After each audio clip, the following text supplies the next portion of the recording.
soluciona todos los problemas que te nublan la razón. Oh shit, nigga on the ground, no problem, ole comarón. Oh shit, welcome to my sound, follow me right now. Yo tuve un amigo que me juró serme fiel, pero desapareció y no supe nada de él. Porque el tiempo lentamente separa los friends y por dentro cada uno juega su papel. Yo tengo la suerte contada con las manos, muchos coleguitas, poquitos hermanos. Cuento con guión para lo bueno y lo malo, juntos por vivir y el sonido que te damos. Champion, brother, chela rebel, mina falla Babylon, Rasta zona. Ven, dime quién puede comprar nuestro flow. Amigo, no me pida perdón si no es de corazón lo que me vas a decir. Un amigo suele ser bendición, son gestos de ilusión y falsa para seguir. Amigo, no me pidas perdón si no es de corazón lo que me vas a decir. Un amigo suele ser bendición. Yo ya sé dónde buscar. Me he perdido tantas veces, escuece perderme en tu piel. Te di mucho más de lo que mereces. Jueces juzgaron mi causa, perdí por muy poco. Quedé malherido por dentro, tan roto, tan muerto, tan crudo, tan loco. Me dieron por tanto tan poco. De las rendijas por las que logré ver algo que fuese capaz de calmar mi dolor. Solo cegaba la poca luz que pasaba, reflejo de lo que llevo en mi interior. Fue que pisé el sol, te tendí una mano, pero ahora te quejas de no haber agarrado más fuerte, no. Puedo perdonar, pero no seré capaz de confiar en aquel que me traicionó. Bro, sintoniza mi canción, hermano de mi vida y hermana del corazón. Y digo yo, ves poniendo solución a todos los problemas que te nublan la razón. Oh shit, nigga on the ground, no problem, ole comarón. Oh shit, welcome to my sound, follow me right now. Yo ando por el barrio a grito de original y me paran los abuelos solo para preguntar. Yo les muestro mi respeto porque soy un buen zagal. Me dice que este flow tan duro es sobrenatural. No soy de los que roban el Eroski, tampoco de Chigrinsky. Tento todo Kiski que ha llegado Magnetowski. Hoy me levanté muy fresco y me siento Wazowski. El asustatoys del panorama de los Mystics. Esto es otro Dreamling, esto es otro dribbling. Son rimas tan sexys que parecen un striptease. Soy retro balón team, no llevo ni blim blim, pero lo di todo por los metálicos. Antes de cada la cara con Air for One, comían los callejones y harán restaurantes. Hablan dólares, pesetas, euro, en yuan. Y los demás idiomas hablo porque no pagan. No chance for the run, chico, ponte a contar. El tiempo que malgastas en lamentarte y llorar. Si estás vecino al desastre, está claro que eres un rastre. Que el trabajo tú no pasaste, no te encontraste mal. Encontraste mental o animal, depende para quién. Yo soy un ser espiritual que volar para les más bien. Que para en búsquedas que susurren, sucede. Es que caminar con andar con mujeres en un Mercedes-Benz. Si tú ves bien, como algún ser no voy a ser que está sub-cero haciendo hielo en el cielo de Manchester. Mancha usted, si no los que me están diciendo que se lo rocean, que en verdad no le guste, joder. Siento el sonido criminal champion. Vamos a darle metralla al faricio ladrón. Asimila, la moto cada por Dios. La melodía de mi corazón me equipaba sangre fría. Ratatata mi voz, sin tocarla la desnudo.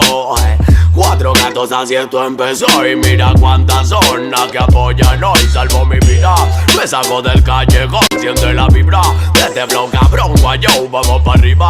Prendo el blon y calmo el caos, soy medicina y el amor que me ha faltado. No me digan cómo que ni cuándo, no me creas hace rato nada de lo que está pasando. Original, como poco así de a poco va llegando. Todo lo que soñaba vivía proyectando en blessed. Bro, sintoniza mi canción, hermano de mi vida y hermana del corazón. Y digo yo, ves poniendo solución a todos los problemas que te nublan la razón. Oh shit, nigga on the ground, no problem, ole comarón. Oh shit, welcome to my sound, follow me right now. Se me pone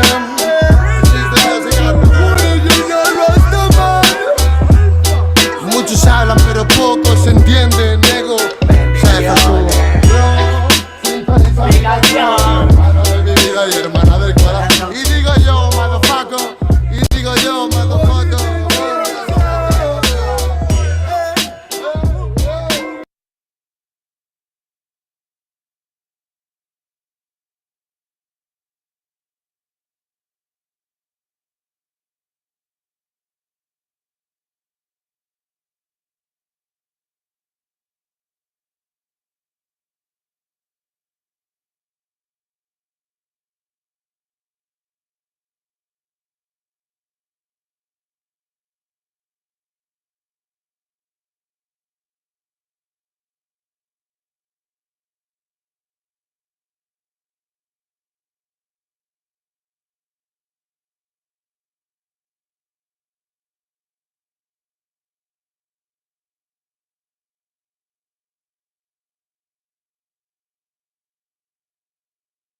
Copyright disclaimer.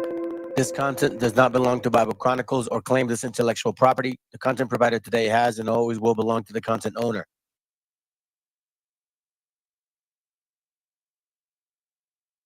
Intend to make use of any material for the purpose of harvesting. United States copyright law states material and use can only be done when it's for theological or general educational purposes, and thus Bible Chronicles believes that this principal material falls under fair use, which honors protection under Section 107 of the same U.S. copyright law. Se ve tan mal cuando miras a otro lado, los fantasmas del pasado no se detendrán hasta verte derrumbado.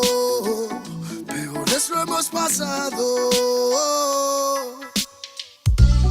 Andaba a golpes con la tristeza, me aportó riqueza, me otorgó sabiduría, pues se dibujaba en todas mis piezas. Yo con alegría le daba color después. La aguja sigue girando, tiempo parece burlar de mí. Dijo que sanaría esperando, pero creo que la espina aún sigue ahí. Con los dedos lo voy palpando, cierro los puños, escapa de aquí. Agonizando, no me espera el tiempo, no voy a esperar por ti. Nuestras huellas en la orilla se han borrado por la marea. Si esas estrellas ya no brillan, las entiendo pa' que veas. Sea donde sea, bajo la tormenta o dentro de la odisea, donde arañas cubren el cielo de tela, los aviones nadan y los barcos vuelan. Aunque parezca que va bien, no sabes bien si va mal. Besos que pueden doler, ojos que pueden matar. Tengo mi alma en el almacén encerrada, mi corazón está en huelga, mis sentimientos en ámbar. Gente, Calamala dijo que estaría presente. Fallaron como nunca, se fueron para siempre. Millones de razones para vengarme, pero a veces duele más actuar indiferente. Como no quieren ver ahogados, tenemos branquias y cerrados los bronquios como la mente de un guardia. Yo soy la montaña y vine con la cordillera. Más cojones que tu ganga tiene una madre soltera. Tú cúbrete si suena a mí, tú. A mi lado tengo soldados fumando de su palulú. Ni un conjuro de grimorio me lo salva del velorio. Pa' tener pila valorio se matan vestidos de emporio. Yo no quiero una pistola, estoy soñando que la vida que quería me llega a tiempo. Desde que yo la vi sola, loco ando. Vino a verme cuando el sol se estaba poniendo y se dejó una pluma y se perdió en la bruma. Nunca se despidió de mí, nunca se despidió de mí. Vivo en un mundo que parece roto y sé que no, porque todo es perfecto y lo debo plasmar. Me fumo un trocolor tras otro y lo veo todo otro color. Me siento libre porque vuelvo a conectar. Mi gente sufre y no lo puedo evitar, más que dándole consejos siempre desde la humildad. Es su camino hacia la fraternidad, solo puedo que enseñarles a respetar.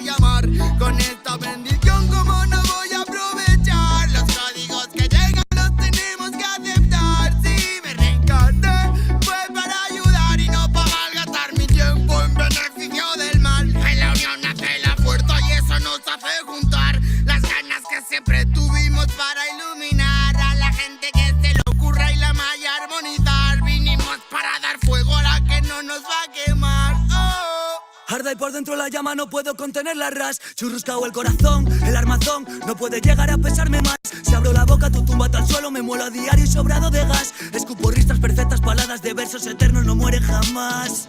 Cuando acabe mi condena, me vi muy solo y perdido. Cada vez más negra la flema, más elegante el problema, pero planté cara a todos mis enemigos.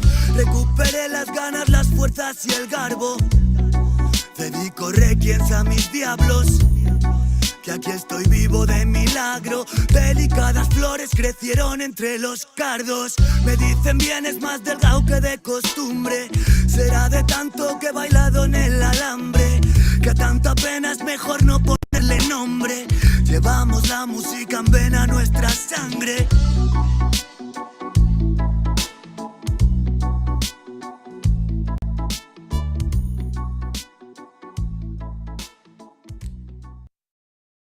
El autor viene a decirnos con mucha firmeza y gran convencimiento lo mismo que nos decía en el siglo XVIII el barón de Holbach, ¿no? Un filósofo francés de origen alemán. Si nos remontamos al comienzo, entonces hallaremos que la ignorancia y el temor crearon a los dioses. La fantasía, el entusiasmo o el engaño los adornaron o desfiguraron.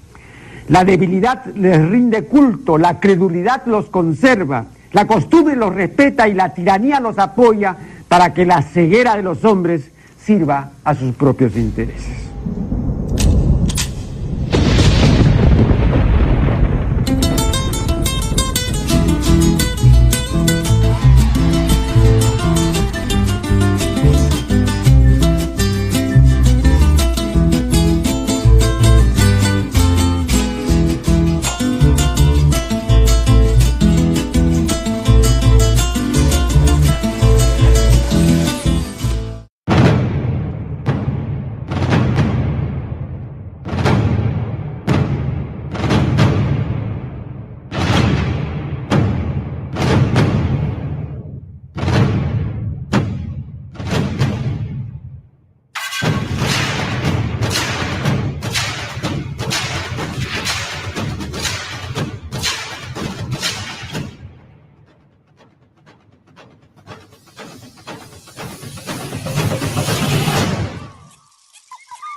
Okay. What it be like, family? What it be like, bro? Hope y'all doing well. Want to show my face a little bit every now and then in case I forget that I'm still alive.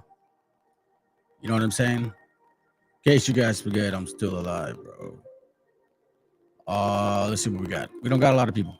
Okay. Well, I kind of expected that, to be honest with you. I expected this to be a delicate topic because technically it's always become a delicate topic. You know what I'm saying? So let me see what's up here. We got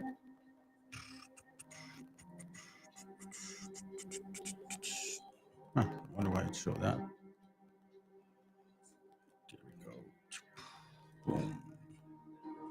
Here we go. Okay, all right, man. So this is what we got going on. Let me show you guys the I always try to start with different intros, you know what I mean? Just change it up a bit. But this is the topic right here. Right here.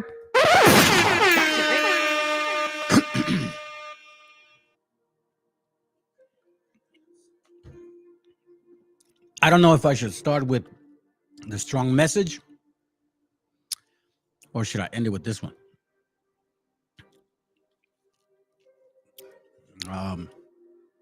Anyhow, let's see what we got. All right, so I guess we don't really have anybody, man. Okay, sounds good. Maybe you guys are too busy. Shit, getting ready for that 4th of July. Trying to act like you don't celebrate these holidays, bro. Stop lying. Stop lying. For real, yo. Anyhow, Let's begin. Let me start off with the video. Mexican radio. Whoa. Saludos, buenas noches a todos, all right? And by the way, regarding the class yesterday, when I get into a topic, I may be open to debate, but if you have idiots that are coming on this channel and posting some shit and don't hit the link and expecting me to answer or read as if I'm some, I don't know what they're used to. I don't know what kind of father they were raised by. Maybe that's the kind of man he was. But when you got men talking like that, more likely their fathers were treating them like little girls. So that's what you typically can expect from people like that. So next time you're here, whoever you are, it don't matter who. You guys want to talk about Bible? We can. So don't post stuff and then talk shit. Post stuff, click the link, or post stuff, wait for an answer, or just don't. If not, we're going to block you. It's the same thing. We'll time you out. I won't block you because, you know what I mean? It's good for the algorithm. So they say. All right, so let's get going. Man. Let me get this video up real quick. I showed you this quite some time ago. Let me find it right here. All right. Remember what the topic of the class is. Black Satan, okay? Black Satan. I know it's going to be extremely offensive for a lot of y'all, especially you're coming out of these camps and you're in love with this image right here, just like you were in love with the white one. This is no different. It is absolutely no different. It's still the same thing. You're just moving from one image to another. You're still in sin. I don't understand why you have to have the Most High and his son to look like you. I just don't get it. Me no comprendo. All right, so let me get this video here. What is it called? Okay, I thought I had it. There it is. All right, let's begin. Come on, man.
Tell you something, black man, you better watch these stinking Africans, man. Right. And they know you not the same people.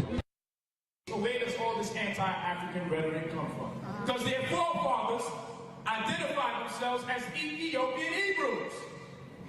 1936 letter. So here's a 1936 letterhead, the Royal Order of Ethiopian Hebrews. So let's go to the next slide. They can't say I'm making it up. So here we see is a membership card of the Royal Order of Ethiopian Hebrews, SNDOC, 30 West 129th Street, Rabbi W.A. Matthew. Because this is the guy who's the father of this community that we see today. Very important stuff when you go research. Don't find out who these people are. Let's go to the next slide. Wow, here we go with a death certificate. When this man died, the father of the Hebrew groups that say they are anti-African, God doesn't love Africans, where on the death certificate does it tell us that the creator of this doctrine came from? Of C. Stinky old African. He comes from love.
I don't know what you're. Yeah, thanks. Okay, so I'm reading this. All right, so here's what it means. All right, in case y'all don't know, to answer your question, right? What this means here. Now, some people may say it in a different way, and totally mean it in a way different way. But what mayate actually means is a man that acts like a straight dude, but prefers doing dudes. That's what a mayate is. But I've done a class on that, showing a historical book from 1900, proving that. So if there's other people out there expressing themselves in a very, so-called racist way, prejudice, they don't know the meaning of it. All right. Jesus said, and I did read your stuff, man. I don't know what the hell you're talking about. You're like old Christian, confused and shit. Hey, what's up, Mighty God? What up, bro? Oh, damn it, bro! I forgot to call you, man. My bad. I'm gonna hit you up. Don't trip. Thank you, VTC, for letting me know. All right, appreciate you. And again, this is Bob Smith or David Andrews. You're just wasting time, bro. All right, I'm gonna continue with the class. I've seen many things in my days, but not this. Yeah, for sure, right? So look, remember, I was showing the video regarding this topic, and in case you guys just came in, let me show you this. Boom. Check this out. Bam, right there.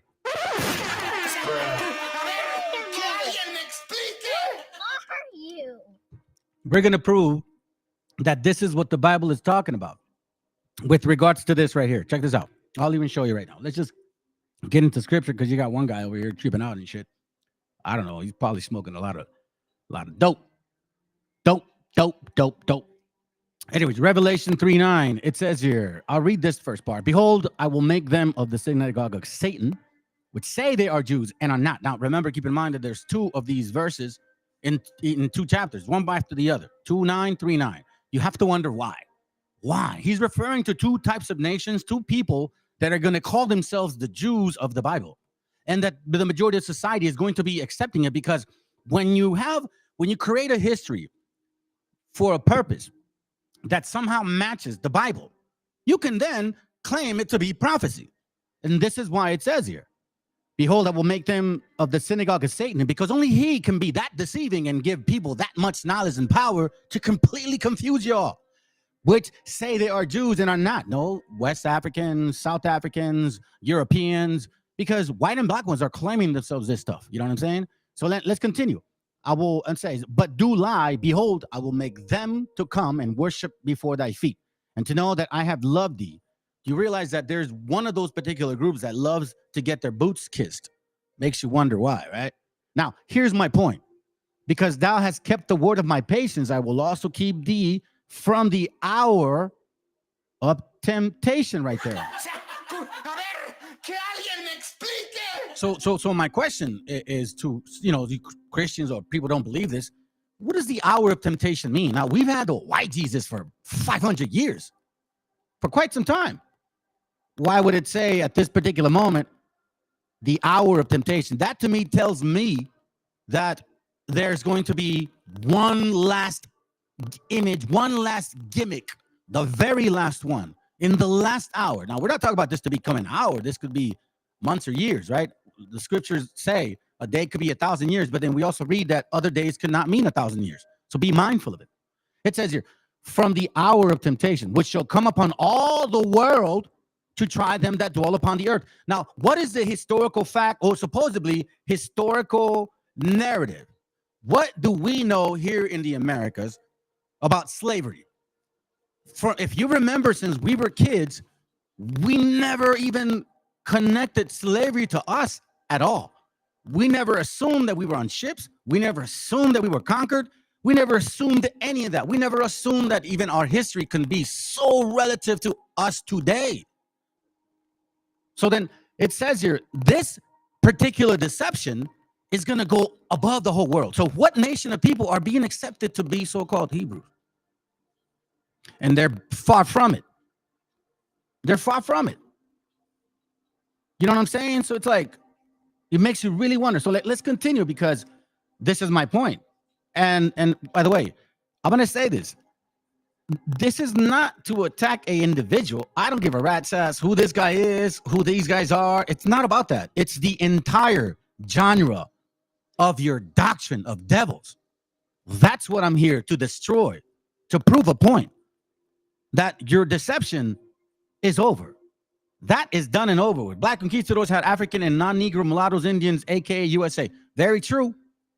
I don't deny that. Matter of fact, you got to remember that the swartiness doesn't always mean woolly hair too. You have to know that, which is why when people came from Europe, they weren't always, how can I say it, woolly haired. They had curly hair, blondish, but not necessarily like British features. You got to follow. Kind of, I'll give you an example. The quarterback that NFL, the most famous one right now, kind of like him. You got to remember. Anyways, let's continue. Of C, 30 West 120. Next slide. They can't say I'm making it up. So here we see is the membership card of the Royal Order of Ethiopian Hebrews, SNDO of C, 30 West 129th Street, Rabbi W.A. Matthew. Because this is the guy who's the father of this community that we see today. Very important stuff that you're going to research. We're going to find out who these people are. Let's go to the next slide. Wow, here we go with a death certificate. When this man died, the father of the Hebrew groups that say they are anti-African, God doesn't love Africans, we're on the That guy right there. This guy right here, right? This is Matthews. Matthews. So Matthews, and I showed you this book before. He says, I saw you disappear with my own eyes. Hidden transcripts of New York Black Israelite Bride College. It says here, abstract. To date, scholars have tended to view Black Israelites as mercenaries, derivative, or imitative. However, this micro-historical reading of the public part. Hold on a second. Check it out. Here's what I'm going to do, bro. I kind of learned from the idiot from yesterday, so I'm going to put your ass on timeout. That's what I'm going to do. Okay? Because, listen, Bob, it's like, what are you doing now, bro? Seriously, what are you doing? I don't understand. Like, what's your point? You know what I mean? Make it make sense, bro. Like, you guys come here and nobody believes, I don't know why you come to this channel and think that you're going to, I'm a fisherman of men and I'm going to pluck those people out of that channel because that's false. Dude, really? Stop it. Ain't no, everybody here, the majority of the people that listen to this channel right here, to be quite frank with you, I'm kind of like 40 and 60. Just get over it, bro. Move on or shut up and listen. Let's continue. However, this micro-historical reading of the public, partial and hidden transcripts of New York Rabbi Wentworth Arthur Matthews' beliefs and ritual practices demonstrate that Black Israelites did not simply imitate Jews, but rather they were bricoleurs. Okay, so let me understand. Let's learn together what this word means right here. Bam. Bricolier means one who engages in bricolage, I guess. Okay, well, that doesn't say enough. Let's go to this one right here. It says here, bricolage, construction achieved by using whatever comes to hand. Oh, right. So kind of like wobbleism. Just like wobbleism. You know, culomiados, right? Hey, mighty guide, man. Appreciate those classes, those short videos you've done, bro. Like culomiados. He put together, matter of fact, let me show you, man. Let me see. Maybe I can get one. He puts together these particular videos, right? And Brother Mighty Guide, he actually proves the point. I had done a class on that video as well, where he's using those the people there. Supposedly they're natives of this land, but they're technically Africans. And culomiados, man, is like, bro, you just got to go way out of your way, bro. Like, you got to go way out of your way. It's completely lie. So that's why it means bricolage. You know what I'm saying? Like, and listen, I'm not losing my point. I'm on track on this. This is bricolage, using a bunch of false narrative put together, glued to have I don't know, like some belief. Let's continue.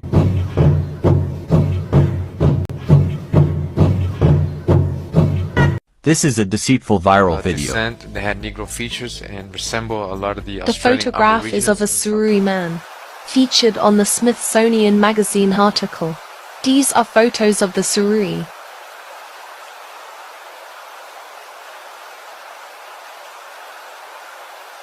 regions in South Pacific Asians or Malays, right?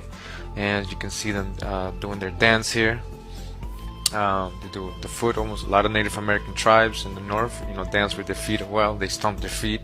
And the guy, when he's explaining this part, he's saying that it sounds like merengue, cha-cha-cha, like a merengue cha-cha-cha. Here's what Cremio edited out of the original audio. It's kind of a combination of cha-cha-cha and merengue. You hear these rattles now. It's just like Africa, John. The language and the customs and the music is all imported from Africa. All imported from Africa, and they're pure Africans. And they're pure Africans. They're very proud of their racial background. The children have full command of this African. The Cremio version. They're singing and drumming, according to him. This is his account from the interview. I took the audio off because it had background music. I didn't want to get a copyright. The language and the customs and the music is all imported from Africa, and they're pure Africans. The Cremio version. Or the video taken down. But you can find that YouTube down in the links. Video originals, you can hear what he's saying. It's all imported from Africa, and they're pure Africans. Here's what Cremio edited out of the audio. They're very proud of their racial background. The original video repeatedly identifies the Bushmen as people of the African race. These pseudos deliberately lie to mislead thousands.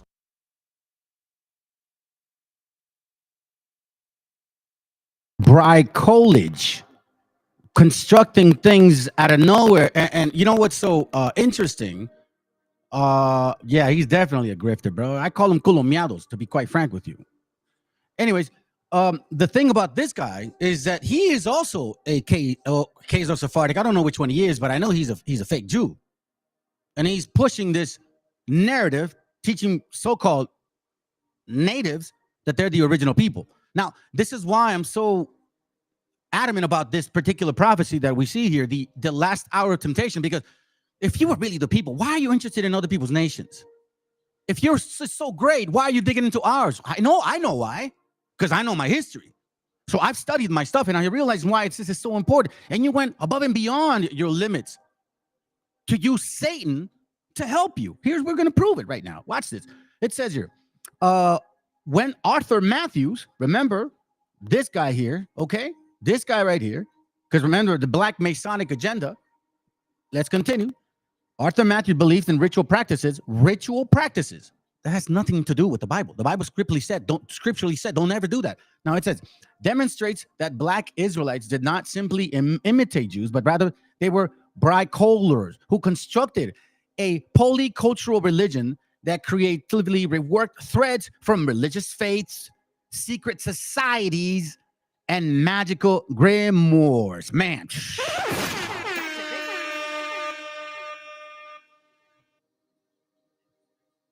Let me see what you say. Well, hey, hold on. Let me read that real quick. What I Culomiado is a scissor hands editing stuff. Yeah.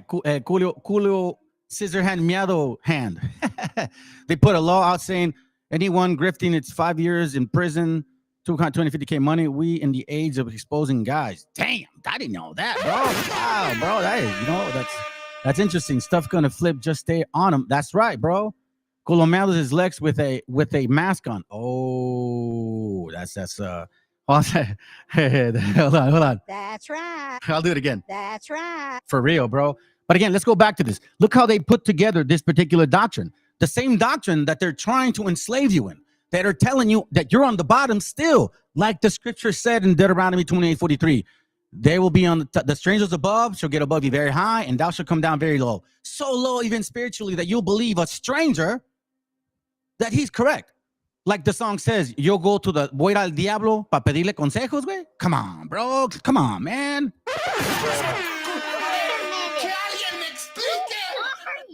Black Israelites, that's who they are. Religious identity was imagined and performed in sidewalks lectures in Marcus Garvey's Liberty Hall. What are they? Pan-Africanists. That's what they are. Now check this out. It was embodied through Caribbean pageants and acted out in parades. Black Israelism was lived through secret, spiritualist, and Kabbalistic rituals and taught openly through Sunday schools and Masonic affiliates. We've studied a little bit of the Sephiroth and the concept of Kabbalah. The 10 heads, the 10 crowns, the 7 heads, the 7 chakras, Jacob's ladder, the manifestation of 4 worlds. All of this is wicked ass stuff because they're dealing with actual demons. Here we're going to see how this guy actually used them. How do we know? Let's continue. Let's continue here. Look, it says here, let me continue here. It says your Black Judaism successfully hid both its origin in Pentecostal churches and its secret knowledge drawn from Freemasonry, Jewish Kabbalah, and African American conjuring. Again, I don't believe, maybe I'm wrong, but if I am, well, then I'm going to pay for it. But all I'm trying to do is show our people who we are, according to the Bible, according to history, according to pretty much everything outside of the curses, and who these people are, because we already know who the other ones are, but it's based on their doctrine of devils to make you believe something that is not true. Isaiah 44 says anybody that even claims an image is like that, they show their vanity. That's clearly it. Like people want to have what? A white Jesus, a black Jesus, a Mexican one, a Samoan one, an Asian one. You know what I'm saying? You expose yourself by who you are. Now, here, the bright coleridge that goes on is the practice of wickedness, of Satanism. I'm not lying. This is written right here. Look, you guys can check the book out. Look, this is Matthew's. Matthew's right here. Check this out. Magical practices borrowed from popular esoteric sources. Let me read it again. The microhistory of the development of Rabbi Matthew's theology. This is where all this Black Hebrew Israelite doctrine came from. All of it from them. The source is wicked. Like they say, if the root is wicked, so is the tree. Family, you got to start waking up, man. The hour of temptation is here, and this is it. Because these people are leading you into destruction. Because if you really think for a second, just think about it. All we've known was this history, that blacks were enslaved, white people did it, and we were just here in this land. White people brought diseases, and they enslaved us and killed us all, and we're not here anymore. We're a mixture of mestizos, supposedly, but black folks never mixed, right? They all stayed the same. That was the narrative. We didn't know any better. Now, I'm going to tell you something, and I'm going to show you the video at the end so it can prove to you that we were not literally, we were illiterate up until 1930, man. The majority of the so-called Hispanics, Mexicans, Central, South Americans, we didn't read and write. Even in the 1900s, in early 1905, 1910, you have to understand that. They've been dealing with history for quite some time. Be mindful. This is what the narrative was, that happened to them. So if you are a believer of the Bible and you have empathy for people, you're going to believe it. It's going to seem so real, yeah, that happened to them. I remember I used to watch some movies in slavery, and I would watch the movie Amistad, and I would cry. And I remember my wife would ask me, why are you crying? I go, because I feel like our gente went through that. This is way before I have any understanding of this. I feel like our people went through it. We just don't have movies, we don't. And at that time, I didn't read. I wasn't a reader. Little did I know. So that narrative, if you live that way and don't know any better, you're going to believe that these people are the people of the Bible. Or that Jesus is a moreno with woolly hair. That whole Revelation 1:14 doctrine. You know what I'm saying? Let me see that real quick, bro. I've been a part of the Black community hardcore since 2019. Then in 2010, I realized these motherfuckers are demon hustlers. Yeah. Well, hey, listen. Scriptures say that if anybody's trying to make merchandise out of you, that should tell you a lot about the people. This knowledge should not cost you a damn thing. It shouldn't cost. If you guys are really trying to help people, I could understand that, but it shouldn't cost you a damn thing. And all these BHIs do is collect money, and then they say they want to use Acts 4. Oh, we distribute, evenly. Yeah, that's right. Nate the Snake from IUIC is 17 million net worth. Is he spreading that money love to the rest of the people that are in his congregation? Hell no, bro. Come on. Once again, Matthew's inspiration and sources, a fuller treatment would have included Freemasonry, spiritualism, black nationalism, and an African-American version of Orientalism. What else did he do? Conjurings, right? Look what he did. Now, we all know that there is some madness to this drawing of designs, because there are some books out there that, supposedly tell you how to conjure spirits. This is on page, I believe, 69. It says, a Kabbalistic science and the hidden theology of Black Judaism. You see this? Harlem's Black Judaism was part of the Black nationalist search for economic and cultural self-sufficiency and championed in the interwar period by Jamaican-born organizer Marcus Mosey Garvey. Remember, this is 1920. What did I do with the class yesterday? What happened? We saw the Repatriation Act, the wetback operation, the fumigation, Carmelita Torres. I didn't share that yesterday, but during this time, we were being deported and being fumigated with shit. Let's not forget this. The whole entire time. So be mindful of it. Okay? So now, remember, keep in mind. So this is the BHI doctrine. This is the BHI root. And this root is wicked as hell. I'm not the one saying it. This is not me emotionally upset about people. No, I am reading this and I'm like, holy this is crazy. So once again, you have to be mindful. If you really are about the scripture, what does this mean? Revelation 3:10, because thou hast kept the word of my patience, because some of us were losing our minds, bro. I didn't have no answer prior to knowing anything of this. I don't know what I would do at this time right now if I didn't know what I know. I also will keep thee from the hour of temptation, because you know what? It does feel good being part of a congregation. I know it does, man. I've been part of one. But when you start applying your discernment, you realize we're just not the same people.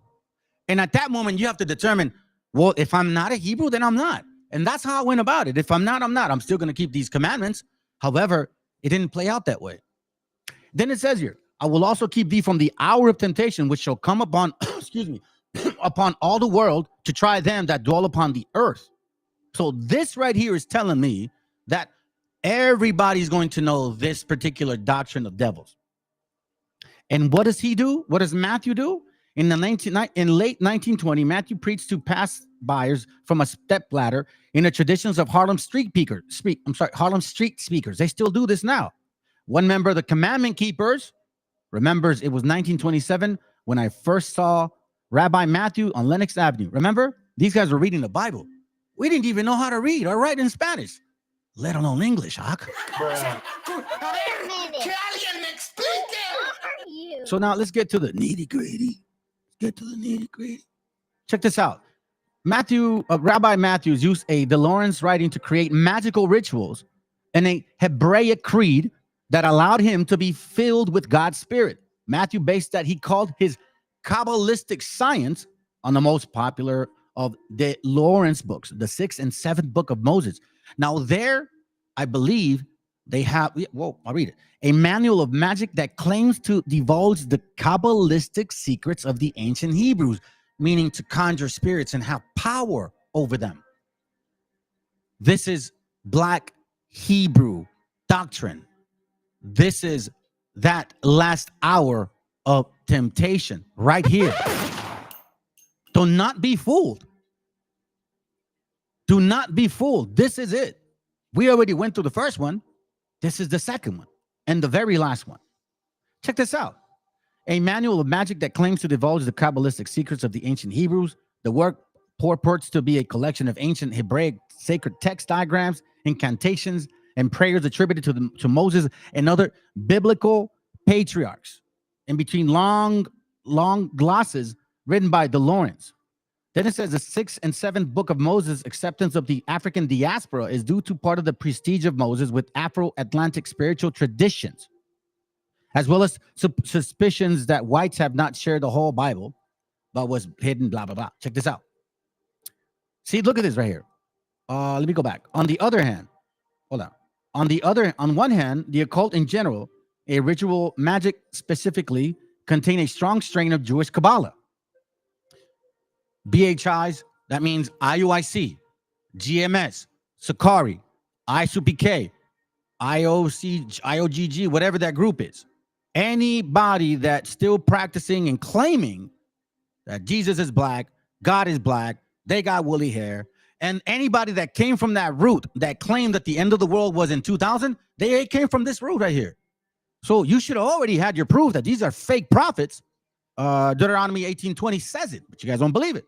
Anyways, it says, on the other hand, the occult also drew from the Neoplatonism and Hermeticism that influenced Renaissance Europe so strongly, and Moses became identified with Hermes Trismegistus, the legendary figure who was alleged to have compiled a body of ancient Egyptian mysticism known as Hermetica. Man, come on, man. This is Matthew all day, every day.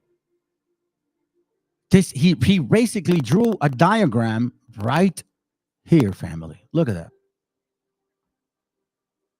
It can't get any more wicked than this. You know what I mean? I mean, you tell me. You tell me. And before I move on to the book I'm going to show you, please don't leave because this book's heavy. Let's let it play. Let's let this play. Because again, sometimes it's a spirit that moves, man. Let me see how fast this goes. On the death certificate, hold on. Does it tell us that the creator of this doctrine came from? Sticky old Africa. He comes from Lagos, Nigeria. Let's look at it. Rabbi, right? This is his death certificate. Whitworth, Matthews. This is the guy. This is your creator of the Israelite movement that hates Africans, who was part of the Ethiopian Hebrews. But they hate Africans, though. Wow. How do you hate Africans? The man that created your doctrine is from Nigeria, Africa. This is his death certificate. The creator of their doctrine was born in Nigeria. So let's go to the next slide. Wow. That thing we saw earlier with the Ethiopian Hebrews, it's an Ethiopian Hebrew lodge. Masons. Under white folks. Wow. This is not my mail, this is his. So we go to the next slide. This is very interesting because the whole time we thought it was a Hebrew temple, it was a Masonic lodge, and he got raised by a pale white man. And now we see their new symbol today looks mighty like the compass and square, and we see two swords going through it, which is symbolic of the royal ark in Freemasonry. And now it's in this symbolism today, the Israelite school of the universal practical knowledge. The swords that are being seen right here are reflective of the royal ark degree in Freemasonry. So there's no coincidence with all of this. Because if you put a little line here and a little line here, you're going to wind up what they call a Magen David. The Star of David, where does that symbol come from? It's never written explicitly in the Bible itself. Is it in the Talmud? Is there a passage in the Bible about that or no? No. Okay. So you're not really sure exactly where that comes from? No. You got me. Is it nobody knows? Huh? I don't know. I'm not. Yeah. Because I know it's called the Star of David. Yeah. Does that have anything to do with David? No, I don't think so. In Amos, God said, you took up for yourself the star, that's the six-pointed star, of your God, called Remphan or Kiyun. All these were names for Moloch, the great. By the way, in case you guys don't know this, the class from yesterday, and I might have missed showing you guys this, but the Khazars have a six-pointed star in as an emblem before the conversion. But let's continue. I'll find it. I'll probably show it. If not, I'll show it in another class. Baal, the great fire god, who's the devil. You get back to the Masonic fraternity of Freemasonry. Yeah. Their great symbol is G. You'll look at the star on the compass, which is a stylized Star of David. In fact, they have the entire Star of David in many Masonic temples. Why is that? Masonry is a study of Judaism and of the Kabbalah. The Jewish Tribune newspaper on October 28, 1927, stated, Freemasonry is based on Judaism. Eliminate the teachings of Judaism from the Masonic ritual, and what is left? So we see this nice little Magen David, 6-point star, some of us know. 1979 Rabbi Matthew passes. New leadership also name change from Royal Order to Israelite Rabbinical Academy. So they didn't want to change the name. Now they're Israelites. Hey, but you want to know something, Warakuya? That's why it's important, bro, that if you're going to expose people, that your shit is clean. You know what I mean? That you got no skeletons in your closet, bro. I mean, we all like kind of deal with them, I guess. I don't really have any. I've already prayed, cleansed myself. I'm talking about with society, like, oh, someone's going to come back. Like, you have to be cleansed from that because this shit will come back and haunt you. You know what I'm saying? So again, yeah, he exposed him, but look what happened to him.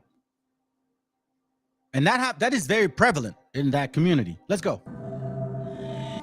Those who turn to Jewish traditions to augment their spiritual lives, in actuality are turning to Pharisaism. Jewish scholars admit the fact that modern Judaism is Pharisaism. Pharisaism became Talmudism.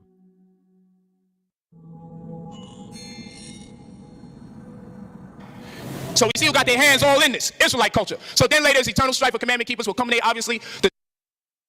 Okay, so let's go through the names. Let's go through the back. FOI. Damn wicked ass Satanist. NOI. Damn wicked ass Satan Negroes.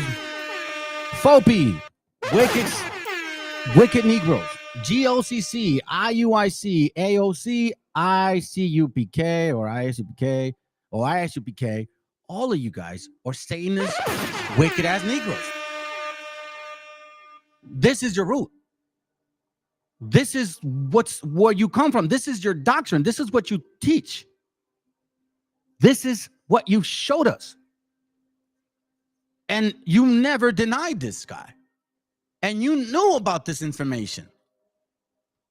This is why when I started finding this history of not just white folks enslaving natives, and I'm going to show you guys how the first slaves were us. Partus sequitur ventrum happened to us. It didn't happen to them. That's a bullshit lie. Excuse my language. Sorry, family.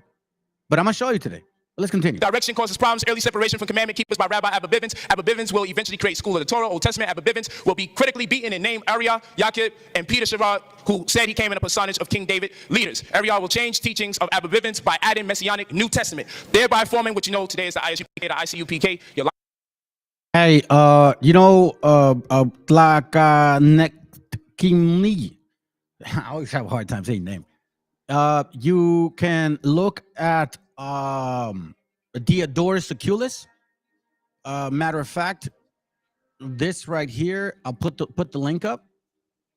It's I think you'll like this. Is if you're doing that research, that's a good route. I was sharing this with some brothers earlier. I was like, listen, you got to dig deep into our history, and you got to learn their history, the other nations. You have to learn theirs. Just like it's as important to learn ours, you got to learn theirs. So right here, that link right there, you can use that. Cheat some homework on it. I believe that in section 5.19.20, if I'm not mistaken, on this link, you will see that the Carthaginians, the Phoenicians, they did see an island from afar. And there were people there already, which was us. And there was a proper, beautiful civilization. This is what the the Wobbles don't share. Or the BHIs that only want to go black BHI, right? You know what I'm saying? They share like, oh, yeah, we saw an island and we conquered it. That's bullshit. They never did. And there were civilized people here. As a matter of fact, he states, Diodorus Siculus in his history states the same thing that the conquistadors said when they first arrived here with Cortez, that he was so amazed about the aqueducts, the floating islands, the floating gardens, the clean home, the clean streets, the beautiful mountains, all that. He says the same thing in Diodorus Siculus. Diodorus Siculus was around 60 BC. That's a very good angle, bro. Let's continue. Israel, your AOC, and all the other people that exist, the ICIU and all that. Spin-off camps.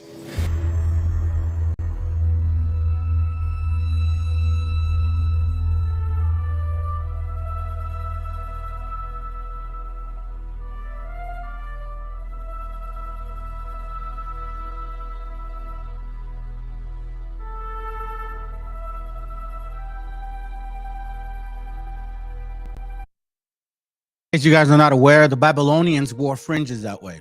Just letting you know. Numbers 15. The Lord said to Moses, "Speak to the people of Israel and tell them to make tassels on the corners of their garments throughout their generations, and to put a cord of blue on the tassel of each corner." Yeah, hey, mighty guy. I'm gonna call you MG. Yo, if you really connect the dot on that one, the knowledge, aka the god of Da'at or Death or Da'at or death, right? They see darkness as light, the god of light, the knowledge of light, the Insav. That's why it's Baphomet. We did the other, what was it? Saint Germain, right? I believe that G is actually for Saint Germain. That's their God. That's their Jesus. But it all comes from, and it's all relative to Druidism. If you really followed and studied Druidism, you'll find every practice in the world that are basically applying to this day right now. Back then to this day, it has never changed. It's just amazing to me that it actually has been like this. Let me see what you got. Black conquistadors have Indian slaves and African slaves. Yeah, watch. I'm gonna show you something. I'm gonna show you. However, the first people that were enslaved were natives, without a doubt. That's without a doubt. I'm gonna show you. The book is called Judicial Cases. I'll show you. We're gonna get to it. Let me just get through this video. Sorry. Deuteronomy 22. It says, "You shall make tassels on the 4 corners of the clothing." And this word for tassels is different. It's not tzitzit. It's gedalim. And it means twisted threads. And so it's in the sense of twisting.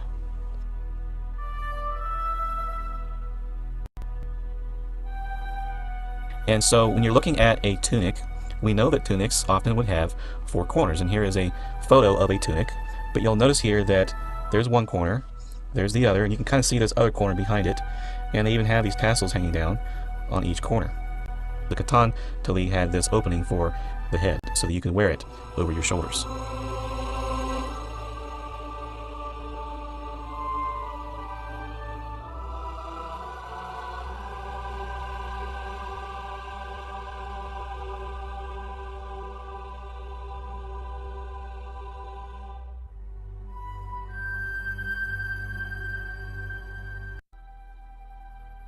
So again, Masonry,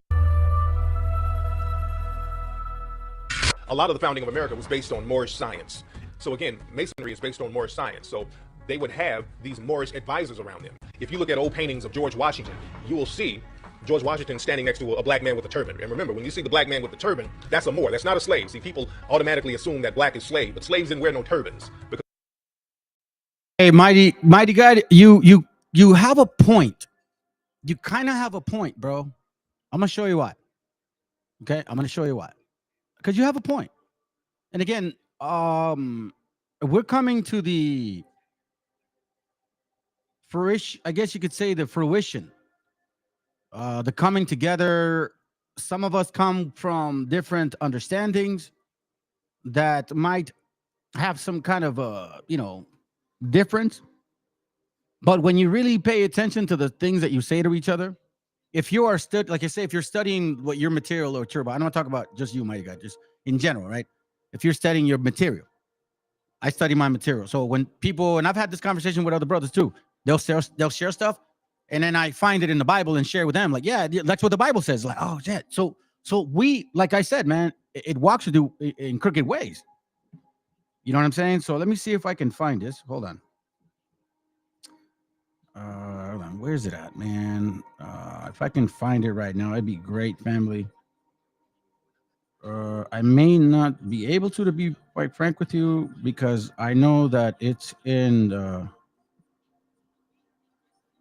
Wisdom of Solomon, but I don't remember if it's in 13, 14. Hold on. Let me see. Let's see.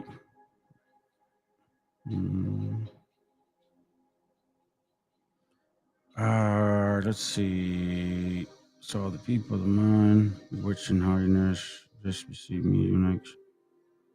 Matter of fact, let it play, and then I'll confirm your point, bro. Hold on. Let me look for it. Oh shit!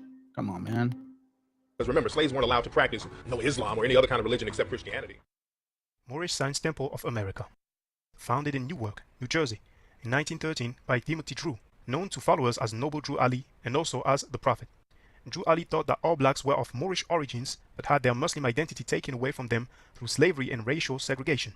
Noble Drew Ali wrote, "Black Americans were actually Asiatics who descended from the Moabites." Teachings of Noble Drew Ali, from the Moorish Questionnaire, better known as the Moorish 101. Number 5. Who is Noble Drew Ali? He is Allah's Prophet. 17. What is our religion? Islamism. Number 87. In all reality, what is a Negro? A Negro is a four-legged animal. 88. What is meant by the word black? Black, according to science, means death. 90. What does Ethiopia mean? Ethiopia means something divided. 91.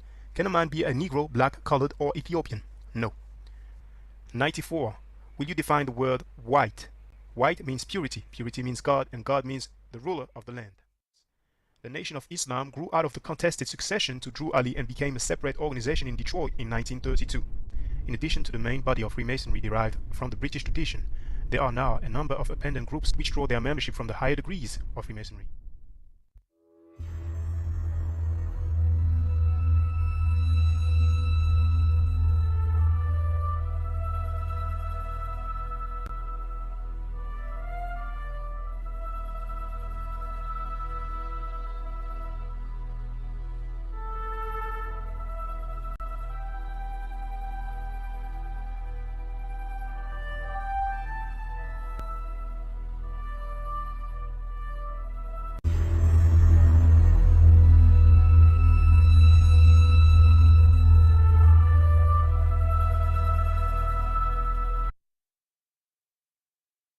All right, I found it.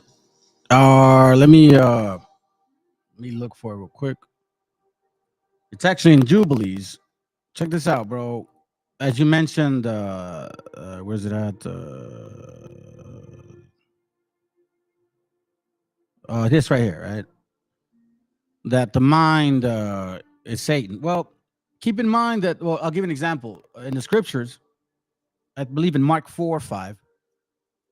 And when the gentleman was in the caves, and the Meshiach comes up to him, gets those demons out of him. They say, "Throw me in the pigs, in the flesh," right? Because remember, be afraid of him. Don't be afraid of him that can destroy only the body. Be afraid of him that can destroy the body and the mind. So they're very mindful, and I do believe that that's where wickedness dwells. That's why it says the helmet of salvation. He that has a hedge will more likely have more protection. It's always talking about the mind, the mind. That's why Paul said, hey, check it out, man. There's a wicked ass mind in me. Somehow, some way, it still wants to sin. So check this out. This is on Jubilees 12:20. Watch what he reads. Deliver me from the hands of evil spirits who have dominion over the thoughts of men's heart, meaning mind. And let them not lead me astray from you. So deliver me from the hands of spirits, of evil spirits who have dominion over the thoughts of man's heart. And we can confirm that. Would I believe, which one is it? Wisdom of Solomon, I believe it was. Oh, no. Sirach 23. Thank you, Father. It says here, O Lord and Father, governor of all my whole life, leave me not to their counsels and let me not fall by them. Now, if you read it, you would think, oh, that's just, you know what I'm saying? That's just other people. No. We're confirming Jubilees 12:20. Verse 2. Who will set scourges over my thoughts and the discipline of wisdom over my mind or my heart, that they spare me not for mine ignorance, and it pass not by my sins. Lest my ignorance increase and my sins abound to my destruction. And I fall before my adversaries, meaning the mind, the wicked ass Satan that's in here. The mind enemy rejoice over me, whose hope is far from thy mercy. So again, remember, we are dealing with spirits. So whatever it is that you chew on, mentally or spiritually, is what you become. So you got a point. Let me continue with this. Now, we have the video. We just showed it right now. All right. Let me not sidetrack. So now let me show you this real quick, because we're seeing, matter of fact, man, let's go ahead and segue into that one real quick, bro. Thank you. So I was kind of going to go to this anyway. So let's begin here on this particular chapter, in case you guys don't know. For some reason, some of these BHIs love to use this in certain aspects of it, but they don't really get into it when it comes to them. Jubilees 10:28 says this, and Ham and his sons went into the land which he was to occupy, which he acquired as his portion in the land of the south. This was after Reu. Okay? You understand that? And Canaan saw the land of Lebanon to the river of Egypt, that it was very good. And he went not into the land of his inheritance to the west. That is to the sea, West Africa. So here we see a spirit, an envious spirit, because this doesn't belong to him. They want someone else's inheritance. What do we see here in Wahhabism? In society, BHIs, they say they're the Jews and you're not. Here we see Canaan saw the land of Lebanon to the river of Egypt, that it was very good. And he went not into the land of his inheritance to the west, that is to the sea, West Africa. And we see that here. Check this out. And he dwelt in the land of Lebanon, eastward and westward from the borders of Jordan and for the borders of the sea. So we see that that's all the land of Israel. Check this out. And Ham, his father, and Cush and Mizraim, his brothers, said to him, you have settled in a land which is not yours.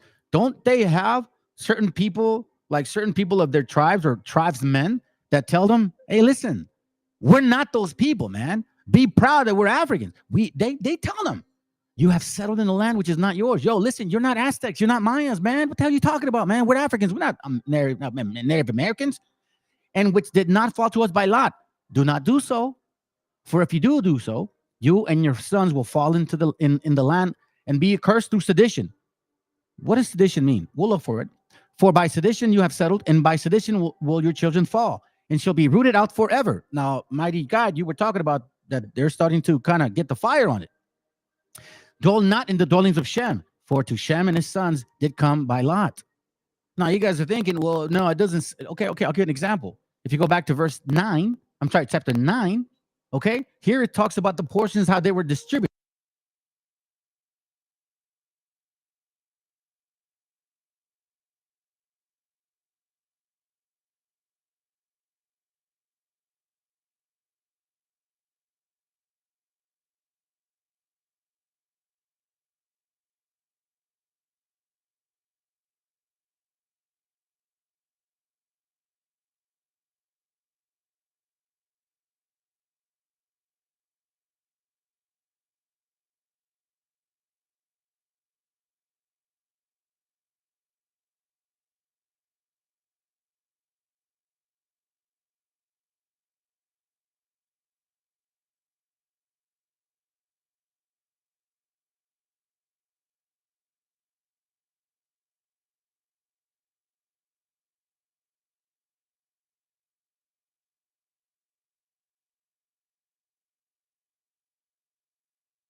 testing, 1, 2, 3. Really? No sound, bro? For real? Wow, dude, that's crazy, man. I didn't even mute it, bro. That's nuts. I didn't even mute it. That's crazy, man. I just honestly did not mute it. All I did is just walked away for a second. Damn, wicked people, bro.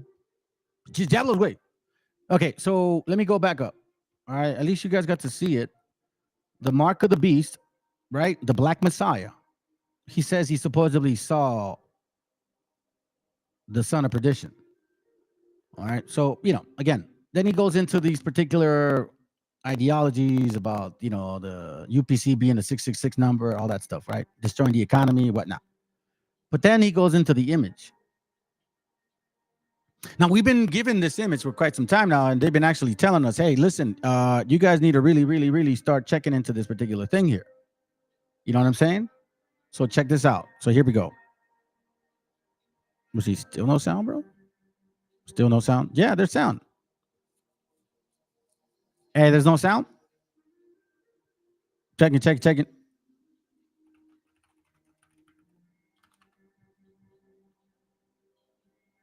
No sound still. Testing 1, 2, 3. Testing 1, 2, 3. Yeah, there's sound, bro. What the hell? Damn. Everybody left, huh? Fucking impatient people, bro. Pinche gente, wey. It's amazing you guys how quick you move. Sound leaves and shit, and y'all just skedaddle. Anyways, doesn't matter. So here's the actual image that he's talking about. All right. And now we see this here. So we know who finances the propaganda and who acts the propaganda, right? We know that now. We understand that now. Check this out. So here we see Michael Jackson, Francis Ford Coppola, George Lucas. Here it goes, right? Here.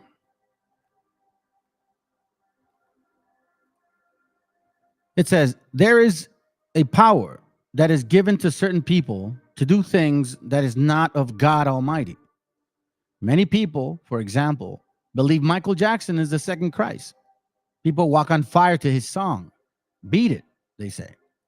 And the firewalker exclaims, the power is in the music. Now let's take a look at Captain EO, a new attraction at Disneyland, a special 3D musical made by Francis Ford Coppola and George Lucas. Captain means someone in charge, and EO means light, all right? So Michael Jackson's plays Captain of the Light. That is exactly what Lucifer was. Lucifer was known as the light bearer. Light bearer. Once again, remember you were saying regarding the knowledge, the da'at, right, MG? It's the same thing. It's the same exact thing. Light bearer. The Ensof, Baphomet. If you guys been following the Freemasonry book that I've been sharing with y'all, you can understand exactly where this goes. Now it says, Lucifer was known as the light bearer. As Captain EO, he has fire coming out of his fingertips, and he changes the world from bad to good, which is what the Messiah is supposed to do. Here it goes. I do believe, let me read this again. I do believe Satan is going to appear as a black entity.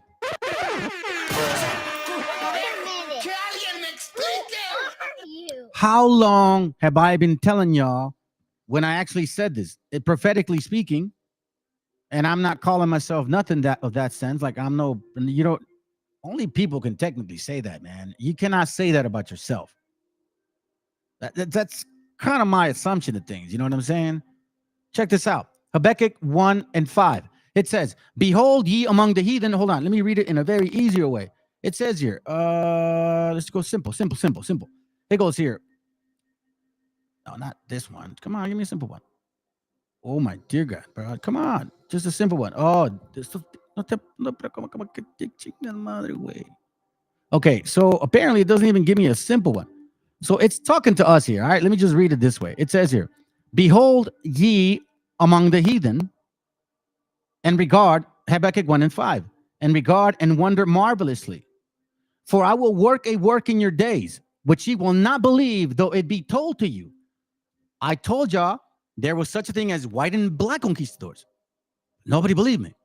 And then I said, yo, listen, man, I think these people are them right here, because I couldn't believe it when I was told. Verse 8, their horses are swifter than leopards and are more fierce than the evening wolves. Their horses shall spread themselves, and their horsemen shall come from afar. They shall fly as the eagle that hasteth to eat. Now, we know from the Ivan Sertima's book, there was some truth to that, and they actually quoted that in 700 AD. Habakkuk said this in 600 BC.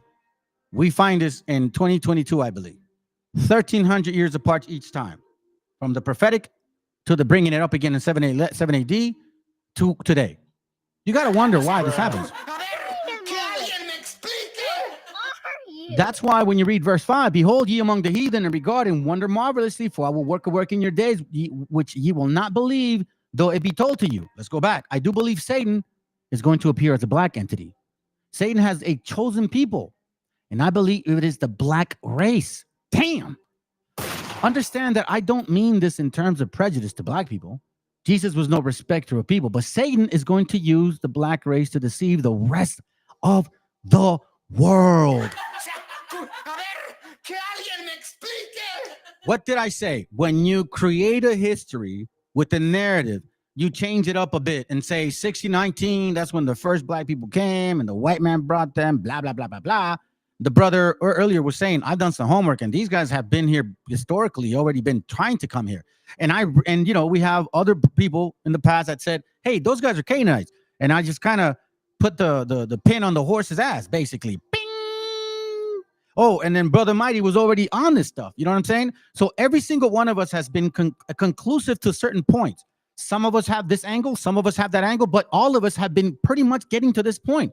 But Satan is going to use the black race to deceive the rest of the world. Now, why are they using them? That's why you see Wobbleism, BHI, FBA, reparations, all of this, Canaanites, Moors. They're the Moors now. They're the Mayans. They're the Aztecs. They're the Greeks. They're the Romans. They're everybody. So many people are starting to embrace the black movement, BHI. You got white people saying, yeah, you're right, man. They're the people of the Bible, pobrecitos negros. I'm going to do a full Yakab in reverse video tomorrow. Okay, cool, bro. Send me the link. So many people are starting to embrace the black movement. Why? Because when you have a narrative, when you create a history to match the Bible, you can technically call it prophecy. Now, we know Britain's black history aristocrats. See, we didn't know that these people were actually in Europe for some time dealing with the widows. So if you knew the white man, you cannot go now in scriptures and say, oh, we don't know who they are. We don't know their religions. We don't know anything about them. No sabemos nada nosotros de ellos. What are you talking about, bro? You're all over the place here. But so many people are starting to embrace the black movement. Why? Because a lot of these people don't realize, for example, this right here, that there was such a thing as Juan Garrido. Juan Garrido, the El Negro Conquistador. Excellent book, family. Excellent book to have. Here, I'm going to give y'all the link. Y'all can have it. Excellent book to have. We're going to read some of it in a little bit. It's only 85 pages. It takes a while to download. But make sure that you understand why. You know what I mean? There's a reason behind it. So you know, again, we were told that they were never slavers, that they were always enslaved. Again, if you teach a history with the narrative, you can then say, yeah, you're right. We're in the Bible. We was primordial. Let's see. Here goes right here. Free black enslaving holdings in the federal census. One of the most important sources, which can be here. I'll give you the link, so you don't think I'm lying. There goes the link right there. We prove all things in this channel. This is on page, I believe, whatever page. You guys can see it. It says one of the most important sources can be used to examine free black slave holdings in the federal census. The federal enumeration gives not only the number of free black slavers, but also the number of slaves held by black masters. Yet, despite the historical usefulness of the census, such documents present the historian with many problems, particularly when the phenomenon of black slave owning is explored. Since the early federal enumerations were no more than crude census, An accurate census, an accurate depictions of the size or significance of free black slave ownings cannot be obtained without supplementing the original census return with other documents. Only then can you realistically view to be obtained. You see this? So there's a lot of discrepancy in the history because some people try to hide it. Now, remember the other class I did regarding how we lost this upper land that the Freemasons were already establishing lodges in Mexico since 1810, 1815, 1820, 1823, and 1827. 5 lodges between 1810 and 1827, right? Check this out. By 1820, the federal census were refined and inquiries were added, although the procedures were not drastically altered, as well as the recording number of free members and slaves in the household of free blacks. In 1820 census also listed in various columns the sex and age grouping of the free inhabitants and slaves. 4 columns listed age groups of 15 to 26, 26 to 45, and over 45 years of age. By 1830, the federal census was increased from 4 categories to 6. And I showed you guys the actual book of Negroes, slaveholders of 1830, their census. So again, when you have a narrative and you want to teach people and say, yes, we deserve reparations. Why? Because supposedly you got enslaved. But do you know? Did you know that what happened to us? Washington, D.C. approved a budget for next year that includes funds for reparations task force scheduled to study restitutions and develop proposals of the address harms of slavery. Once again, we are reading, and I'm going back and forth with this because it's important. So many people are starting to embrace the black movement. They are number 1 today in practically every field in entertainment. So many people can relate to the apartheid thing, the catalyst of which is hate. Jews can relate to hatred, and homosexuals can relate to hatred. Check this out. The Islamic people are waiting for a Messiah to come by the name of Saint Isa, which is nothing more than Arabic name for Jesus. They will tell you Saint Isa is a black man. One sect of Japanese Buddhists is waiting for Saint Fudu, a black Messiah. In the Philippines, you've got the black Nazarene. The Jesuits are mixed up in the two. Ignatius Loyola surrendered his life to the Black Virgin of Montserrat. I did a history on him, and he was all the way in Ethiopia, and they already had black fathers at this time. So once again, there's so much confusion in this thing. How can you say you are the people of the book, and you say that these white people never met y'all, gave you a language you never knew of, a religion that you weren't familiar with, but yet you're all over Christianity? It says here, Ignatius Loyola surrendered his life to the Black Virgin of Montserrat. Wherever the conquistadors went, listen to this, wherever the black conquistadors and white conquistadors went, they took with him the Black Christ.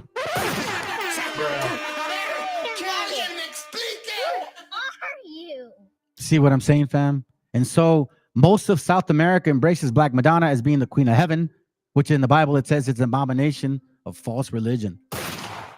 Once again, I do believe Satan is going to appear as a black entity. Satan has a chosen people, and I believe it is the black race. Understand that I don't mean this in terms of prejudice to black people. Jesus was no respecter of people, but Satan is going to use the black race to deceive the rest of the world.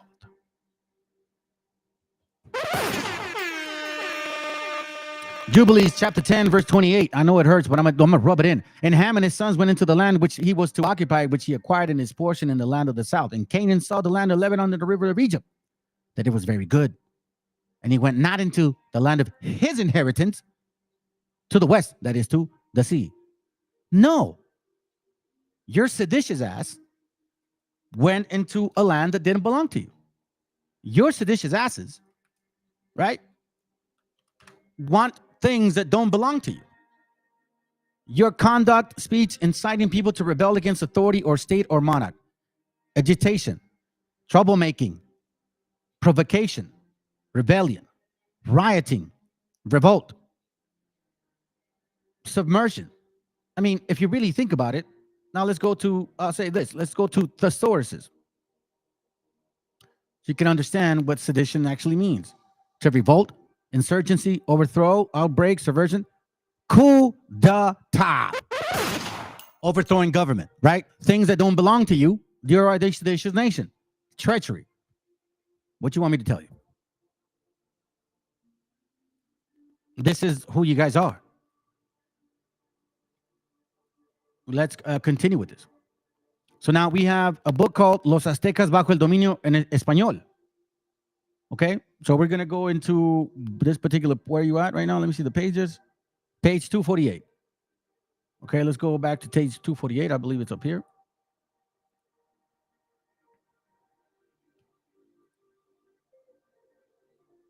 Sorry, right here. Yep, right here. This is in Spanish, okay? So I'm going to read it in Spanish. Give me a second here. It goes right here. Watch what these guys do. All right? This isn't hate, man. These are facts. That's what it is. Page 248. Los aztecas bajo el dominio español. El obraje habitual, in case you don't speak Spanish, get a translator. El obraje habitual era una sola empresa que albergaba a sus propios empleados. La tecnología de la manufactura estaba dividida y especializada, siendo la principal operación el lavado, la cardadura, el hilado y el tejido. Escuchen, ¿eh?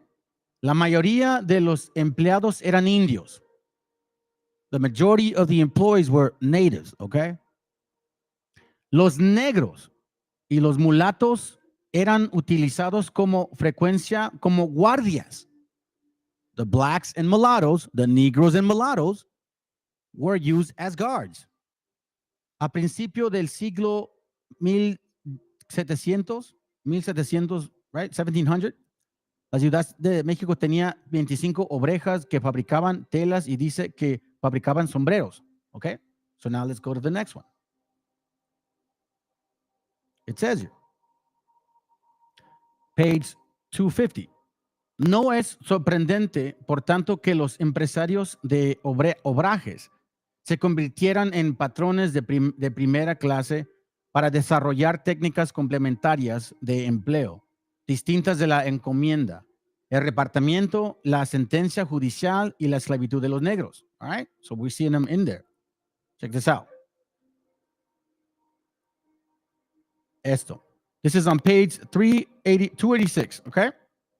It says, aparte de la anajenación directa a las tierras, ciertos rasgos secundarios de la tendencia española de la tierra afectaban gravemente el bienestar de los indios. Follow what it's saying. It says, ciertos rasgos secundarios de la tendencia española de la tierra afectaban gravemente el bienestar de los indios. La presencia de una propiedad española cerca de una comunidad indígena resultaba en lo que los sirvientes negros llamaban agravios, robo y violación de las casas indígenas. What are we seeing right now? What do we see in Memphis? What do we see in all these other reports? That so-called black folks are attacking our brothers and sisters, the paleteros, the street vendors. Well, I'm going to show you a video of these Arabs now. They're doing it too. Here we see that usually in neighborhoods of natives, when you have Spaniards around, what really makes it very difficult and grievous is that these negros go in there. They rob and violate the homes of the indigenous people. You see this right here? The indigenous people. I'm not saying this is saying it right here. Let's get ahead real quick. Get all the way to the bottom.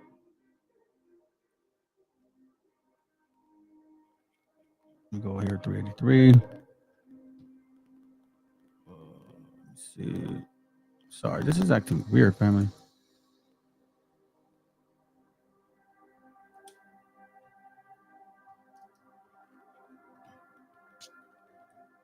All right, let's see. 3. Come on, bro. Okay, I think it's this one. Damn, bro, what the hell? Give me a second.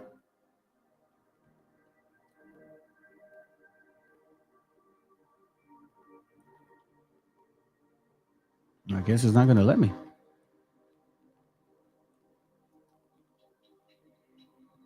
I really don't know why it's acting like this, man. Wow, this is crazy.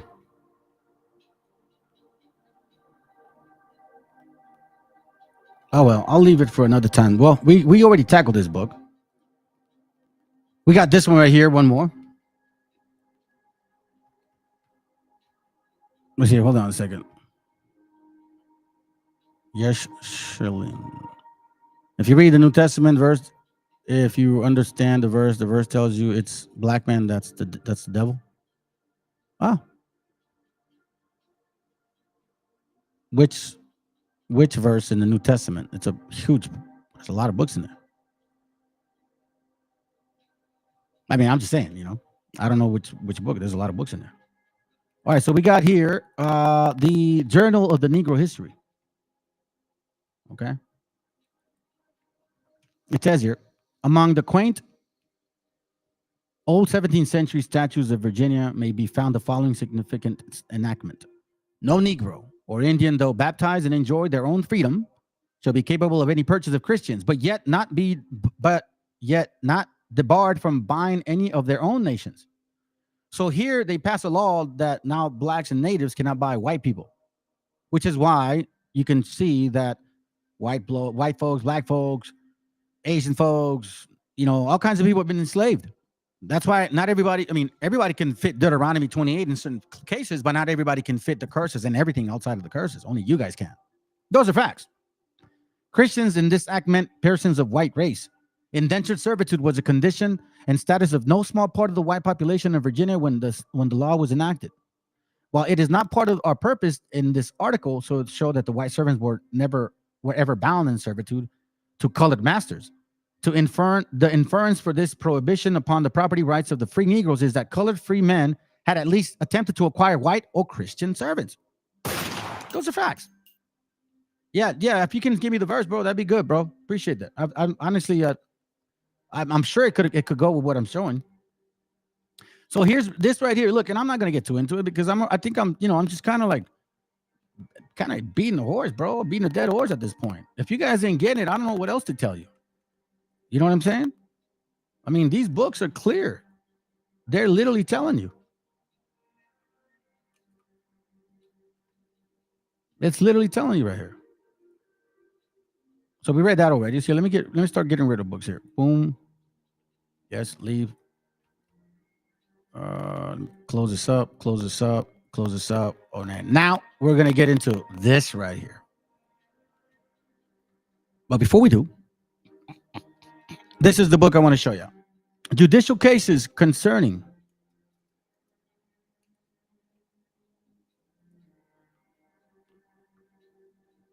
what the hell's going on with this thing, bro? Okay, I'm gonna have to do it like this, okay? Judicial cases concerning American slavery. Oh, hold on. Give me a second. What time is it? Okay. I'll try to finish up. I got about I'm gonna put about 20 minutes of this, and then I'm gonna show y'all a video after to finish off with a nice icing on the cake. You know what I'm saying? Judicial cases concerning American slavery and the Negro. Keep in mind, family, 1902, 1926, okay? Keep in mind, write these notes down of these books. This is on page 63, okay? Watch what it says. I'm going to prove this point. The first slavers were, the first people that were enslaved were you natives. It's time till you understand our history. With no hate, no prejudice, no racism. Now, it is what it is. Y'all were given the authority to rule over us. Fine. Your time's going to come. He that leadeth into captivity shall go into captivity. He that leadeth with the sword shall be killed with the sword. So I'm good, man. Vengeance is of the Lord. However, the colonists did not depend on traffic or kidnapping for supply of Indian slaves. Why? But took the enemy pagan by their own progress in war and enslaved them long before the passage of Virginia Act of 1676 to 1679. In case you guys don't know, I did a class on Partis Equitreventrum. I gave you several books to confirm this too. When forces were being raised in Maryland in 1652 for a march against the Eastern Shores Indians. Such Indian prisoners as shall happen to be taken are declared the spoils of those who financed the expedition. Now we know who was the wealthy people at that time, Sephardics. Indians were also reduced to slavery in punishment for crimes. This is in the 16th. How come we didn't know this? Right? Remember, when you're being given a narrative of this society, teaching you fake ass history that somehow you can say it's in the Bible, well, yeah, everybody can get tricked. And the Black Messiah will make sense for you. But that's not the case. The last hour temptation. Now, we never knew that you guys always brought Black Jesus with you. Well, nothing new under the sun, because the Spirit always comes back and you guys are just manifesting yourselves once again. But this time, they ain't no black plagues or smallpox from Africa. Suckers, we're fully awake now. Thus, we have shown that the first slaves in the colony of Virginia were Indians. Well, hold on a second. What?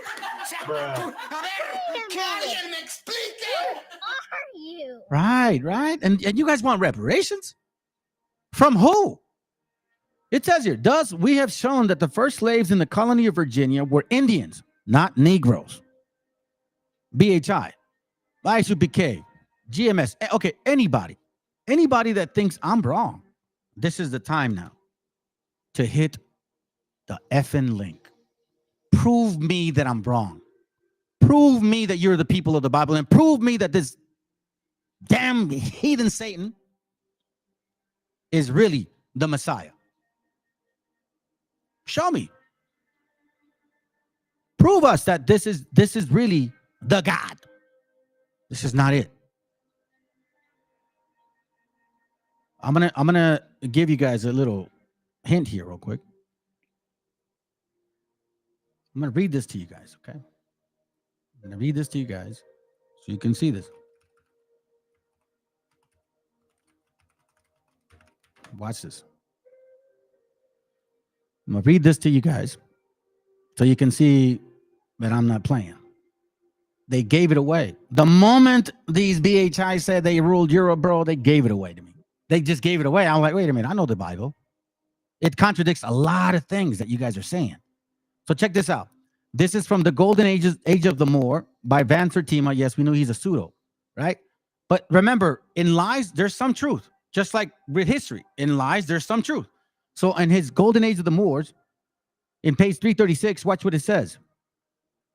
This is a European scholar, a Swarthy one, who had sympathy for the Christians, the white ones, right? Remember, we just read the Christians were white people. Okay. It says, the reins of their horses were as fire, their faces black as pitch. Do you see this guy's face? Their eyes shone like burning candles. You see this right here. So black as pitch, burning candles, right? Okay. And then it says, their horses were swift as leopards, and the riders fierce than a wolf's sheepfold at night. Which is why, when I was bringing out Habakkuk 1 and 5, behold ye among the heathen, and regard and marvel and wonder marvelously, for I will work a work in your days, which ye will not believe, though it be told to you. What is that? Their horses are swifter than leopards, and are more fierce than the evening wolves. What the hell? They said the same thing here. Their horses were swift as leopards, and the riders more fierce than the wolves in a sheepfold at night. This is what they said when the dark-skinned people came and conquered the light-skinned ones in Europe.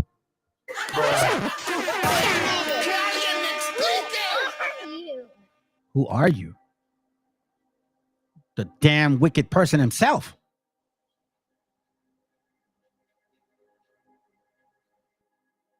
Thus, we have shown that the first slave in the colony of Virginia were Indians, not Negroes, and that the law of the colony sanctioned Indians. Listen, and that the laws of the colony sanction Indian slavery, except as regards prospective importance by land. For a few years after the passage of the Act of 1670, the practice of the colonists in accordance to their laws is illustrated by the case in the courts of Virginia and Maryland. From 1627 and 1831, and in 1627, some Indians of Carib Islands were brought into the country by Captain Sampson, but the experience was too disastrous to warrant repetition, at least on a whole scale. Besides the traffic in Indian slaves between Virginia and Maryland colonists mentioned above, Maryland courts record contain other instances of Indian slavery. Paul Simpson Mariner in 1648 complained that Captain Elbert Hill had not delivered to him 2 Indian boys whom had covenanted to deliver. So now, culomiados, if these were so-called black folks, like Africans, why are they differentiating them from Negroes to Indians? Stupid ass. Same page. In the latter history of the Indian slavery in Virginia, it is the female Indian slave who is prominent as the ancestress of slaves pertaining for freedom. For if she had been enslaved unlawfully, her descendants in the female line were free, in accordance with the axiom of the civil law. Partis sequitur ventrum, which is accepted generally, except in Maryland for a few years. That meant that he who comes the way that, okay, if the woman is a slave, her children are slaves.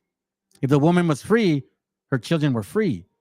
But our people were enslaved regardless. So all these black folks, when your grandma says she was native and you're all proud of that shit, well, guess what? Your grandpapa of African descent raped the shit out of her. And you're proud of that. And that conveys you to want to steal a nation and a history and a heritage. It's a sad case nowadays.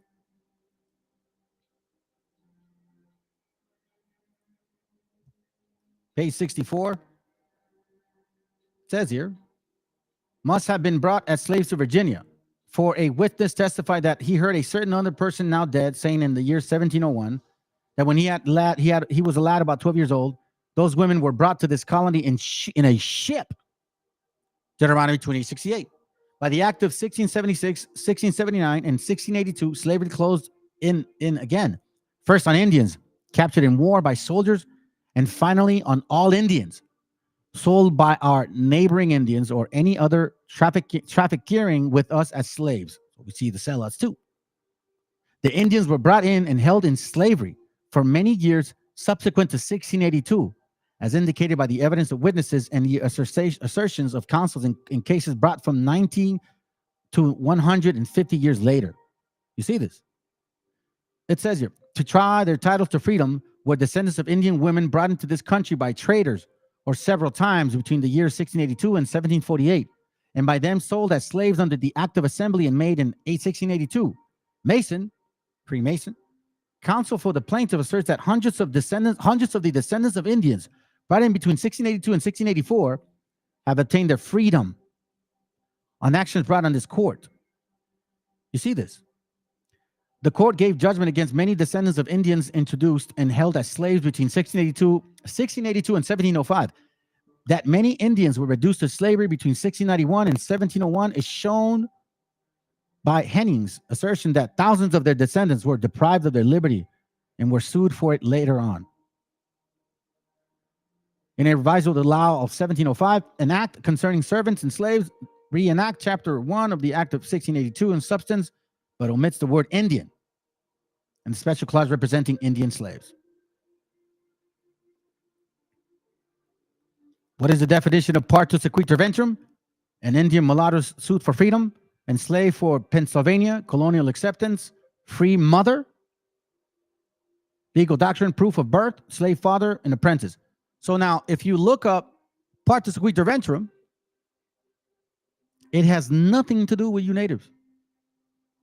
It has nothing to do with our sisters. Watch. That's why that book says it's using these people to confuse the nations and deceive them. Partus sequitur ventrum. See, look. And what do? They put a black woman.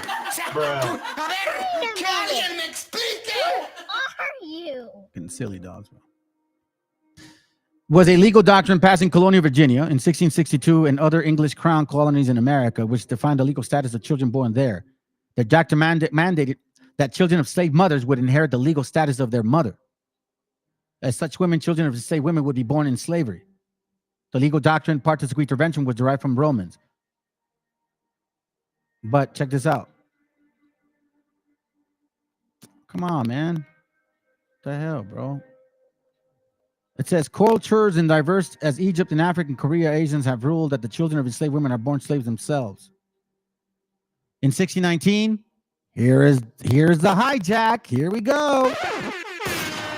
In 1619, a group of 20-odd Negroes were landed in the colony of Virginia, making the beginning of the importation of Africans into England's colony in continental North America. What a bunch of liars, man. What a bunch of liars. Like, look, transatlantic slave trade. It's all blackety black, right? No, nothing about you natives. Supposedly 1656 multiracial women classified as owner state as being Negroes. You see, here we go. You see what I'm saying? Colomiados, this is why you're so stupid. Because you're getting debunked left and right. Oh, I can't wait to see your stupid ass, bro. Man, I'm looking forward to the day I see you. Let's finish it with this one. This is from Los Siete Mitos de la Conquista Española. It says on page 682.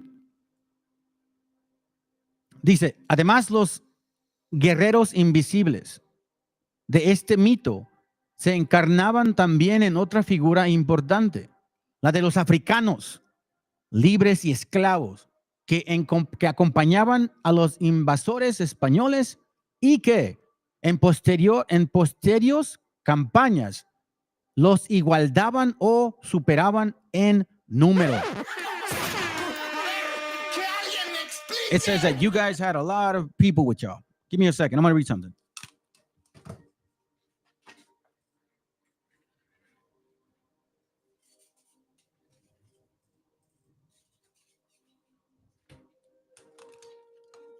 It reminded me of this book, which is called Africa's Gift to America.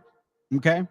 And this is why it's important that you guys understand what it says here. It says, page, I believe, let me see.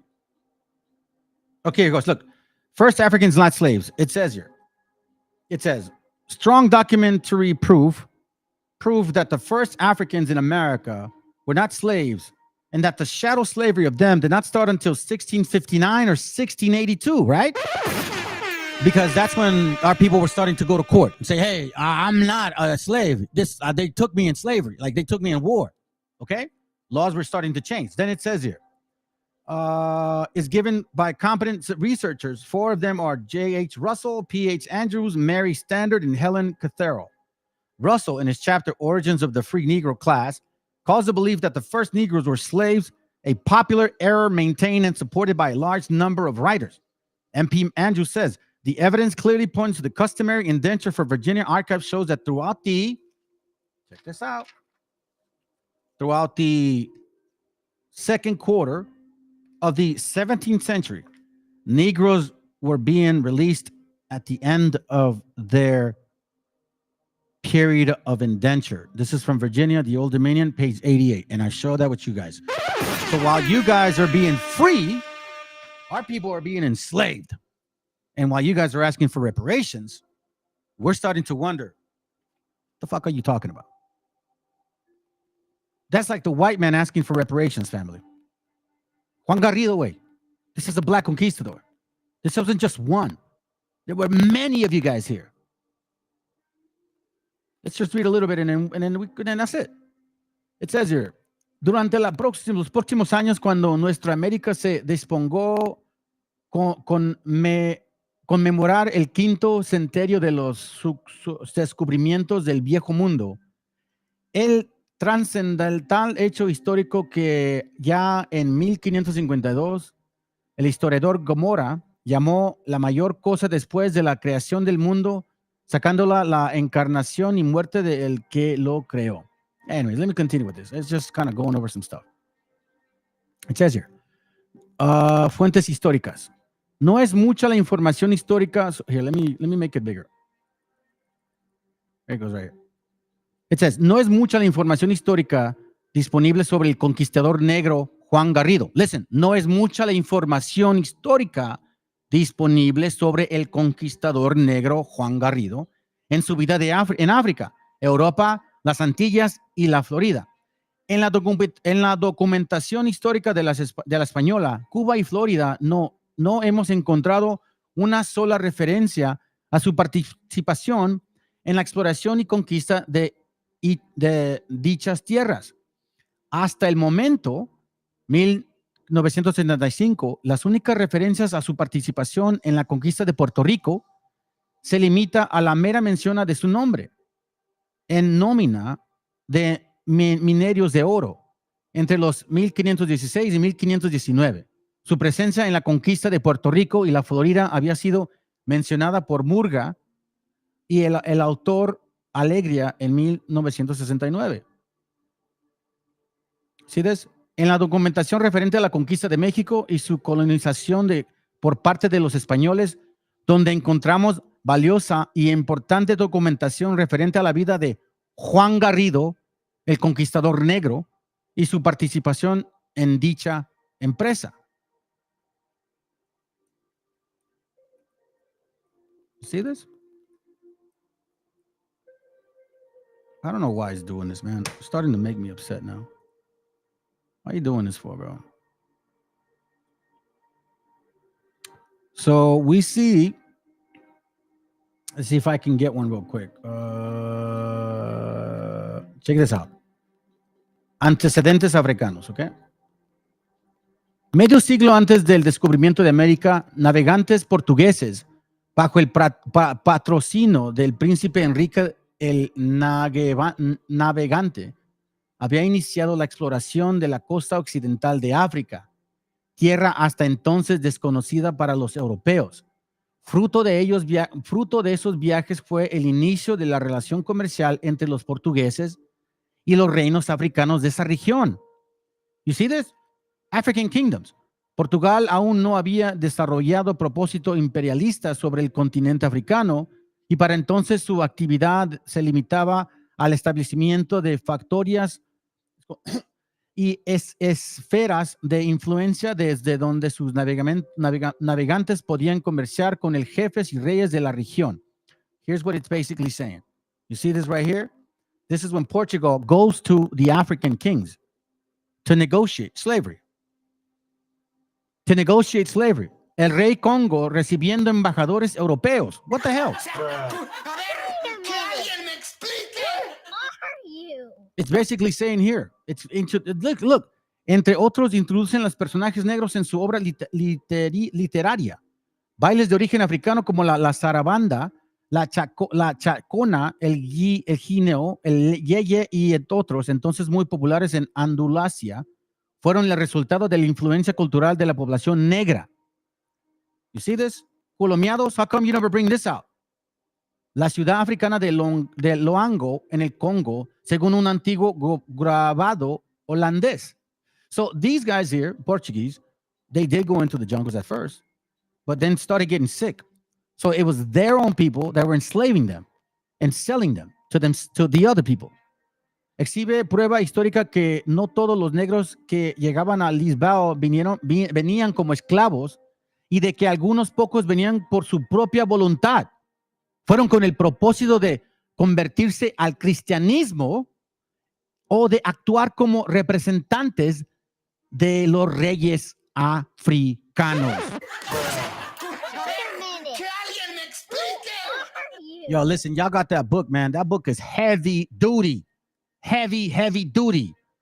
Let Us Go Free. This is the last book I'm going to show you, and then we're going to move on to the video real quick. This is, it's called Let Us Go Free, Slavers. All right, here goes the link. Y'all enjoy it.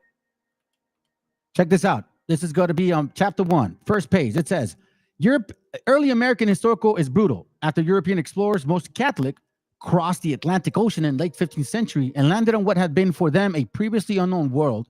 Adventurers, entrepreneurs, thieves stole what they could, showing little concern for the diverse peoples who inhabited the land for thousands, maybe 10,000 of years. Transatlantic voyage and inclination to a new environment was harsh yet mild compared to the violence that marked American conquest seemingly every step along the way. Soldiers destroyed indigenous strongholds. Investors gobbled up natural resources. And colonists enslaved the native people, man. All while unknowingly introducing diseases that decimated indigenous communities. I showed y'all who gave us the, smallpox. European traders then descended upon the west coast of Africa, where they brought thousands of slaves captive along the way. Society of Jesus or Jesuits encouraged and participated in and benefited from the conquest. At least one African helped conquer America from the beginning. He was not enslaved. On the Christopher Columbus first transatlantic voyage in 1492, Columbus picked up a black man, probably off the coast of North Africa and the Canary Islands, which Spain had conquered almost 100 years before. Portugal, technically. The black man's name was Juan Las Canarias, John of the Canary Islands. The fact that he held a Christian name suggests that he was baptized Catholic. Various other Catholic soldiers, let me read that again. Various other black Catholic sailors, soldiers, servants, and settlers from Spain followed, hoping to improve their lots on the earliest voyages of exploration and conquest. As one scholar noted, Africans had lived in Europe since the dawn of recorded history, with black persons who resided in Spain mostly descended from North Africans whom Moors or Muslims had brought to Spain, some free, others enslaved, as part of the 8th century spread of Islam. Early Afro-Europeans who came to the Americas might have accurately been called Atlantic Creoles.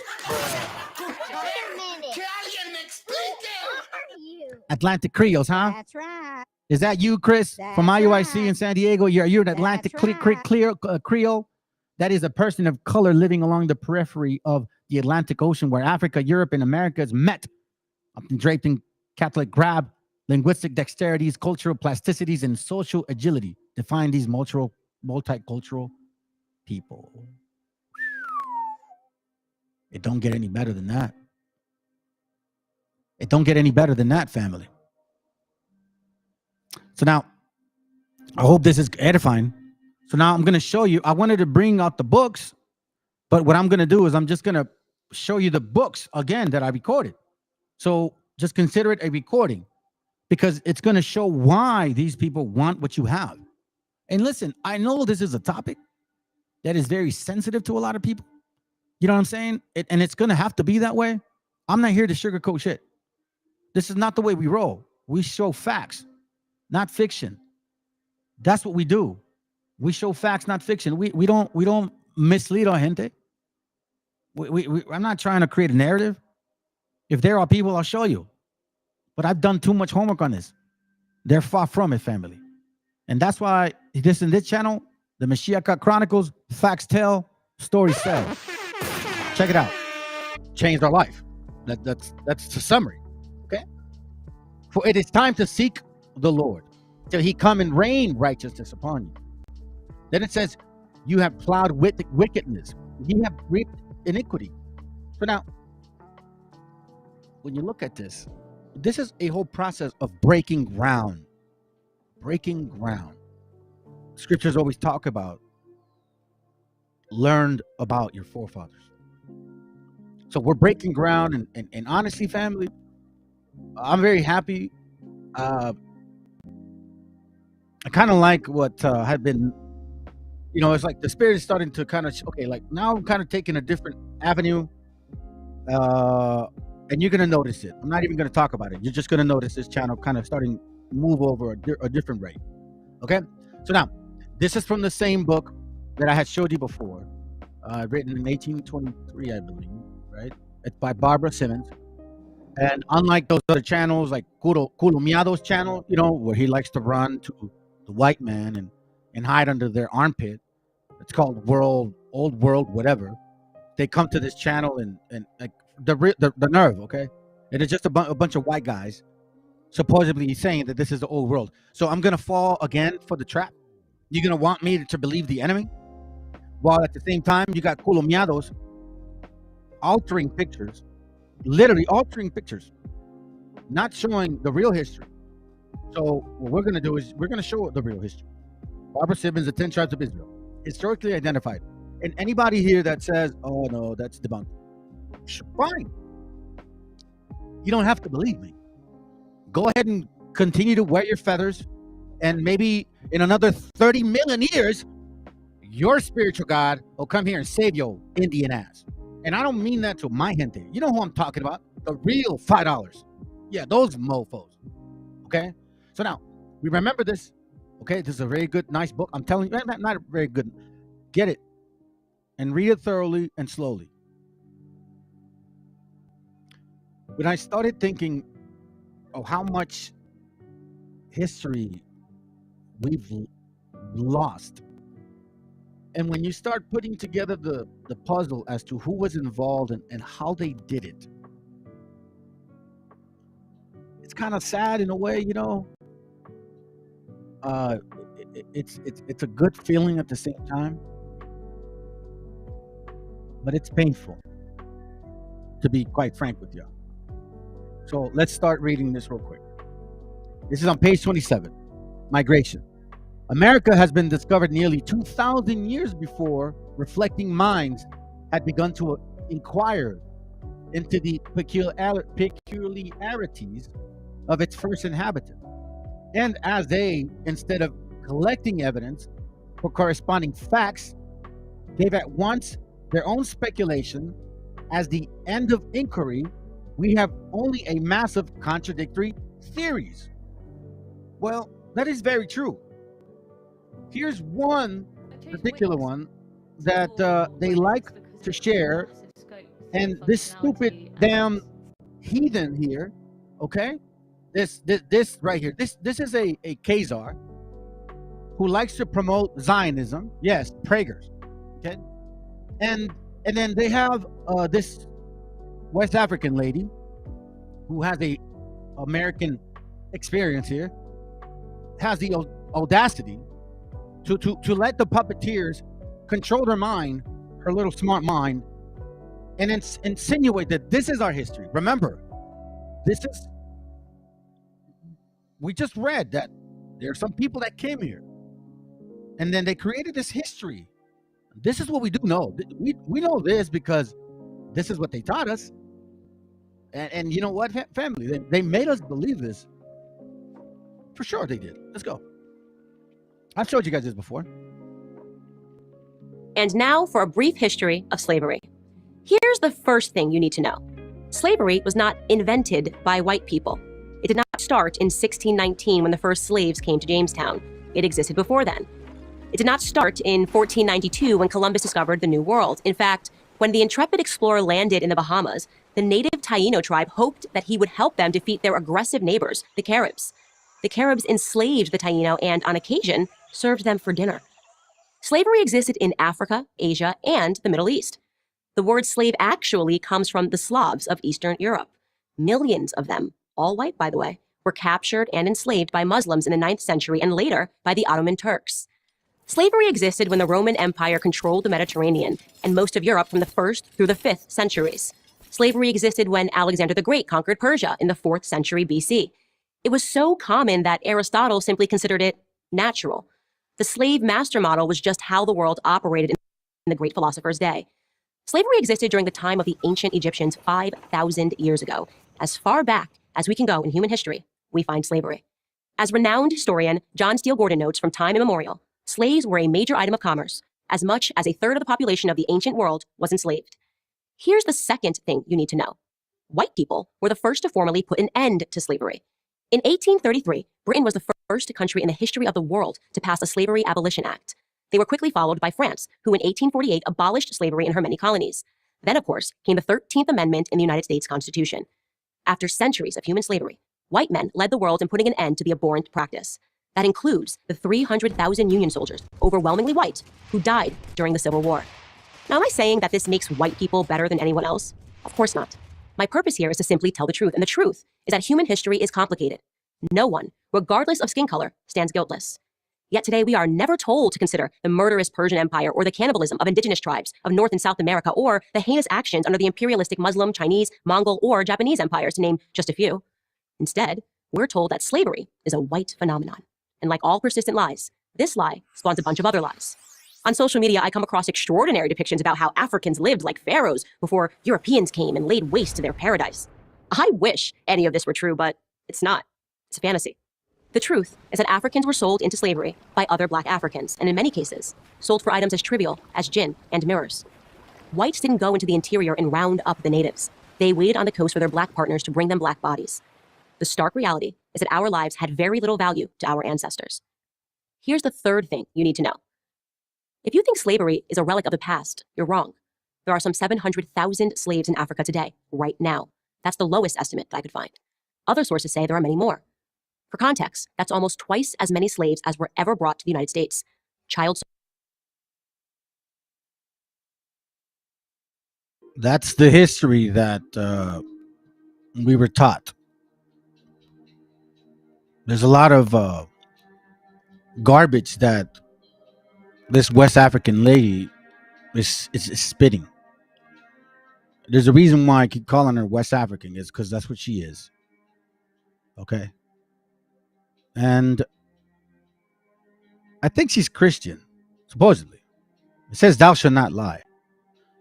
You know, it's not even worth using a derogatory name towards these people anymore, because I realize that these Ivy League graduates are much more stupider than I thought I was. I thought I wasn't a very smart man, but now that I know what I know, the wisdom of the Most High is not like the wisdom of these idiots. So let's read it again. It says, America had been discovered nearly 2,000 years before reflecting minds had begun to inquire into the peculiarities of its first inhabitants. And as they, instead of collecting evidence from corresponding facts, gave at once their own speculation as the end of inquiry, like the dummy we just listened to.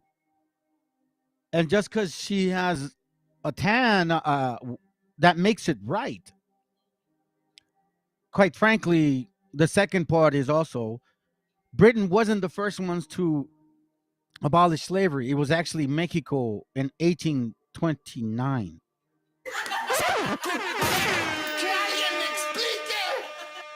Because you had Negroes going to Texas, pendeja, running from slavery. Not, and that's in Britain.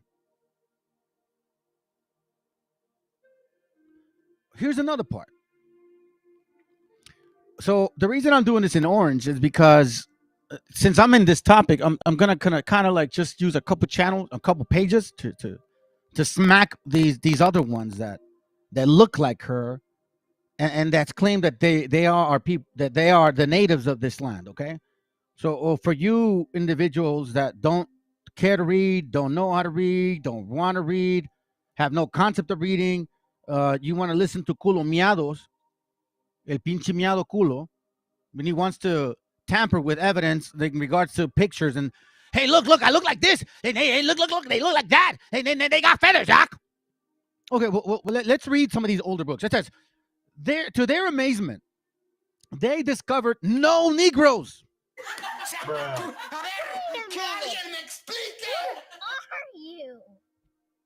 Once again, to their amazement, they discovered 0 Negroes.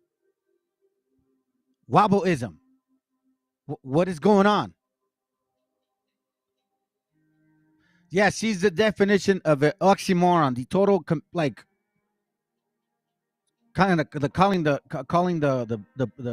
kettle black, calling the pot black, or how's that go? I don't know, something like that. So, anyways, to their amazement, they discovered no Negroes. 0. Now, let me just show you a couple more things. The people, men and women, although they are such a vast multitude of tribes or nations in such diverse climates, appear nevertheless like the children of one family. So, once again, culomiados. And then what's the other guy? I'm just here to make you think. You look like a sapo with dreads. You guys don't understand what this means, because if that was the case, then they wouldn't say they didn't see no Negro. They would have been like, hey man, like, they all look like the ones over there. But no, it says here that those people that they saw here, they're, regardless of like the shade of color, we all look the same.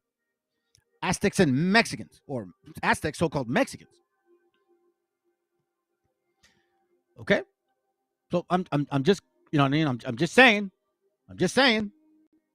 Okay, here goes again. Let me read it. Aztecs, Mexicas, They were the last people who settled in Anahuac, sorry. They formerly dwelt in Aztlan, Asia, and that covers a vast land. By the way, you that don't understand what Asia means, you think it's just Chinese people. That's again. I'm not baffled no more. Now I know why. You have told us that we were illiterate. That you kept us illiterate. You kept us dumb from our history. You kept a lot of who we were. You taught us, like you put us in a particular system that doesn't benefit us spiritually. It's not about us, which nobody would want to eat off of that food. It's only history that feeds your spirit. They were the last people who settled in Anahuac. They formerly dwelt in Aztlan, a country north of the Gulf of California. You know how Colombianos and all these idiots want to use pictures of supposedly Californians and they look negros, but it were driven or drawn by people that never came to this continent, right? It says of California, judging by the route of their immigration, according to Buturini, a province of Asia. Once again, Asia is a vast land. Before you go and get drunk on your thought process, slow your roll. Don't let the wool hit you. Page 47. Just since I'm on this topic, I just kind of want to say some stuff. This is why they want what you have, family. Because your history is very important. The name of the chief who conducted the people is Messi, from whence the proper name of the Mexicans is derived. Let me read this before it so you can see. As the authority of Herrera, royal historiographer of the Indians, our gente, not African-looking people, our gente, will have weight with those who consider that his office must have given access to a variety of curious documents relative to Aztlan. It may be proper to add what he says in the 10th and 11th chapter of the second volume in the third decade of the same migration. Never did the devil hold such familiar converse with man as he, Vitsiliputli, and accordingly he thought proper in all things to copy the departure from Egypt and the pilgrimage performed by the children of Israel. The name of the chief who conducted the people was Meshi, or Messi, from whence the proper name of the Mexicans is derived.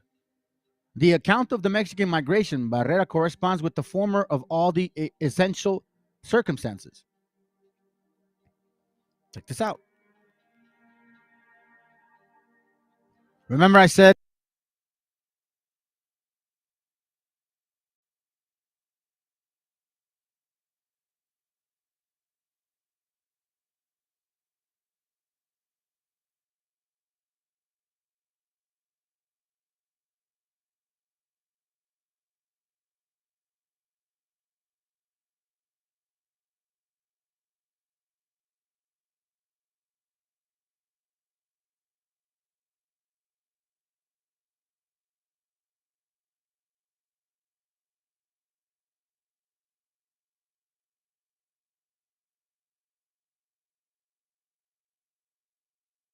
about the name of our father, Yahoo. Yahoo. Remember Yahoo? Look at that right there. Yao. Again.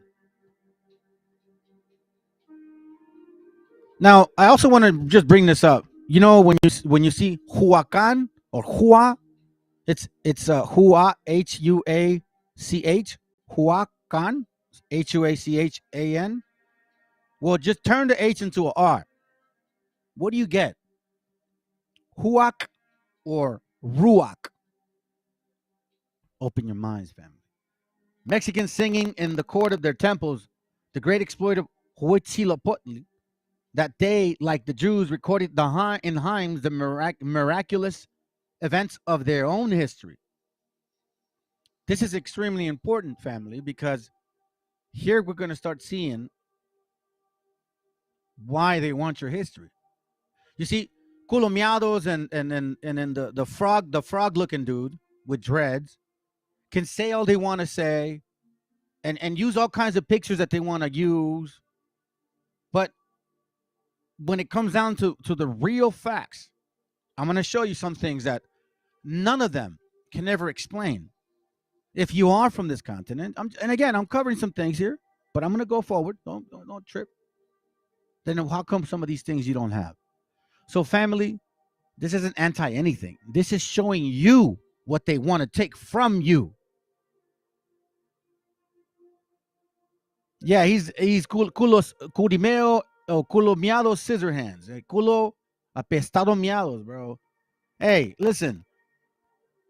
I would love anytime, anyone, any wabo, any culomiado baby, any culomiado liquor of his huevos wants to come and debate me.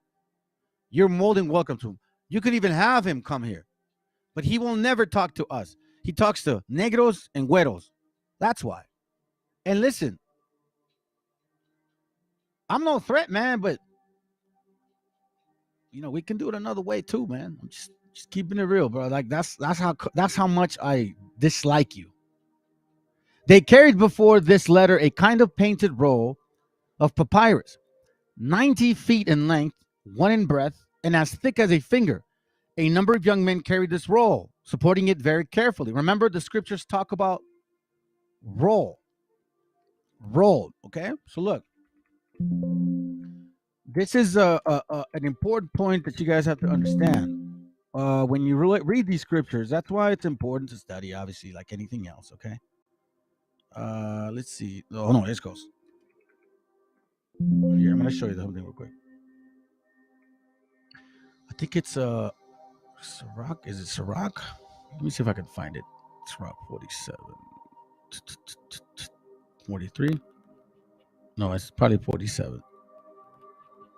Oh wait, 44. Oh man. Hold on. I think I know. An 8. Let's see. Okay. Hold on. Let me see if I can find it like this. Sirach. Is regarding the scripture that talks about. Oh, here it goes right here. Man, I was way off. So it says here, look, 2nd Ezra 14:39. Then opened I my mouth, and behold, he reached me a full cup, which was full as if it were with water, but the color of it was like fire. And I took it and drank it. Oh, hold on a second. Where is it at? Oh my God. Is this the one that I'm talking about? Oh, I think it's Isaiah, man. I can't remember, family. Anyways, let me continue. The number of young men carried this roll, or like a scroll, supporting it very carefully with arrows. That is, that it might not be injured on its surface, being entirely covered with paintings in which all the mighty acts which he, Huitzilopochtli, I think that's how you say it, was believed to have performed in their favor, and all his titles and epithets which they had bestowed upon him in return for the victories which he had granted them were recorded. Okay, so now it says here, look, they walked in procession before their false god, singing his proverbs and glorious deeds. Okay, so watch this. Check this out. Here's where you get stuck, culomiado. And this is where you all wobbles get stuck. Because I know this for a fact. Okay, in case you guys don't know this, watch this real quick. Exodus 12:39. And they baked unleavened cakes of dough, which they brought forth out of Egypt. Okay? Or Exodus 29:2. And unleavened bread and cakes unleavened tempered with oil and wafers. So I'm like, wafers? That's just one. Okay. Well, what is wafers? Well, wafers look like, show you. These are wafers. Okay. Wafers son como, let's see, wafers. Let's see if I can get it here.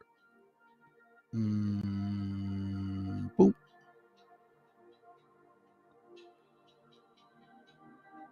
Thin cake. You see that? A thin cake. Now, in case you don't know this, culomiados, what is this, family? What exactly are these? You guys know about sopes, right?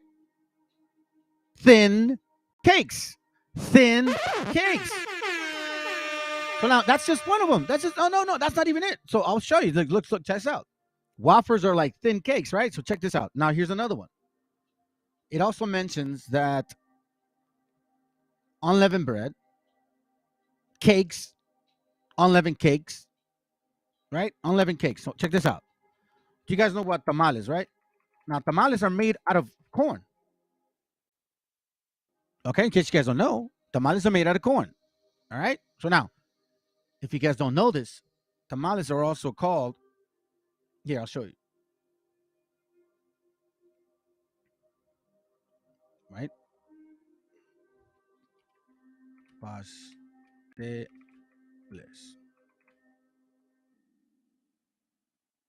De Puerto Rico. Puerto Rico. Look what they call pasteles. You see what they call pasteles? They call tamales pasteles. Okay? And unleavened bread, cakes, unleavened, meaning tamales, and wafers like torta, like masa, like a thick, flat bread. Thick, flat bread. This is why they want this from you. Check this out. The processions and dances terminated at sunset, at which hour precisely they made an offering of tamales.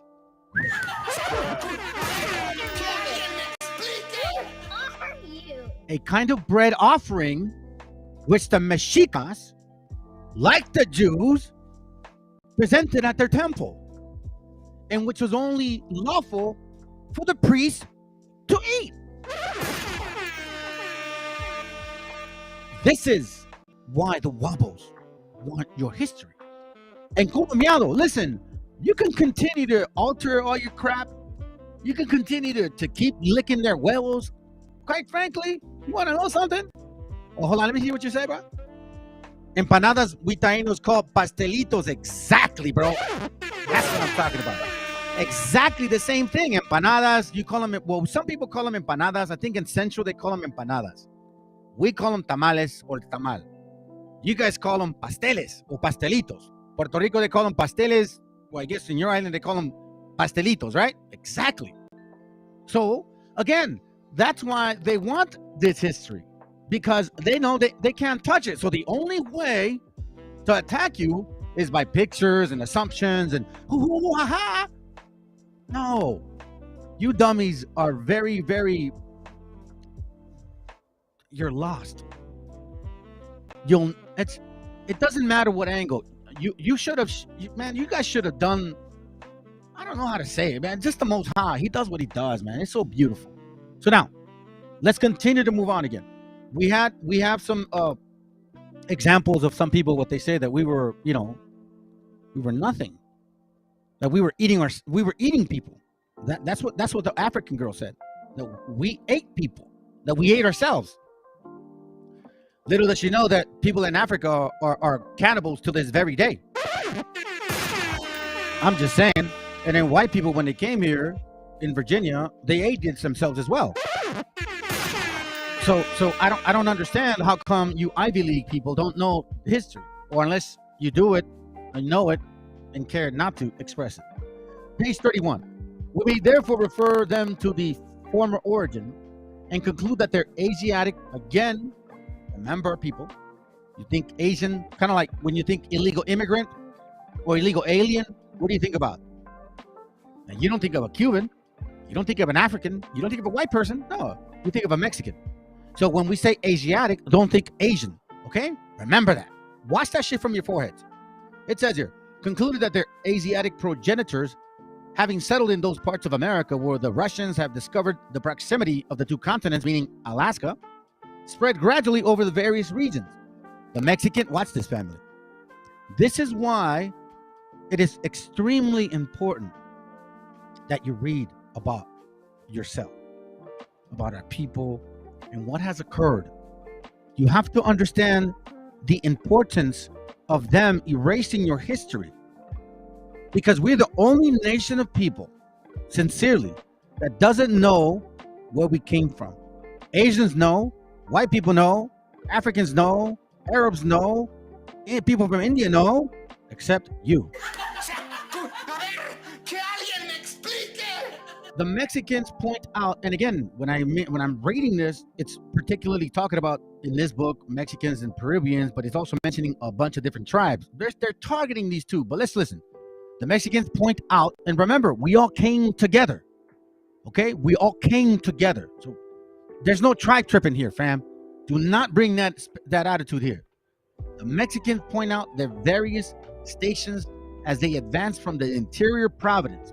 And it is precisely the same route which they must have taken if they had been immigrants from Asia, okay? So now, Dr. Williams, in his history of Vermont, remarks these straits are but 18 miles wide, and they are full of islands.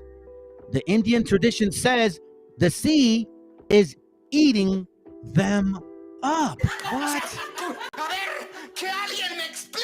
That's why when I find older maps, there are islands between those two particular parts. So now, let's continue.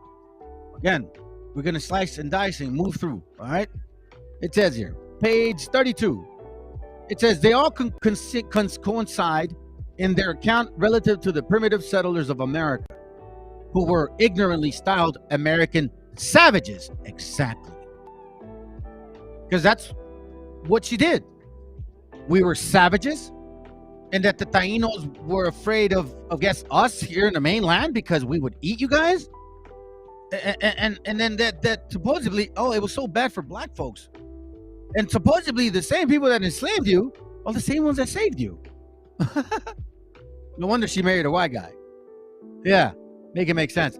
They all coincide in their account relative to the primitive settlers of America, who were ignorantly, no, stupidly, not ignorant. They're not ignorant. They're very clear of what they were doing.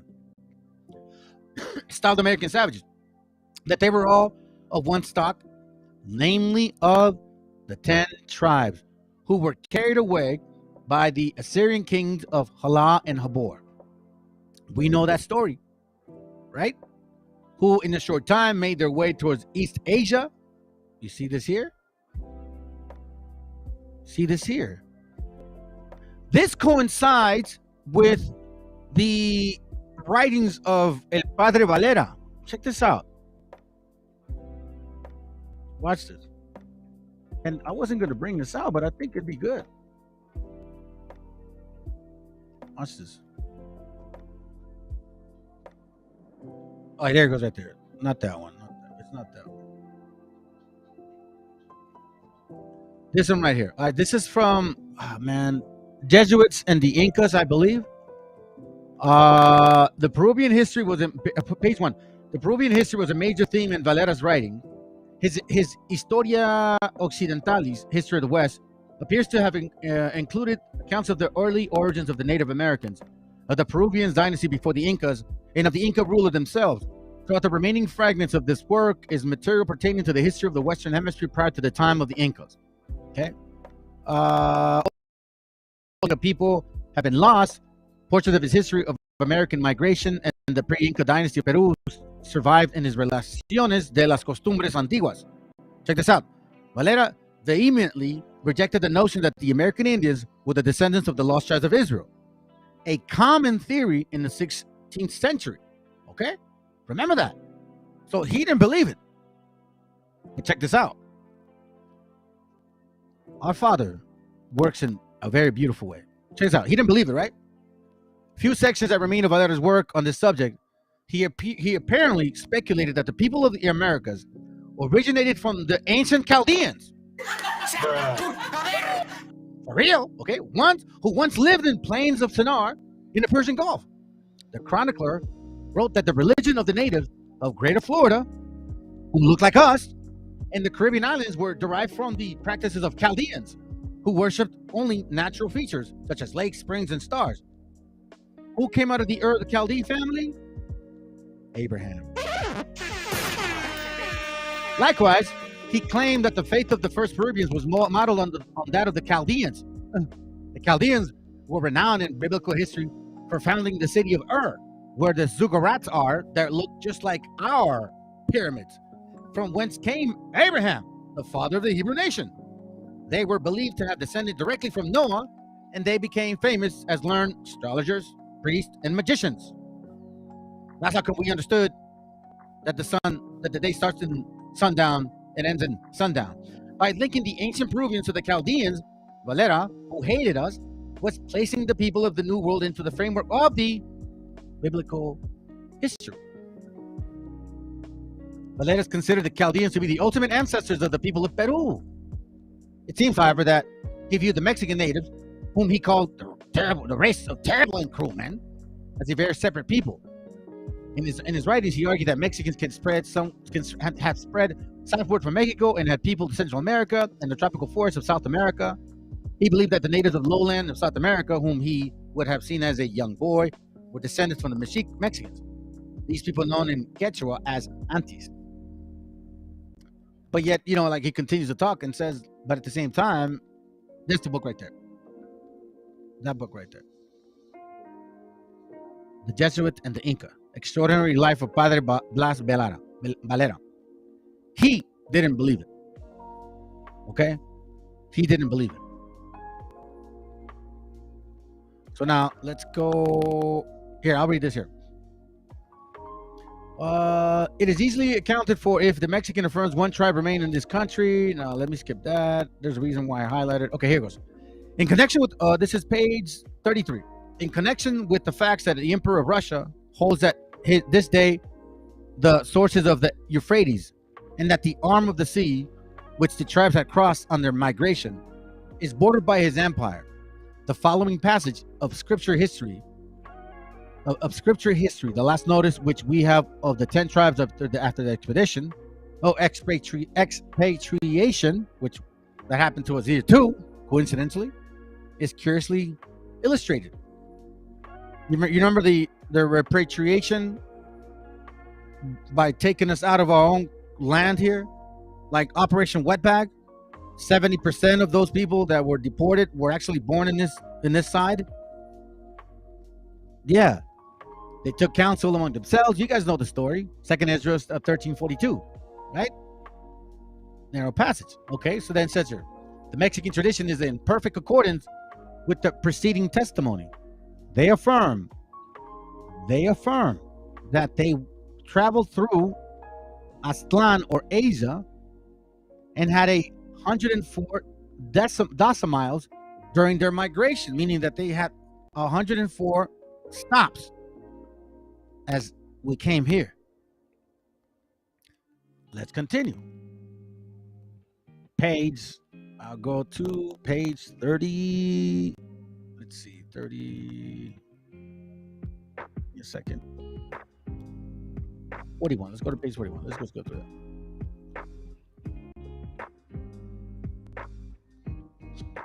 Remember, they said that when they found us that we were just a bunch of damn human flesh-eating, sacrificing baby, worshiping heathens. That supposedly they brought the white Jesus to save us and to civilize us and to make us like lovable, huggable white folks that have never hurt anybody, that have never put anybody in slavery, that has never fumigated our people, that has never raped our gente, that has never stolen land from us. They want us to be like them, like as if that stuff never happened. He wrote a history of journeying over the Aztecs and Mexicans to the country of the Anahuac, which MS was preserved in the library of the Covenant of Jesuits. Thus also he writes of Siguencia, who, having a collection of ancient paintings and manuscripts, applied himself with assiduity to illustrate the antiquity of the kingdom. Besides with many mathematical, critical, historical, and poetical works composed by him, he wrote in Spanish the Mexican cyclography, a work of great labor also, the history of the Chichimeca Empire, of which he explains that he found in Mexican manuscripts and paintings concerning the first colonies which passed from Asia to America, and the event of the ancient nations established in Anahuac. Last page. Torcomeda's account is singularly confirmed by an original Mexican painting, which once formed a portion of the Historical Museum of Buturini. This painting consists of 23 pages folded in the usual manner of the Mexican painting. The first page contains a picture of Aztlán and the passage of the Mexican across an arm of the sea, like how we migrated from the east, and likewise their arrival at Huicolhuacan in the first year of their lesser cycle, as also the representation of their god Huitzilopochtli speaking to them through the mouth of a bird. If more detailed paintings of this migration had been saved,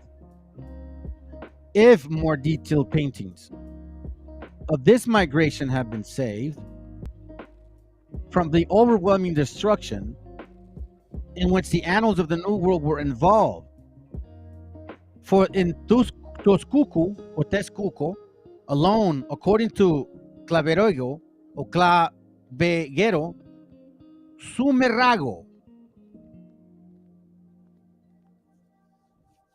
Do you guys remember him? First Bishop of Mexico caused a little mountain of paintings to be collected in the square of the marketplace and burnt. We should have been acquainted with the history of this pretended migration in its minutest circumstances. As a commentator, the national vanity of the Mexicans must have been highly flattered at believing themselves to be the chosen people of God.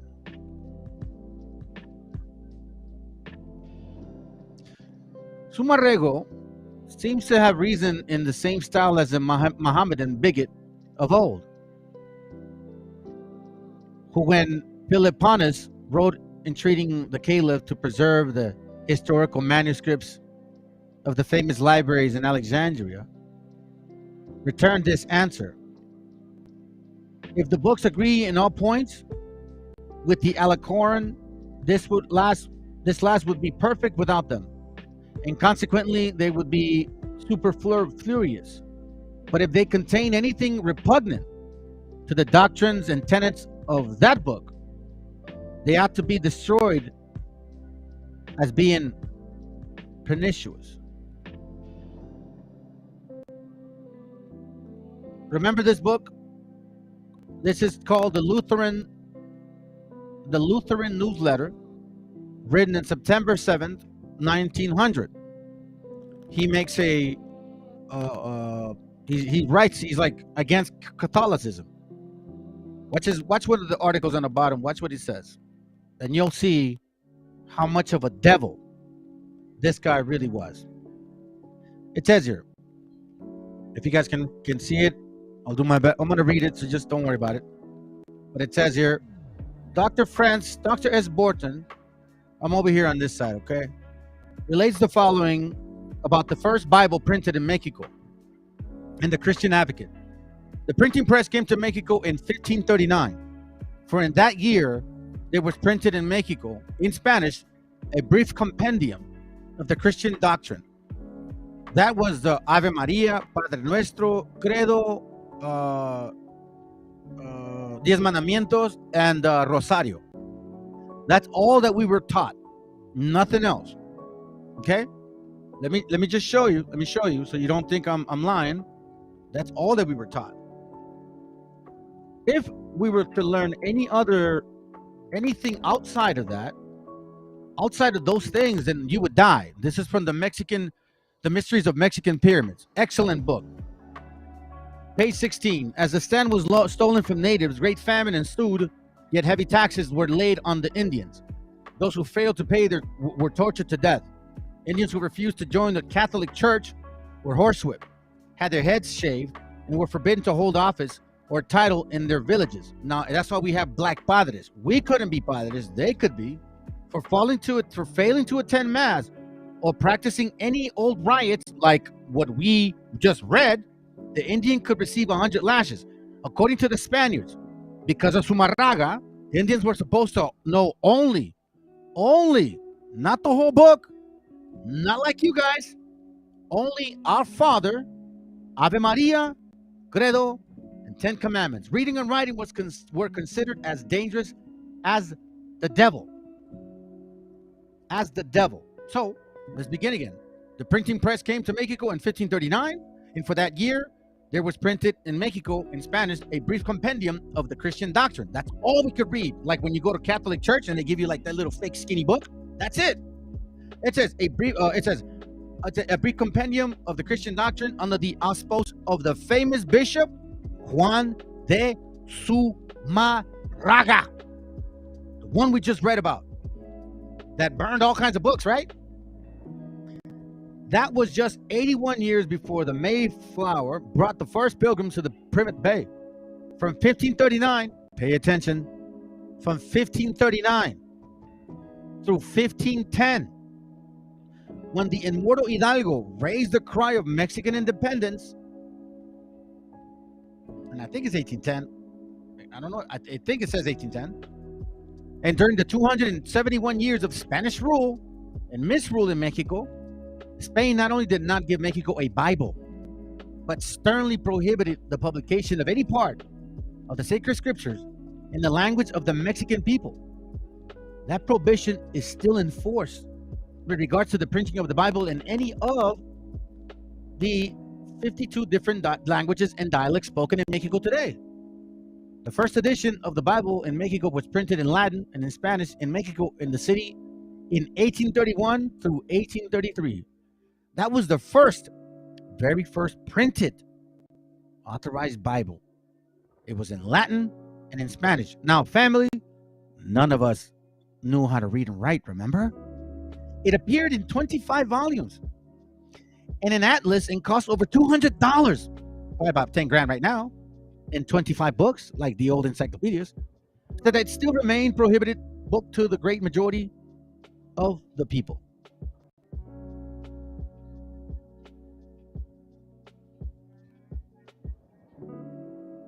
Anything repugnant, he says. Well, that's not even it. Zumarraga. This is from hold on, let me get rid of this. A second. Page 113, 155. Here, I'll show you this one first. I cannot remember which book I got this from. I'm going to read it in Spanish real quickly, okay? The bottom part says, según es la creencia que los españoles tenían de los indios, es evidente que ellos no creyeron en que la Virgen María se apareció a Juan Diego. Zumarraga apenas pudo en 2 años 15 días construir una ermita en Tepeyaca para su imagen. Tenía la burla de los conquistadores que le dirían que no debían ayudar a la construcción de un templo que no tenía más fundamento que el cuento de un indio de Tolpetacle, I guess, murió el inquisidor Zumarraga impropia. So he died, right? But then it says here, y no pudo acabarlo dice aquí, pero dejó este encargo a sus ayudantes, los franciscanos, los frailes más adictos a María, quienes desde el siglo XVIII, o desde el siglo XIII, defendieron y propagaron el dogma de la Inmaculada Concepción de la Virgen. So this is the same guy that brought the Virgin Mary thought concept that Juan Diego had seen her. And that's not true. Watch this. This is from the other book, Creencias Salvajes bajo la Inquisición. Check this out. El primer obispo de México, el franciscano Fray Juan de Zumarraga, ¿ok?, parece haber dado prioridad a esa tarea de inquisidor. Fue a sus ojos el complemento indispensable de su obra indigenista, al mismo tiempo que creaba el Colegio de Santa Cruz de Tlatelolco para instruir en la doctrina cristiana y en el saber europeo a los hijos de los caciques indios. Zumarraga perseguía a los caciques apóstatas, vueltos después del bautismo a su idolatría nativa. Gracias a eso disponemos de las actas de las declaraciones de los indios acusados por ese primer tribunal de la Inquisición, que comenzó a funcionar en 1536. You see this? So we just read earlier that that's when we were only taught those things, and they were not allowed to print any Bible in any of our languages since that time. La fe de los neófitos indios y sus observaciones de las disposiciones de la iglesia eran dudosas, pero el celo de Zumarraga lo llevó a exceso, que después que hizo quemar en público en 1533 al cacique de Texcoco, y en el 1545 al de la Yanhuitlán, causaron las desapariciones del tribunal hasta 1570. Las instrucciones del inquisidor general a esa segunda tribunal previenen expresamente, no habéis de proceder contra los indios. Dice, el historiador dispone pues de una perspectiva de cerca de 10 años, que coincide con el ministerio de Zumarraga. Let me see. Okay, no, that's not it. No wonder I couldn't find it. All right, so let's page 55. Hold on. Watch this real quick. This is page 113. Now we're going to move on from this. It says, okay. La constancia con la cual ese sabio se dedicó a dotar a su patria de un pasado digno del presente de elección divina que acababa de conferirle la aparición de la Virgen del Tepeyec.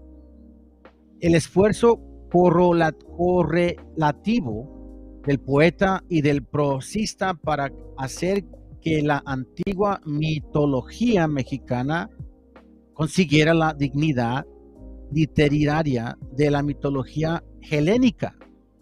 So it's saying that our people had this belief of kind of like this mother goddess in a sense, okay? And he wanted to join them with the mythical Hellenistic mythology, or the Hellenistic mythology. Fueron las expresiones mismas de la afirmación de la sociedad criolla. Okay, now check this out.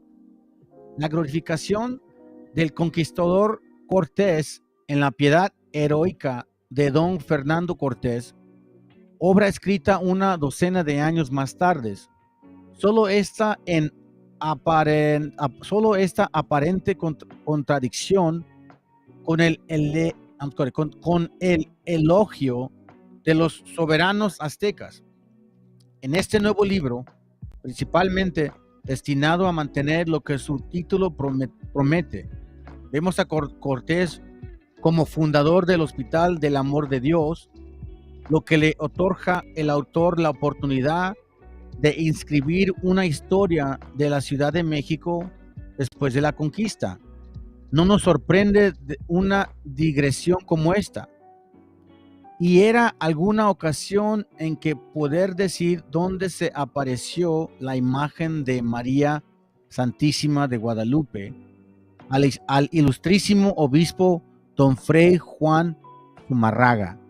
Dará licencia esta historia a quien no ha tenido otro fin en su escrito, tales cuales sino ilustrar a la patria. In a nutshell, sorry to read so much, but in a nutshell, what it's saying is that this man, Zumarraga, was the one and only creator of the Virgen Maria that appeared to Juan Diego, that we were only supposed to be learning those particular repetitive, preachings or repetitive, prayers, and destroyed all of our history. Everything. From top to bottom, destroyed all of our history. This is why, me personally, I believe it's important that you guys understand where you're from, what your history is, what was taken from you, and why it's literally like, if you don't think that these things matter, then I mean, I don't know what to tell you guys. I really don't know what to tell you, because it should matter to you. And if it doesn't, then I don't know why you're here. And the most difficult part for me while I'm reading, the material, right, when I'm sitting by myself, is how we were so, I don't want to say obsessed, but we were very adamant about following the way of our Father, and then that was taken from us. Now, just because we all fell doesn't mean everybody was not keeping the laws. And that's the painful thing, because when you look back and you see, like, man, we had a I mean, is it possible that the Messiah really gave us that name? Is it possible that he really did come here? I am not sent but unto the lost sheep of the house of Israel. And why take all of that history from us? Why reinvent it? If we're just Gentiles, if we're just heathens, why do we have all these other nationalities trying to take away what is rightfully ours? Because the pictures look a certain way.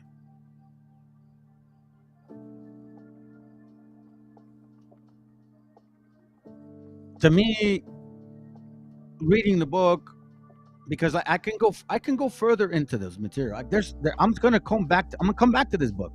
My next class, in a couple of days, I'm gonna touch on it more and more. You're gonna see. It's time that, look, I feel that we've broken ground already. Yes, it was important to bring you the facts in regards to Psalms 83. Now we gotta eat.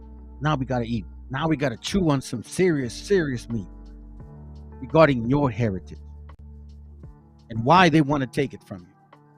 Revelation 13:6, and he opened his mouth in blasphemy against God, to blaspheme his name and his tabernacle. We are spiritual bricks, so to speak. We are the ones that are creating this spiritual tabernacle once again. And these are the people that have told us that we're nowhere near our Father. And they are the ones now claiming that they are supposedly these people. So like, okay, if you are, then you are. But then now, when we are woken to this information, we're like scratching our head, like, well, that kind of matches us a lot. Shit, man.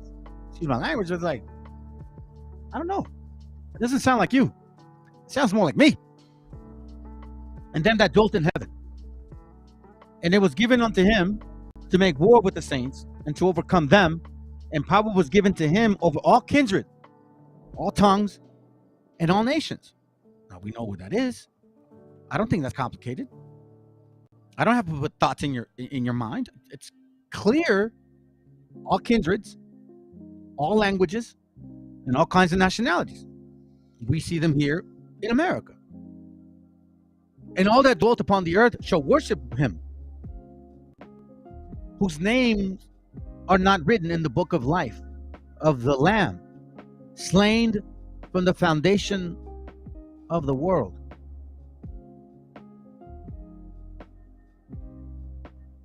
You know, let me show you something real quick. Slain from the foundations of the world, man. That's a very important point. And all that dwelt upon the earth shall worship him. Now, a lot of schools will give you their belief.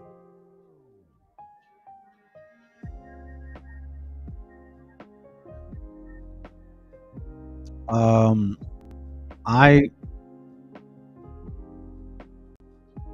will tell you that there's no doubt in my mind. And quite frankly, you know, let me, maybe I'll show it later. Maybe I should show it later. Let me read it again. And all that dwelt upon the earth shall worship him, whose names are not written in the book of the life of the Lamb. Book of the life of the Lamb, slain from the foundations of the world. If any man have an ear, let him hear. Who are these people? He is going to give you an example of who he's talking about. He that leadeth into captivity shall go into captivity. So this nation, this he, right? Kind of like Israel's like a she, right? You know what I mean? Well, this he will make war. This he is a nation of kindred and tongues and nationalities. These he led people to captivity. These he will go into captivity.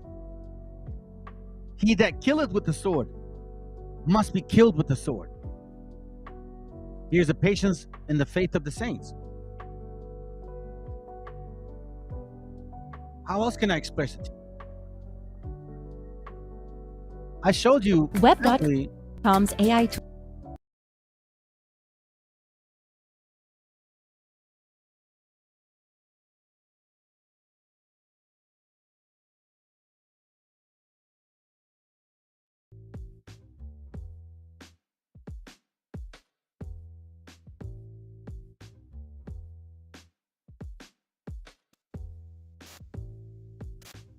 Test 1, 2, 3. Okay, here we go. Does that? I don't know why. Okay, so I'm gonna slice and dice that idiot that showed up. The brother Garcia, he made some good points, so I figured let me touch on it, and then let's tackle it and move on. So you guys can have a restful night. I know that when people are celebrating holidays and shit, you know, it is what it is for them, but at least we can kind of take a break, man. Some of us do work. You know what I'm saying? So check it out real quick. We're gonna tackle this real quick, and then that's it. So do me a favor, family. Take notes. You know what I'm saying? Take notes for sure. So we're gonna just kind of slice this guy, and I'm gonna piggyback off what the brother had said. All right. So let's start off with Daniel, man. Thank you, bro. Appreciate you, man. I've seen you every now and then, so you know, glad to have you here. Daniel, I'll start with verse 9 because I think you gave him verse 13 if I'm not mistaken. Okay, so let's go to verse 9. This is to, you know what I'm saying, just so you can understand why there's such a discrepancy with the misinformation, and that's actually a soup in its own self. You know what I'm saying? So let's read Daniel 9:7. Daniel 7:9 says, I beheld till the thrones were cast down, and the Ancient of Days did sit, whose garment whose garment was white as snow, and the hair of his head like the pure wool. His throne like the fiery flame, and his eyes his wheels as burning fire. Okay, so I asked some Christians, who is that? Oh, that's God. That's God. PhD dude would actually say the same thing, right? Okay. Now I'm going to show you what the brother has showed. Daniel 7:13. And I saw the night vision, and behold. Oh, and by the way, yeah, you're right. It's an easy topic. I get it, bro. But sometimes I focus on myself. Anyway, I saw in the night visions, and behold, one like the Son of Man came with the cloud of heaven, and came to the Ancient of Days. They brought him near before him. So then I'm like, who is this Son of Man? And he's definitely not the Ancient of Days. You know what I mean? Like, he's definitely not, because check this out. And there was given him, not the Ancient of Days, the Son of Man, and glory and all kingdoms and all the people and nations and languages should serve him. His dominion is an everlasting dominion which shall not pass away, and his kingdom that which shall not be destroyed. This is not the Ancient of Days. This is the Son of Man.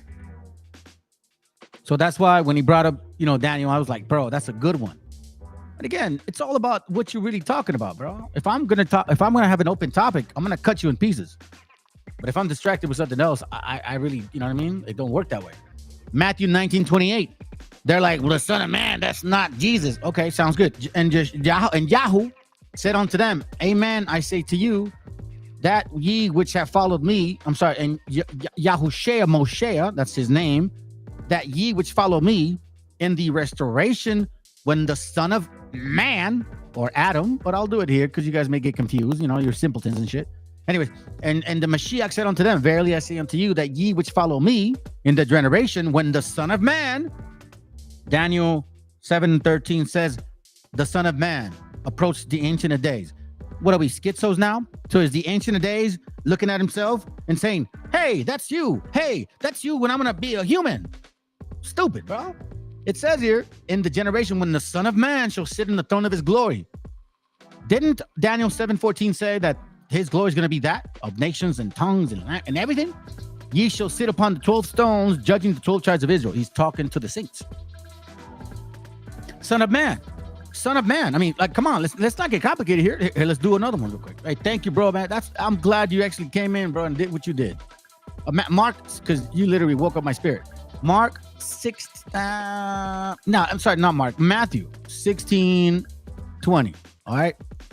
And maybe PH you're welcome to come back anytime, bro. I gave you time out. Anyways, Matthew 16:27 says this. It says, for the Son of Man shall come in the glory of his Father. Huh.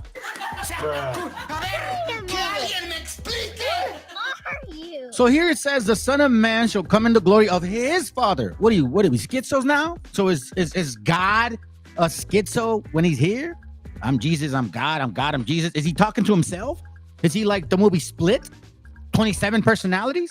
Because he does have a lot of names: the Comforter, the King of Kings, the Lord of Lords, the Salvation, the Lamb, the Tree, the Root. You know what I'm saying? The Offspring, the Morning Star. What is he, a schizo, bro? You Christians are silly, bro. For the Son of Man shall come in the glory of his Father with his angels, and then he shall reward every man according to his works. Which is something that you guys don't understand. Now, let me share this with you. Hold on a second. I'm going to give you this.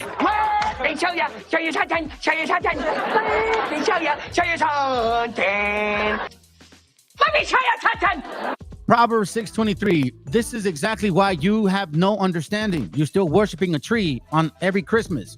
I'm sure you're getting ready for 4th of July, bro. I'm sure you're like, oh my God, I can't wait for the fireworks to start. I'm going to hold my baby up and take pictures with her. Stupid ass. Proverbs 6:23. For the commandment is a lamp. Not the Sephiroth, not the Ensof, not the Kabbalah, not the Talmud, not the Zohar, not the Mishnah, none of that stupid ass crap. Not Christian Christmas doctrines. None of that stuff. Not BHI shit either.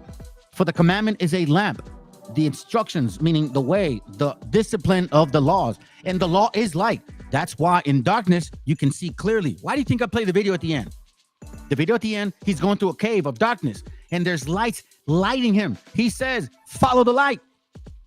And reproof of instructions of the way of life, because the only way you grow and correct yourself and correct brothers or brothers correct you is by the scriptures.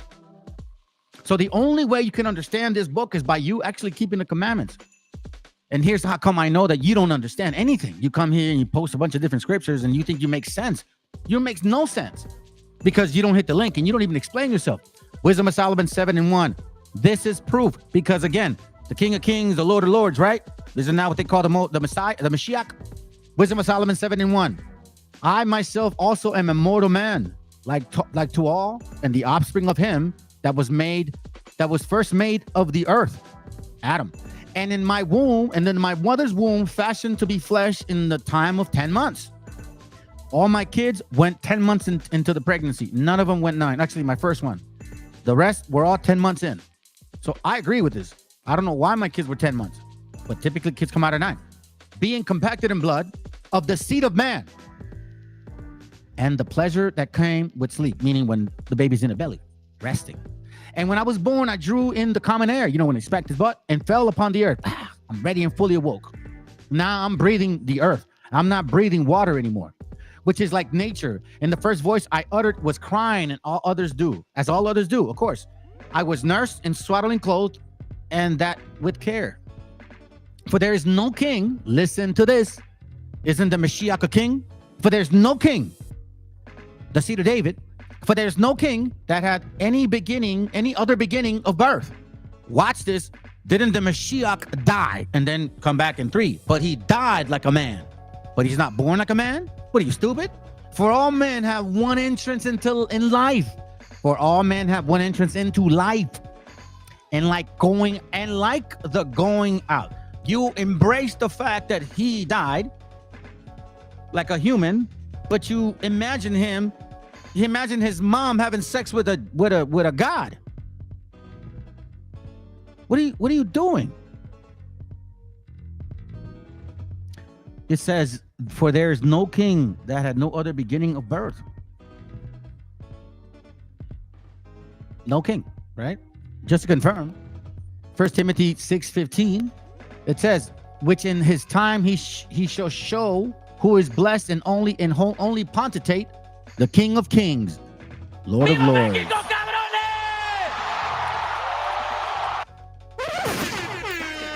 Because historically speaking, it was the Meshiachas that were going to bring out the truth, not some damn Canaanites and confused Christians. Romans 19:16. Let's continue with that. I'm just going to touch on it and I'm done. And he hath in his vesture and on his thigh a name written, King of Kings, Lord of Lords. King of Kings, Lord of Lords. Let me give you one more. 17 and 14. This is basically just follow-ups with what I looked. These shall make war with the Lamb, and the Lamb shall overcome them, for he is the Lord of Lords and King of Kings. And they that are with him are called the chosen and faithful. So remember, it says that nobody came like the way it says here, for there's no king that had any other beginning of birth, that all men have one entrance into life, like they're going out, right? Remember that? Okay, so then this is why this scripture is important. Actually, let me go to Acts 2 real quick. I'll give you Acts 2. This is basic milk. Acts 2:30, it says, therefore, being a prophet, knowing that God had sworn with an oath to him, that of the fruit of his loins, according to the flesh, he would raise up Christ to sit on his throne. You see, that guy thinks that God is Jesus and Jesus is God, right? So in this particular case, and that means that Mary would have known, right? Okay, so I asked you Christians, didn't the Spirit also show up to the mother of John?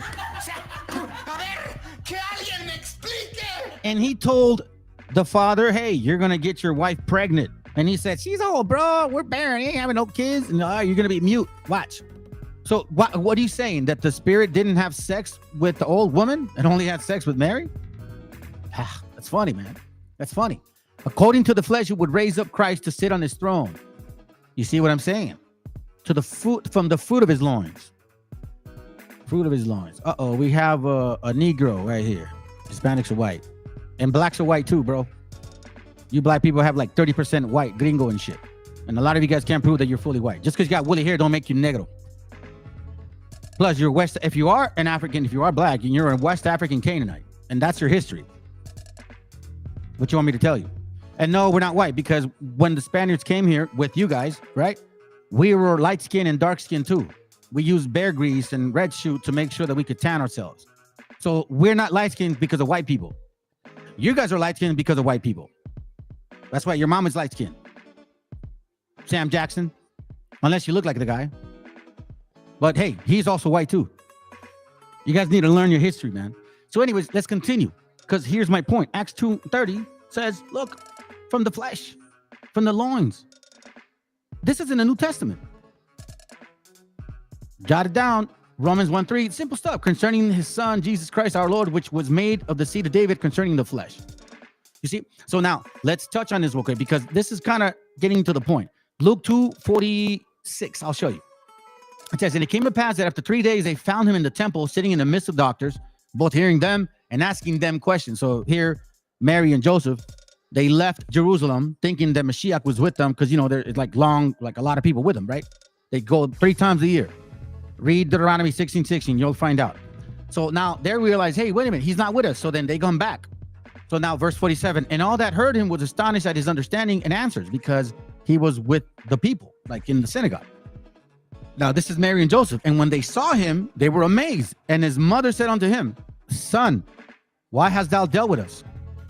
Why hast thou thus dealt with us? Behold, thy father and I sought thee soaring. And he said unto them, listen, how is it that ye sought me? Was ye not that I must be about my father's business? Now here's the question. So then if Mary knew that she slept with God, wouldn't she understand this shit? Of course. Hold on. And this says, and they understood not the saying which he spake unto them. Why? Because she knew that she had sex with Joseph, and that she didn't have sex with no spirit. But again, I asked you Christians, how come the spirit went to talk to Mary's cousin, the older lady, in Luke 2 or Luke 1, I believe, but yet she gets pregnant by her husband, and then you believe that the same spirit that talked to Mary had decided to have sex with Mary? Well, then what? Just because the other sister was old? He's like, nah, I like me young. I like him young. You know what I'm saying? So here again, if he said it himself, I'm about my father's business, which is why when you guys are unlearned and unfaithful to the word, you get lost in the sauce. This is why it is so complicated for y'all. Why you believe that God and the Mashiach are one. Let me end it with this. 1 John 5:7. Check this out. For there are 3 that bear records in heaven: the Father, the Word, and the Holy Ghost. And these 3 are one. You Christians, stop right there. Like, oh, you see, white Jesus, black Jesus, they're all one. No. Let's continue reading. And there are 3 that bear witness on earth. Spirit. They bear witness in earth. The Spirit is one, the water and the blood. So the Spirit is the Holy Ghost. The water is the Word, right? And the blood is your heritage from the seed of David, who was promised the adoption, the glory, the covenants, everything to Israelites. And these 3 agree in one, which is why he said, I'm about my father's business. Because if I'm teaching my son correctly to move like I move, he's going to move like I move. He's about his father's business. And you know, sometimes you have children that you've never seen before. They haven't even seen you much around, but yet they have your customs. Your FBA? Oh, bro, perfect. Come on, hit the link then, man. I would love to have your ass over here. Come on, hit the link. I want to destroy your stupid ass African stupidity. Hit the link. Let him hit the link, bro. I want to destroy this stupid ass FBA, man. I got massive material, and none of y'all ever want to answer me. I don't believe in culomeados, bro. I know you guys like to suck on his like nutsacks and shit, but we don't do that here. We speak facts and truth. So if you really are about your FBA, let's see if you're about it. Because how can you be FBA and be a true Jew, dumbass? It makes no sense. What, did you guys enslave yourselves? Okay, and by the way, FBA, if you're original from here, why don't you eat the food from this continent? Where's your diet? How come you guys don't understand about masa or corn or none of that stuff? I don't understand that. Now, you're an African. You are a 100% true West African, stinking one, bro. Just swallow your pride. Live with it. You'll never rule again. You'll never be great. Y'all had your chance. That's it. That's it. You're going to try to steal somebody else's heritage, but it ain't going to work. Because guess what? We're bringing facts right here.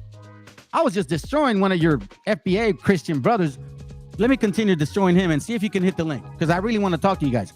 It says John 17:21, that they all may be one. You see this? So I'm about my Father's business, that all of us may be one. That's why we're spiritual tabernacles. We're one. Like, you know, all of us have different offices, but we're one as a people. The same concept. John 17:21, that they all may be one, as thou, Father, art in me, and I in thee. So if the Mashiach says he's in me, and I say I'm the Mashiach, am I the Mashiach now? Hey, you see how, look at this dumbass. Corn is fake. Okay, sounds good. How come you guys don't eat the food of this continent? How come you don't speak original Spanish? Because Spanish was originally here. Why don't you speak that? What you saying? We took that from you? You call us Mongols, us little so-called people, and you guys are supposedly so great. So if we're so whack, how come we stole that shit from y'all? See, that's how dumb you guys are. You're chitlin eating, pork having, wannabe native.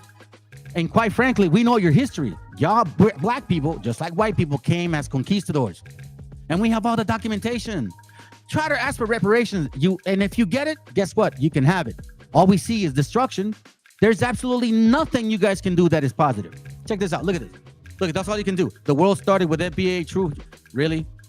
Really? Prove that you are. Hit the link, bro. Come on. You guys say you're Billy Badasses and shit. Hit the link. I would love to fucking destroy your shit. Sam Jackson, you're a joke. Hey, brother G, you know what to do, man, if it gets funny. You know what I'm saying? You know what to do, bro. He was already invited. He don't want to hit the link. Y'all know what to do. We don't mess around with people like that. They say they're so tough. Pues, what's up? What's up, vato? Hit the link. Because you ain't messing with some simpleton here. I'll take you to politics, Bible, history, food. I'll take you everywhere. And I'll destroy your Negro background. And I'll show you who you guys are. Hey, you know who actually brought smallpox here? Mr. African? Smallpox was brought by Africans. Africans. And I know that shit hurts you guys. Oh, well, nah. We're just letting you know. If you want to debate, here's the link. Matter of fact, if you're scared, bring this guy over here. Bring, what is that guy named? Red Supreme, whatever his stupid ass. Bring whoever you want to this channel. We are ready. Hey, look, check it out. Look, yeah, you're not Mexican. Why are you saying vato?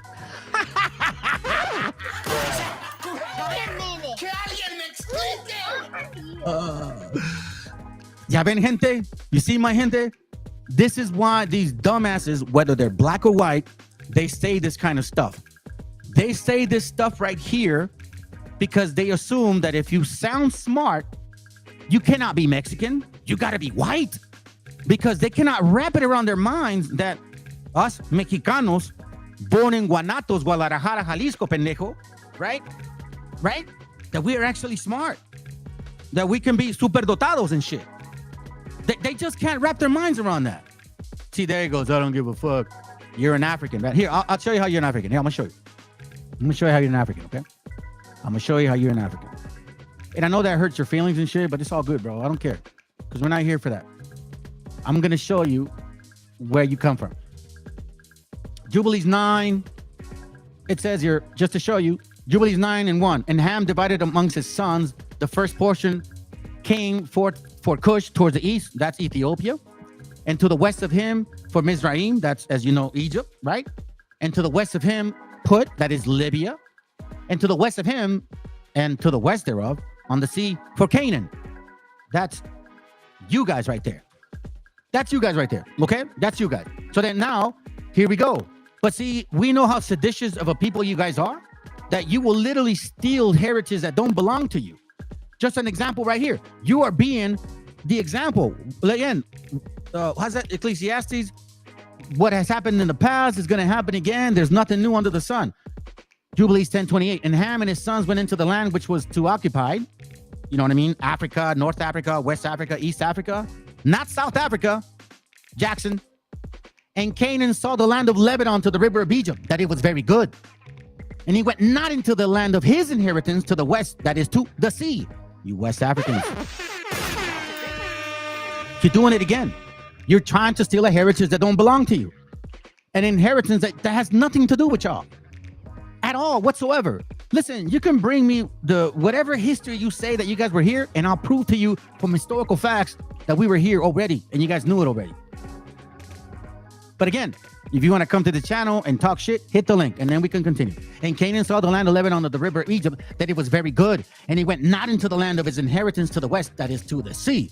He dwelt in the land of Lebanon, eastward and westward, from the borders of Jordan and from the borders of the sea. And Ham, your big papa, and his father, Ham, his father, you mean, you know, your father, Sam Jackson, and Cush and Mizraim, his brother, said to him, people like you have settled in a land which is not yours, like America. Meaning you're trying to be Mayas, Aztecas, Mexicas, or those people that you don't even have their diet in you, right? You have settled into their heritage that you want to claim, which did not fall to you by slot, meaning that the Most High made you Africans and he made you Hamitic. And that's that. There's nothing you can do.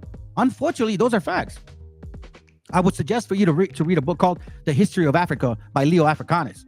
And in chapter 2, page 6, he actually explicitly says, because he's an African himself, that you guys all come from the seed of Ham. Moors included, blackamoors, all of y'all. If I got time, I'll show it. You have settled in a land which is not yours, and which did not fall to us by lot. Do not do so, for if you do so, you and your sons will fall in the land and be accursed through sedition. For by sedition you have settled, and by sedition will your children fall, and should be rooted out forever. Dwell not in the dwellings of Shem, for to Shem and his sons did come by lot. So no matter what you do, you know, you ain't gonna have this, man. What's the definition of sedition? The definition of sedition is conduct and speech inciting people to rebel, right? Okay, so now remember I showed y'all the thesauruses?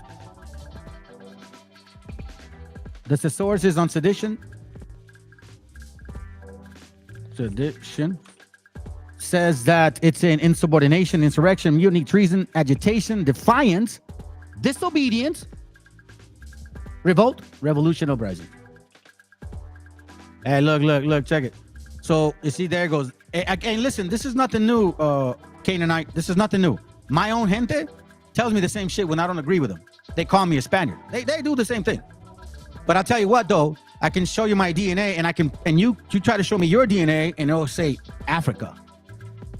All the way to Africa. Oh, you got those stupid ass fake books from Culomiados?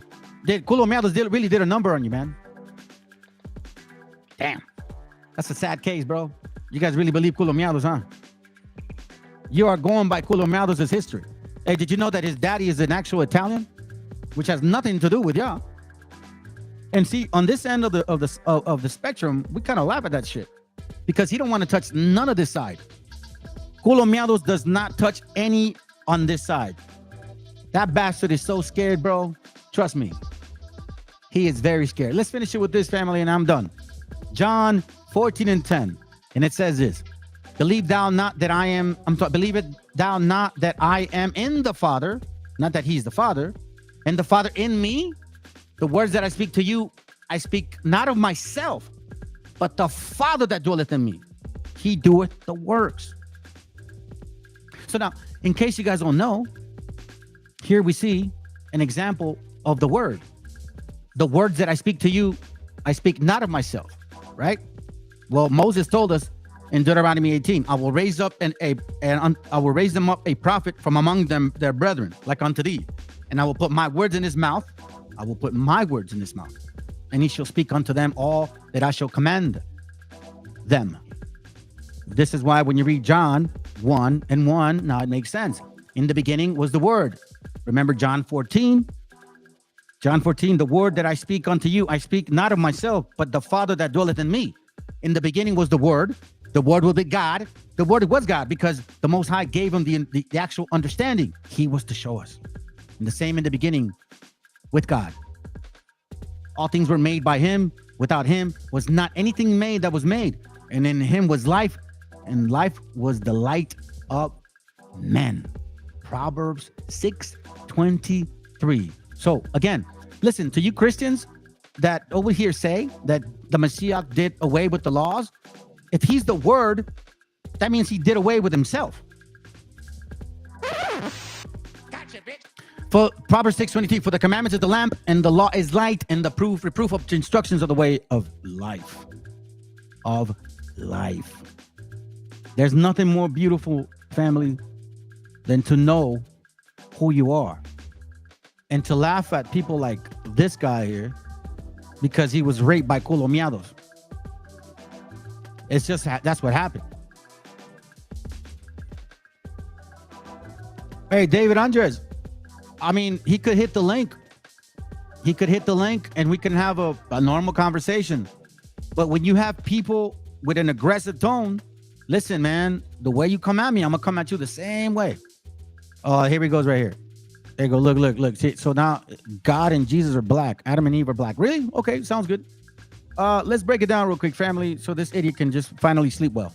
And maybe his ancestry, will eventually get him to accept who he is. Listen, check this out. I do believe Satan is going to appear as a black entity. Oh, yeah. Satan has chosen people, and I believe it is the black race. Understand that I don't mean this in terms of prejudice to black people. Jesus was no respecter of people, but Satan is going to use the black race to deceive the rest of the world. So many people are starting to embrace the black movement, meaning the black BS. Reparations when you had slaves. Really? You're Mayas, you're Aztecs, but yet you don't know nothing of this land. You don't know the language. You don't eat the diet. You guys are lactose intolerant. You can't eat milk. You can't eat cheese. Like, I don't understand. What do you talk about? You guys say we're culture vultures, but everything about you guys is fake. The hair's fake. The nails fake. The eyes fake. The eyelashes fake. What else is fake? It's a sad case, man. It's a sad case. But here, let me educate you here a little bit so you can see what the actual Genesis means. Because you've been lied to. And it's okay, man. You know what I mean? People like you get lied to all the time. They did it to you already. They're going to do it again. Check this out. Genesis 2:7. Okay, so let's educate this young man over here. So maybe he'll finally be proud of being a Canaanite. It says, from the dust of the ground, right? Genesis 2:7. And the Lord God formed man of the dust of the ground. And the breath and breathed into his nostrils the breath of life, and man became a living soul. So the dust of the ground, meaning what? The ground, right? That's Adamah. Listen. Strong's H127. Adamah. Adamah. So now the H127 concordance definition, Adamah, is land, ground land, territory, a city of Naphtali. Remember Adami? Okay. So now it says here, let's continue. It says Adamah from the soil, H119, from its general redness. Oh, shoot.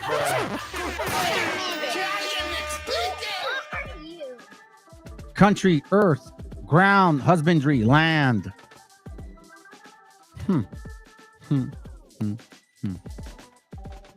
From being red or tarnish. Used of the dust with mourners. You guys aren't tarnished. Hey, look, here goes. Here, he still thinks I'm a Spaniard. The reason Spaniards killed Aztecs, they killed them because they wet blacks. Or is that trying to be funny? So you're saying, wait, hold on. But didn't you say you guys are Spaniards? You guys said you're Spaniards. So then, wait, what? You guys said you ruled Europe. And it says the reason Spaniards killed Aztecs, they killed them because they were black. But we know that Portuguese and Spaniards were swarty, dark, nappy, woolly, straight hair, curly hair, bald, ugly, whatever, clean, not clean, light skin, dark skin. You know what I'm saying? What are you talking about, bro? FBA. Hey, not even FBA, man. Hell, check this out. Land, region, country, Canaan. Anyways, so at this point, I think I'm good, man. I'm good, fam. No, I'm not worried about your misspelling, bro. I don't worry about stuff like that. But hey, listen, if you really want to talk about this, I won't be disrespectful to you. We can debate. I'd like to talk to some of you FBA guys and kind of get in your brain and see how confabulated it is, because that's really what it is. It's all good, bro. And anyways, so you know what, man? At this point, I'm done. I hope you guys, man, have a fantastic night. It's 12 o'clock, bro, in the morning. I don't work tomorrow. As you guys know, we're kind of forced not to. In my business, everybody around me shuts down. So it's like I have to, basically. Yeah, they do. They say they are, but they're not. They're not, sis. Look, I just did a class. Matter of fact, let me do this. Let me just show you this real quick. Let me see if I can get it.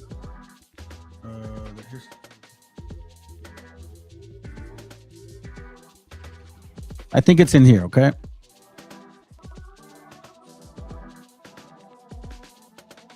I think it's in here.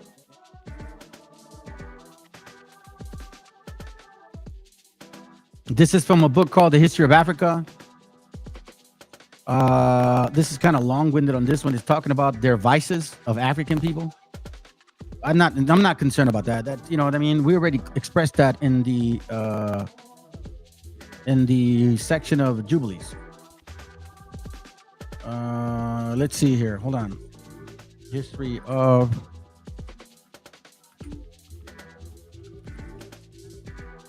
let me see if I can find it.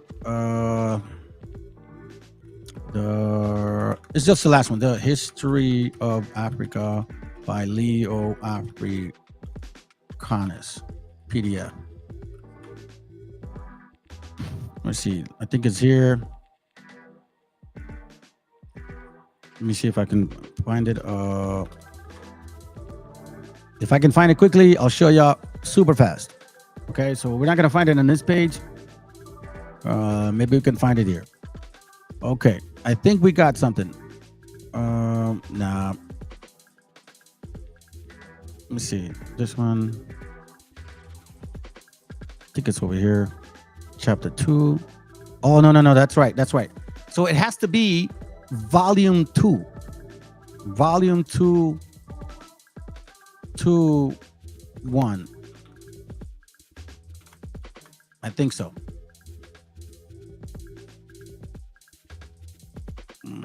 Is this it? Oh, man. I may not be able to find it. But anyways, it's called Leo Africanus, The History of Africa. And this guy is an actual African.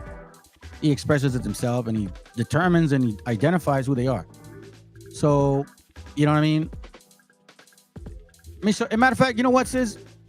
I'm going to show you this. See, these guys want to use history, and they don't actually study. The sad part is that... come on, man. Hold on a second here.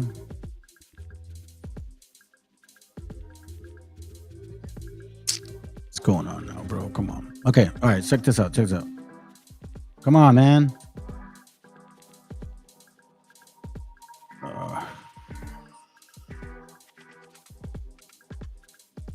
Come on, bro. God, dude.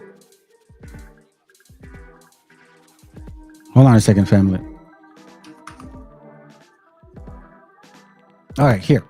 So this is from Diodorus Siculus, okay? So let me show you something real quick to the dude that's here who thinks he's from America.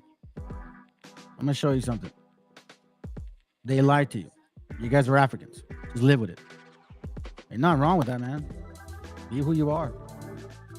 You had your chance. You guys had some rulership in Europe, but that's it, bro. It's over. Okay, so here we see Diodorus Siculus in 60 BC. Watch what happens. Okay, so they only show you this part, right? That this right here, 520.3. But what they don't show you is this right here. But now that we have discussed what relates to the islands which lie within the Pillars of Hercules, meaning the tip of Spain and the tip of Africa, we shall give account of those which are in the ocean. For there lies out in the deep of Libya an island of considerable size, situated as it is in the ocean. It is distant from Libya, a voyage of number of days to the west. Its land is fruitful, much of it being mountainous, and not a little being a level plain of surpassing beauty. Through it flow navigable rivers, which are used for irrigation. And the island contains many parks, planted with trees of every variety, and gardens in great multitudes, which are traversed by streams of sweet water, Tenochtitlan. And on it are private villas of costly construction. And through the gardens, banqueting houses have been constructed in a settling of flowers. And in terms of in them, the inhabitants pass their time during the summer, since the land supplies in abundance everything which could contribute to the enjoyment of luxury. So they know about this place, right? So here's what they don't show you. That part. They only show you this one. The Phoenicians then, while exploring the coast of outside the Pillars of the for the reason that we have stated, while sailing along the shores of Libya, were driven strong winds great distance onto the sea, and after being storm-tossed for many days, they were carried ashore to an island we mentioned above. And when they had observed this felicity in nature, they caused it to be known to all men. Consequently, Tyrrhenians at the time when they were masters of the sea purposed to dispatch a colony to it, but the Carthaginians prevented their doing so, partly out of concern lest any inhabitants of Carthage should be removed there because of the excellence of the island, and partly in order to have ready in it a place in which to seek refuge against incalculable turns of fortunes, in case some total disaster should take over Carthage.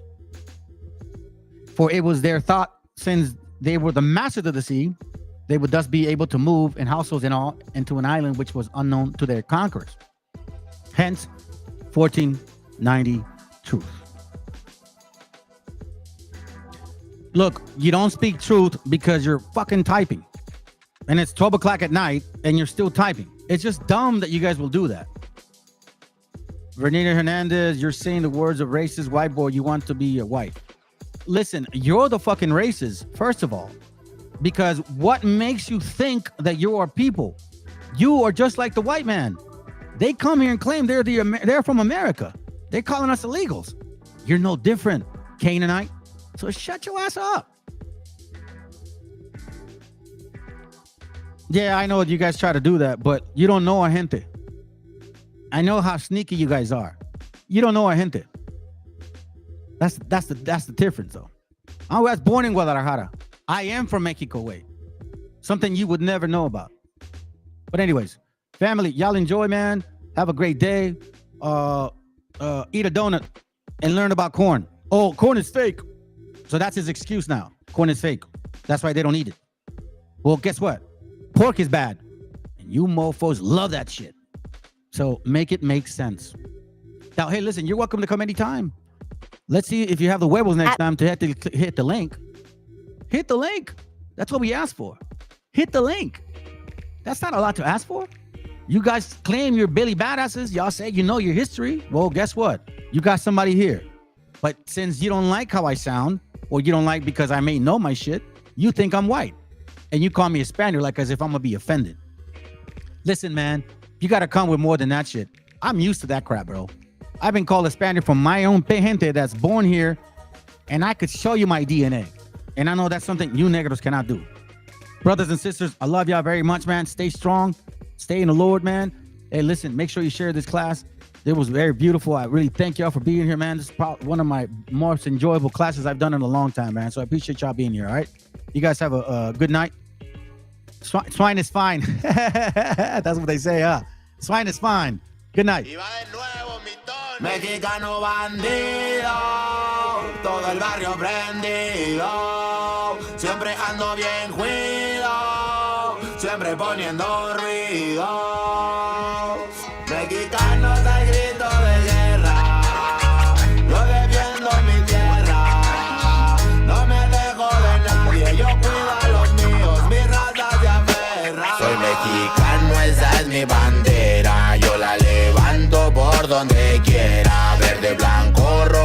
hasta que muera. El barrio prendido ya quemó afuera. Soy mexicano, esa es mi bandera. Yo la levanto por donde quiera. Verde, blanco, rojo hasta que muera. El barrio prendido ya quemó afuera. Me voy tendido, me voy empinando mi bote. Un poco mareado por la bebida y el borlote. Me tiene hasta la riata la gente con su mitote. Pero me despreocupo, me pelan todo el garrote. Me para la chota, ya es por mi apariencia. Que hay tantos delitos, que hay tanta demencia. Yo no cargo nada, no más mi presencia. Pinche puerco joto, atente a las consecuencias. Si no topa el boy en breve nos para en la calle. No puede salir uno conmigo porque ya hay detalles. No quiere que conteste, quiere que yo solo calle. Quiere mi dinero pero que chinga su madre. A la dica este sistema nos quieren ver abajo. Pero tumbar gente, quien les dijo que es trabajo. Puro chingar al indio, váyanse mucho al carajo. Loco no me rajo, lo bueno porque se armó la alianza más pesada del país.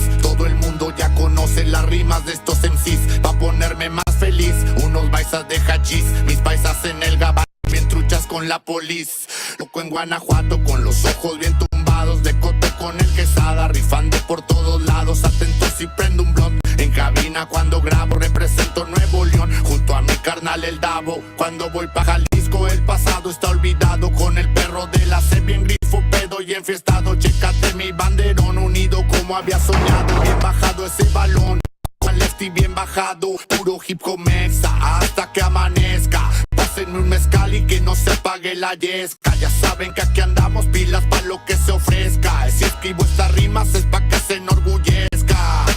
Verde marihuana, blanca cocaína, roja la sangre que escurre de una nueva herida. Yo salí de la ruina, nunca se me olvida. Con disciplina y respeto sigo en la movida. Ando bien high, la vida es un freestyle. Disfruta lo que hay, vivo entre el bien y el mal, carnal. Crazy life todo el día, viendo live. Pinto tu barda con spray, lo que canto es real. Azules y rojas las sirenas que me persiguen. No suben pa' la virgen, salen todos cuando chifle. Mi barrio no lo pisen, que andamos todos grises. Maldito policía, no quiero que me revises.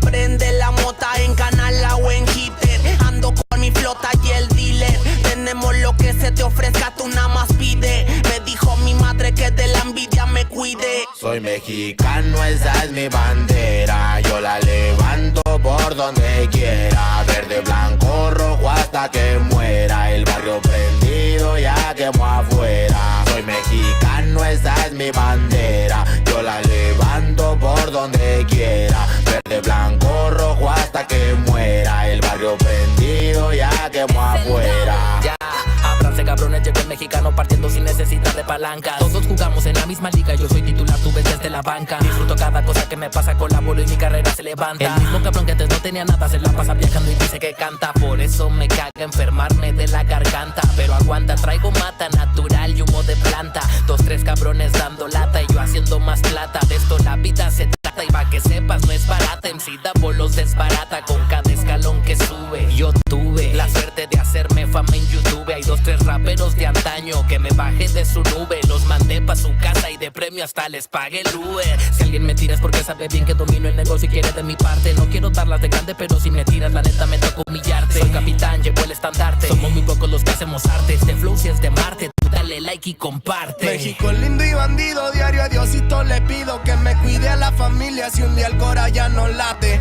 Estoy bendecido porque me cuidan los míos. Orgullosamente me exatamos locos de remate. Jaque mate, no hable de volar si viene gateando. La cosa por la frontera se pone violenta, no importa el rango. Toda la raza jalándole duro, si hay algo seguro es la muerte en donde ando. Sudor y la sangre en la frente, los de alzada controlando. Se roban la atención, ya saben quiénes son. Vatos locos con sazón como el de un corridón. No quiera tomarme el pelo si ando todo pelón. Levantando la bandera, viva México cabrón. Es el perrito de la C. La bandera con un águila, Simón, mi tierra es esta. Me vale si mi piel o si mi acento les molesta. Acá jalan horas extras, nunca duermen la siesta. Están los que van pa'l jale y los que la viven de fiesta. Otros que en el pintón se tatúan de corazón. 3 colores en el pecho, morirían por su nación. Aunque su puto gobierno los puso en la situación de no terminar la escuela y terminar en la prisión. ¡Viva México, ladrones! ¿Qué hubo el expresidente? Ya saben que por mí policías chinguen a 20.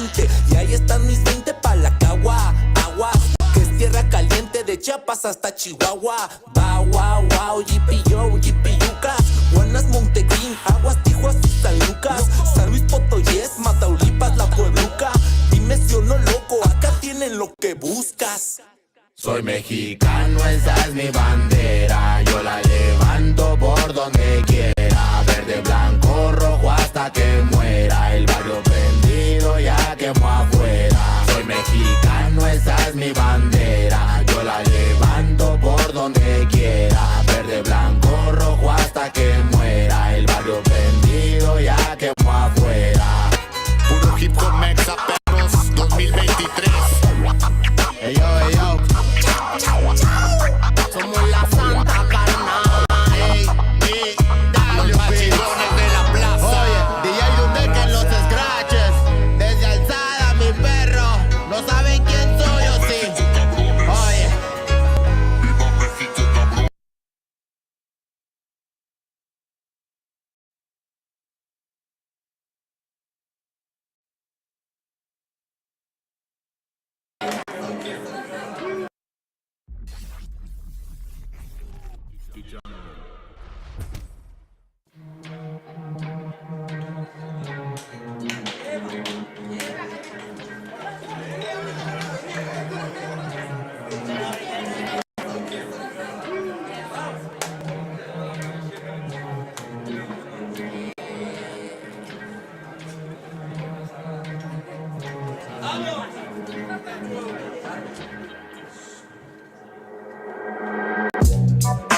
Yaman are real.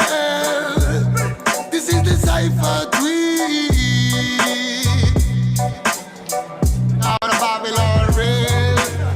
En esta ocasión traigo a los gangsters más gangsters de la zona. Y vengo con la familia gang. ¿Cómo dice? Yaman are real. Traigo el mensaje puro y crudo pa'l momento. No palabras vanas que rompen los sentimientos. Lucharé y derribaré los muros del lamento. Pídeme pues te daré los sueños que están muertos.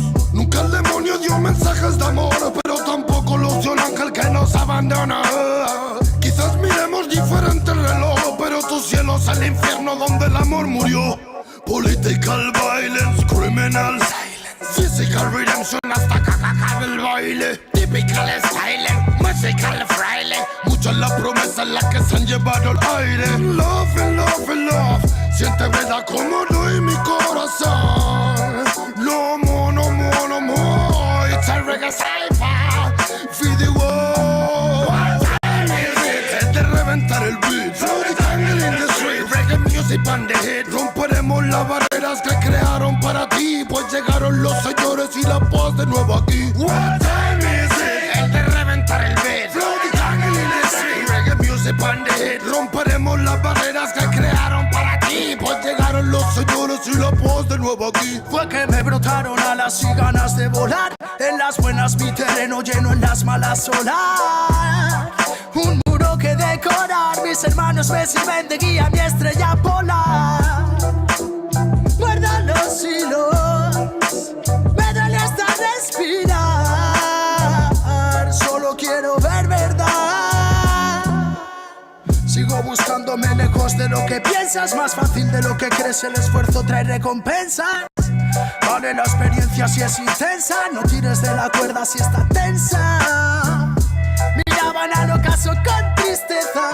Las estrellas devolvían con grandeza su mirar. Nos vimos floreciendo en la maleza. La belleza de las piezas y comienzan a encajar. Es de reventar el beat. Throw the tangle in the street. Reggae music on the hit. Romperemos las barreras que crearon para ti, pues llegaron los señores y la paz de nuevo aquí. What time is it? El de reventar el beat. Throw the tangle in the street. Reggae music on the hit. Romperemos las barreras que crearon para ti, pues llegaron los señores y la paz de nuevo aquí. 51, 52, con un micro de bambú, más vuelta que Passepartout. Me siento en la old school. It's magnetic kung fu, it's a reggae magnatur. Por las almas sonrientes que acompañan a Zazú. En bambalinas y balú, son rimas de menú, no salidas de velour, pero cálida y del sur. Homie, always lonely, but I feeling like a gangsta. 52, with the tree. A mí sí me ves venir, por eso me llaman King. Ese fue mi devenir, de marchar o seguir. Nunca tuve que elegir, la music me eligió a mí. No tengo nada más que decir.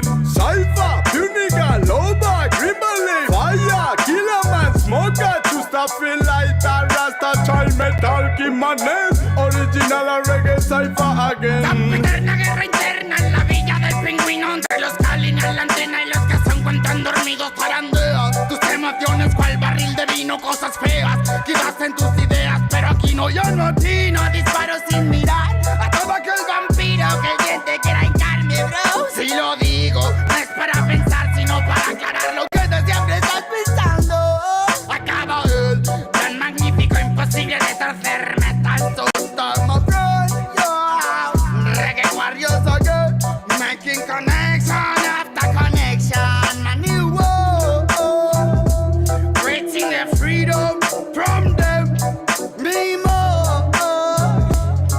Nanny boy, represent this game. What time is it? Es de reventar el beat. Floaty tangle in the street. Reggae music on the hit. Romperemos las barreras que crearon para ti, pues llegaron los señores y la paz de nuevo aquí. What time is it? Es de reventar el beat. Floaty tangle in the street. Reggae music on the hit. Romperemos las barreras que crearon para ti, pues llegaron los señores y la paz de nuevo aquí. Falta presentación si existe nivel. Sobreviviendo en Babilonia escribí al papel mis problemas cuando al final pude entender que para ser feliz solo tienes que querer, que solamente hay una vida y es para vivir. Busca siempre una alternativa para seguir. No dejes nunca que te digan que no es así, y prende un poco de sativa para estar chill.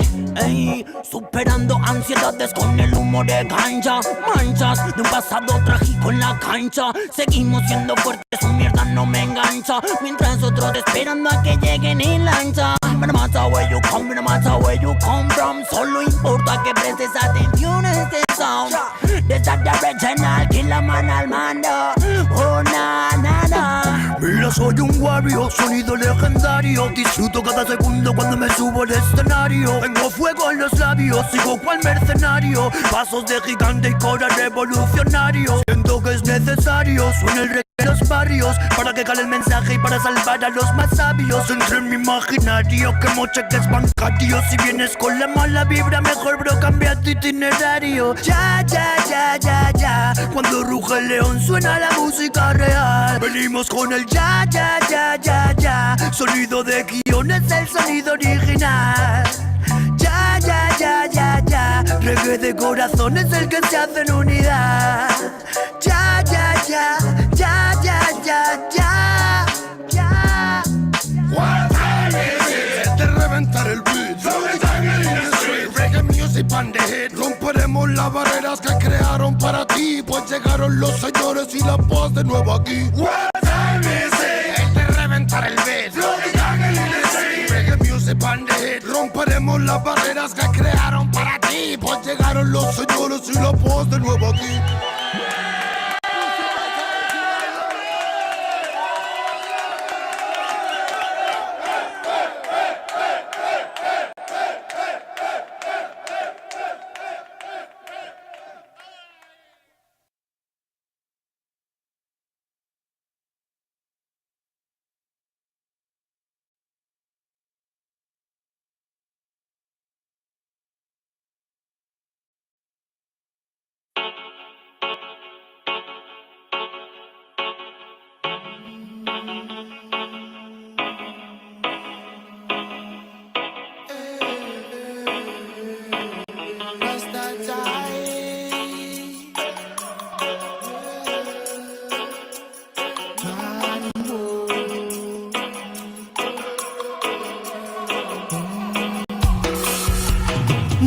Porque toques el cielo, pero no el suelo, así que créetelo. Quítate el velo velozmente, bro. Vívete tu sueño, pero despierta a la hora que toca. Esa hora, motherfucker, wake up. Yo me meo en tu cubata, antes bebo, matar ratas son tan. Vaya al bosque a lo Tarzán mientras enlazan. Fraternidad en casa con su polo, colisteras, trenas. Se han dejado en el desván de su pensar un mar de ideas. Con grandes ideas ardiendo en chimeneas antiguas. ríe Dios albergues antiguas. Su mente y su luz son ambiguas como mi voz. Lo que para ti es un don, para mí una misión fija. Mis versos son de ninja, tu poesía pa' pija. No te fijan, hay más allá del cristal. La matriz hipnotiza, mi energía usa de trizas. Yo en mi nave nodriza, comiendo pizza con piña, moldea taroides, córtices. Con mi mente arborescente, junto con y milos para crear pegasos en nace. Pero cánticos lemurianos me hacen sentir como en mi hogar. La noche se avecina y se afilan colmillos de vampiras psíquicas. Frecuencias del malestar las alimentan. Nuestro deber es tenerlas raquíticas. Bazookas espaciales latadas con la función del sol central, causando desinformaciones bíblicas. Todo lo existente es relativo, o al menos la materia que te describo. Soy antipersonas como las minas y mino. La moral del que venga a negar lo que digo con la mira puesta en su ombligo. Si me retiro del partido que sea como Figo, conocidos me la pelan verdad. Si en mi barrio me conocen más que tú a tu enamorada. No hay payasos, solo en anémonas de gárgola de Andrómeda eres. Conserva tus células primigenias o no podrás volar. El virus se llevó a unos cuantos, pero llegó a más. Se elevó el más a la opulencia. Digo, ciencia, debajo el Satanás en el espejo. Jesucristo, la conciencia del flash. La tierra y su paz están vibrando. Los sentimientos son la trampa que están manejando. Los hilos de los cuales tú y tu ego estáis medio colgando. No es que yo sea un superdotado, ni tú. Solo lo que tú sabes de mierda yo sobre el cosmos. Que lo estudio y profundamente sano me lo tomo. Si no ya hubiera ido a visitar al doctor. Porque no soy devota, mucho menos un santo. Yo jamás puedo, pero dale que asalto. Cuando en verdad sé que tendría que sudarme todo la polla, pero pienso que hay que vivir por algo. Que en el letargo cure lo enfermo. Sabor amargo, remedio eterno. Me pregunto a toda esa gente que le he hecho y canalizo desde el cielo un verbo al cielo, bro.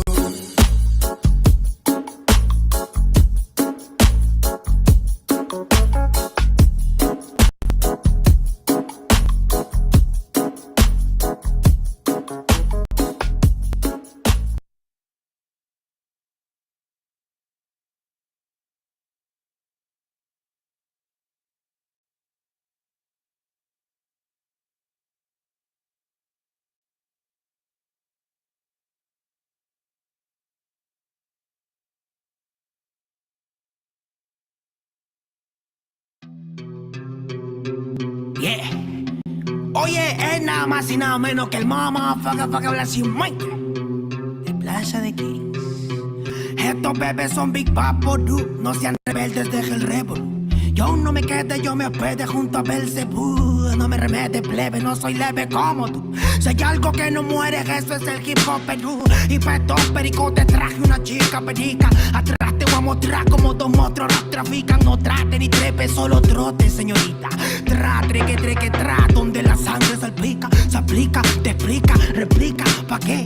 Aplica, practica, suplica, con fe. A mi perro grita, yo lo mataré.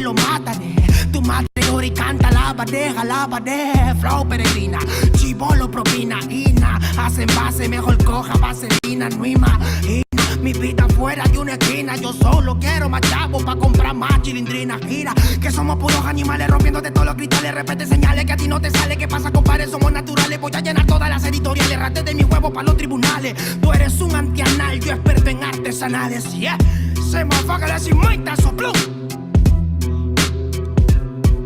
Hey, Cerco 92 B09 está en la casa, barrio. Escucha bien. Así se hace, Yo. Tengo problemas de actitud y poca paciencia. Hablo si me da la gana, nadie me silencia. No quieren aceptar que pa' muchos soy influencia. La voz de los barrios que llega a tocar tu conciencia. Yo sé que muchos quieren llegar a ser tendencia y hacen lo que sea sin pensar en las consecuencias. Es la diferencia, yo mantengo mi esencia y ustedes por pegar han cambiado hasta de apariencia. Y no es que lo diga yo, pero la gran evidencia es que cambian de personalidad con frecuencia. Y no son locos con inteligencia, solo quieren un poco de atención con insistencia. No presumo en nada, hago todo a mi conveniencia. Por eso te doy una sugerencia: conmigo no busquen competencia, que llevo 10 años ganándole a la vida y lo sabe la audiencia. La firme, qué ocurrencia, ¿cómo pueden joder sin prudencia? No se dan cuenta que mi experiencia es a base de exigencia. Mi trabajo es con independencia y el de otros de un productor depende de su permanencia. Sigo firme en la resistencia, dándole más rap en el track hasta por correspondencia. Que muchos disques evolucionaron, no es coincidencia. El dinero y la fama hizo que pierdan su decencia. Terco 92, cuando quieras, donde quieras. ¿Cómo? Sí. He aprendido a sobrevivir de las maldades, comprendiendo que nada es como tú sabes. Para decir verdad la lucho a diario. No me critiques, no me justifico, siempre hago lo que predico. Soy de barrio y rico en talento. De una me sacan por mi forma de ser y me acento en ella. A mi gente la está rompiendo por ser parte de este movimiento. Quiero saludar a las personas que nunca confiaron en mí, que hoy por hoy se paltean cuando me ven venir. Bye bye motherfuckers en estas líneas. Bye bye a fluir. Déjate llevar como hay people in the street. Yo. Déjate llevar como hay people in the street. Hey, hey, hey. Oh, yeah. Hey. 1, 2, 3, 1, 2, 3 es la torita aquí en la casa, primo.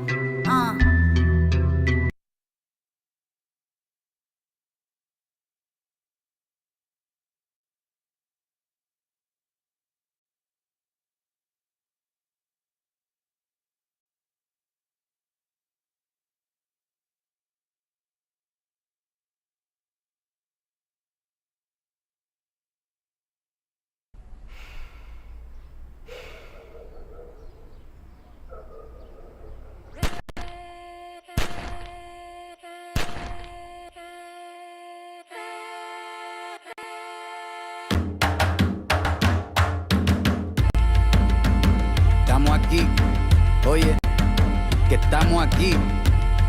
Mírame, estamos aquí.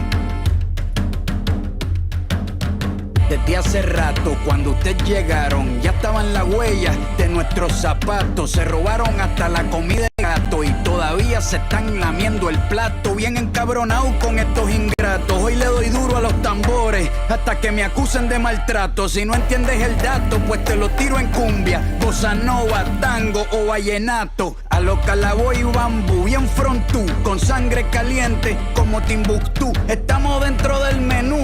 Tupac se llama Tupac por Tupac Amaru del Perú. América no es solo USA, papá. Esto es desde Tierra del Fuego hasta Canadá. Hay que ser bien bruto, bien hueco. Es como decir que África es solo Marruecos. Estos canallas se les olvidó que el calendario que usan se lo inventaron los mayas con la Valdivia precolombina. Desde hace tiempo, este continente camina, pero ni con toda la marina pueden sacar de la vitrina la peste campesina. Esto va para el capataz de la empresa. El machete no es solo para cortar caña, también es para cortar cabeza. Aquí estamos, siempre estamos, no nos fuimos, no nos vamos. Aquí estamos pa' que te recuerdes. Si quieres mi machete te muerde. Aquí estamos, siempre estamos, no nos fuimos, no nos vamos. Aquí estamos pa' que te recuerdes. Si quieres mi machete te muerde. Si quieres mi machete te muerde. Si quieres mi machete te muerde. Si quieres mi machete te muerde. Te muerde, te muerde. Los paramilitares, las guerrillas, los hijos del conflicto, las pandillas, las listas negras, los falsos positivos, los periodistas asesinados, los desaparecidos, los narcogobiernos. Todos los que robaron, los que se manifiestan y los que se olvidaron, las persecuciones, los golpes de estado, el país en quiebra, los exiliados, el peso devaluado, el tráfico de droga, los carteles, las invasiones, los emigrantes sin papeles, 5 presidentes en 11 días, disparo a quemarropa por parte de la policía. Más de 100 años de tortura, la nova trova cantando en plena dictadura. Somos la sangre que sopla la presión atmosférica. Gambino, mi hermano, esto sí es América.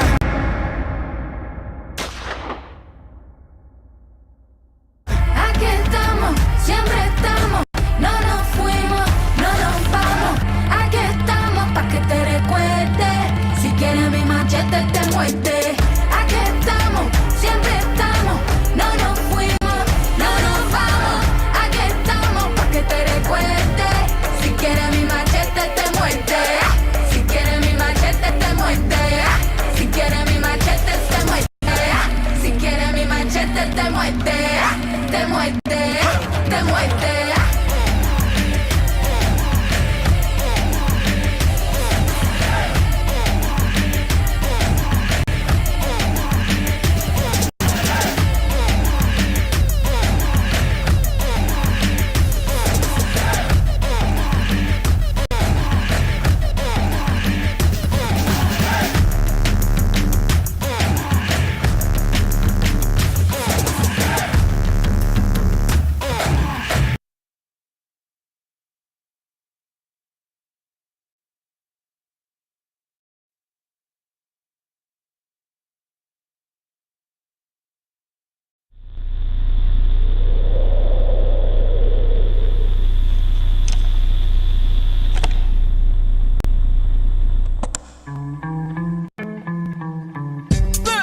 Con la fe. Ajá. La promoción lunática. Na, na, na, na, na, na. Ey, ey.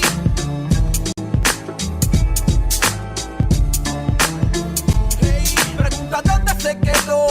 Pregunta cuándo fue que la muerte por su casa pasó. Pregunta por su vida y mira su cuerpo tiro en la mitad de la cabeza. Y se pregunta si es su muerto más y la muerte vino por él, llevándose alegría. A su hermana la puedes ver llorando todavía. Todos se preguntan quién, pero nadie puede responder hasta que pega el fierro en la mano del muerto. Ahora es un fantasma que vive pintado en una pared.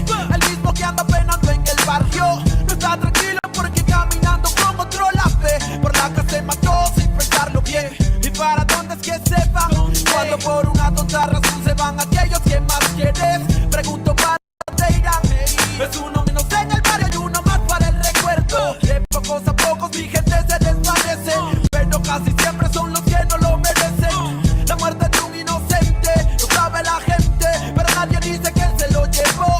Se rompió un corazón, lágrimas de madre, sangre en sus manos y no lo comprende el padre. Recuerda que la vida no tiene un valor y grita al cielo, mejor recógeme a mi Señor. Pase lo que pase hoy, siempre con la mente tu recuerdo en mi corazón te llevaré. Para donde quiera que yo voy, pienso diferente, es que el amor ahora está presente. Pase lo que pase hoy, siempre con la mente tu recuerdo en mi corazón te llevaré. Para donde quiera que yo voy, pienso diferente, es que el amor ahora está presente. Dime dónde están los que desaparecieron, los que no volvieron, los que de uniforme se vistieron. ¿Dónde están los que ya no están del soldado Juan, que una bala traspasó su cuerpo con el ruido de una? Son historias como mi prima Gloria, que su cuerpo no aparece pero queda su memoria. Niña de 5 años que su aliento ya es agónico. Encuentra cuerpo pero envuelto está en periódicos. La vida es una tumba que la suerte te depara. La muerte está en la mano de aquel hombre que dispara. Padre que espera a su hijo que vive en la urbe, pero al día siguiente lo recogerá en la morgue. Se cuentan horas, días y también los calendarios. Primo, nadie sabe si caerás en cementerios. Como mi amigo Mario que jugaba a ser sicario. Hasta mató a su hermano y lo tomó como algo serio. Se cuentan horas, días y también las estadísticas. Para la policía un expediente más en balística. La lista aumenta y también el desenfreno. Como aquel niño que golpeado en el hogar se siente ajeno. Le pone freno y toma la decisión, sacando la pistola de su padre en el cajón. Su lápida ahora pinta: hijo mío, te queremos. Si la muerte nos permite, algún día nos veremos. Pase lo que pase hoy, siempre con la mente tu recuerdo en mi corazón te llevaré. Para donde quiera que yo voy, pienso diferente, es que el amor de ahora está presente. Pase lo que pase hoy, siempre con la mente tu recuerdo en mi corazón te llevaré. Para donde quiera que yo voy, pienso diferente, pues que el amor ahora está presente.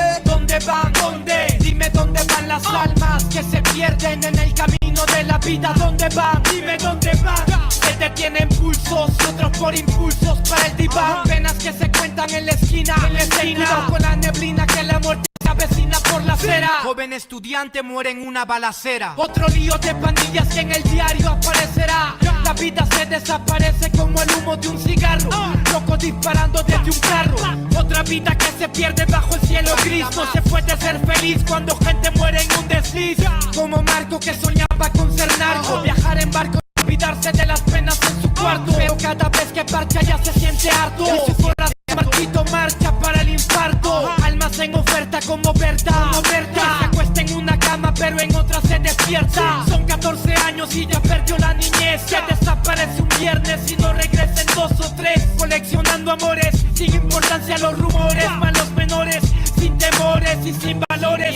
Deambulando en cada city, con el futuro a convertirse en un graffiti. Pase lo que pase hoy, siempre con la mente tu recuerdo en mi corazón te llevaré. Para donde quiera que yo voy, pienso diferente, es que el amor ahora está presente. Pase lo que pase hoy, siempre con la mente tu recuerdo en mi corazón te llevaré. Para donde quiera que yo voy, pienso diferente, es que el amor ahora está presente.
Across the block, Kaheb, Belajah, where I get my chala. Who reporting live from the universe? It's the First Nations MC. You could do the search. Who been through the worst? Surviving genocide, fighting for a better life. They try to set aside the true history and keep us mystical. They say they founded this country on biblical principles. It's so cynical, but I'm an analyst. It's murderous. They refer to us as merciless. India savages. Now that's written in the Declaration of Independence. That's no kidding. Hey, open up your heart and let love lead the way. Light your path with the words that I speak today. Let the lessons flow, arrive and bless your soul. Systematic racism alive, intentional. Know better, do better, it's the motto. It's the good medicine, the hard pill to swallow. Know better, do better, it's the motto. It's the good medicine, the hard pill to swallow. His daily life was filled with ceremony, and every act had some significance. The Indians believed in the spiritual, the mysterious.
En la Plaza de Reyes, Black Sumenta, Soplón.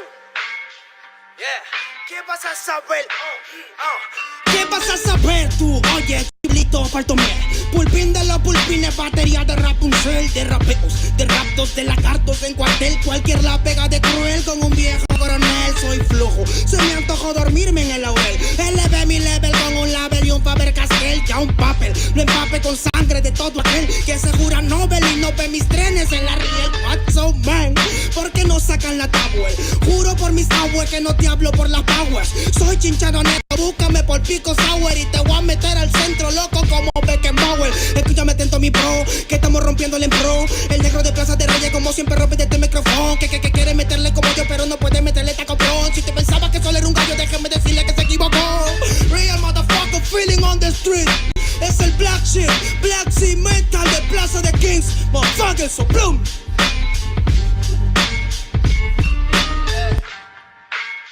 Nero Luigi, man, desde Peña, a la victoria, para que sepa. Incas Mo, it's Money Gang Gang, yeah, yeah, Yo también he llorado, gente. También me han desplazado por mi rasgo afrodescendiente. Sí, un perro no habla pero siente. Cuento historias callejeras pa' barrios delincuentes. Y soy un perro que te ladra, que te muerde y que te huele, nene. Soy más que Lele, ustedes para mí son pelele. Con mi jauría todo el día en busca de los cheles. Tengo un perro en fiscalía que nos mueve los papeles. Y otro en la comisaría para evitar el susto. Muchas veces me han llevado por solo como luzco. Perdón, madre mía, si yo le causé un disgusto. Pero en esta vía yo crecí rodeado de perros chuscos. Yo sé que me quieren ganar, yo sé que me quieren tumbar y no pasará porque soy de verdad. La super rafina, la Dodo Style, metido en latina aprendiendo un quizá. Yo tengo el style, no mido la raza del perro, yo mido por la lealtad y yo soy leal. La calle te enseña lo que no te enseña la universidad. Salí de ese peña aquí con una seña, te tiran para atrás. La calle limeña aquí nadie la dueña, ya nada es igual. Tiene que respetar, tiene que respetar. La calle te enseña lo que no te enseña la universidad. Salí de ese peña aquí con una seña, te tiran para atrás. La calle limeña aquí nada le dueña, ya nada es igual.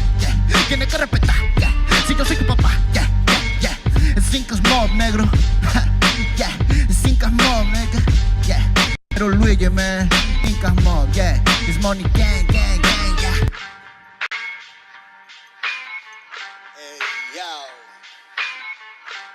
Yango en la maldita casa, Me llaman pa' que les dé al menos una vez al mes. Se metieron al lago y olvidaron que era el mes. For everybody bless. La fama es una puta, me está llamando a las 3. Dile que llame después de las 16 y 25. Volví de la infancia de Abraham Lincoln. Con fuerza ya inco, luchando para salir del rincón. Letra callejera en CD brinco. Under del under, puede que tu viejo te lo mande. Sale de vez en cuando como el cóndor por los Andes. Mi cuerpo no es de madera como Dandy. Antes que me branden, yo seré el ola que los expande. Aunque esto me brille en la madera, no sirven ni para romper el ticket de un evento afuera. Luego por la carrera desafían la gravedad. Yo esperas la barrera y llego con la novedad. Niña, tú solo espera que ya encontré la manera. Evito bastante por querer lograrlo saltando escalones dentro de la escalera. La vida me puso al depósito, yo soy de púlpito pa' que el mundo conociéramos de esta parte mejor intérprete capaz de esta cordillera. Sin luz afuera, que el espectáculo es dentro. La calle es mi templo, tiembla el pavimento. Cuando yo me concentro, mis disparos son temas. La que un poema se siente desde cuando entro. Y a toditos estos drogaditos que creen que rapean los regreso al centro de mi balcón. Yo he visto el clon de clon en la misma gestión. Con la malla no llega el balón y para esta pantalla no soy tu patrón. Yo ya me sé la cuestión y doy fe por cada renglón. Consciente de la operación del final de Mbappé con la edad de bufón. De Yango en la maldita casa, Plaza de Reyes, papá. El Nero Luigi, Black Mental, hip hop peruano, rasgo en la maldita base.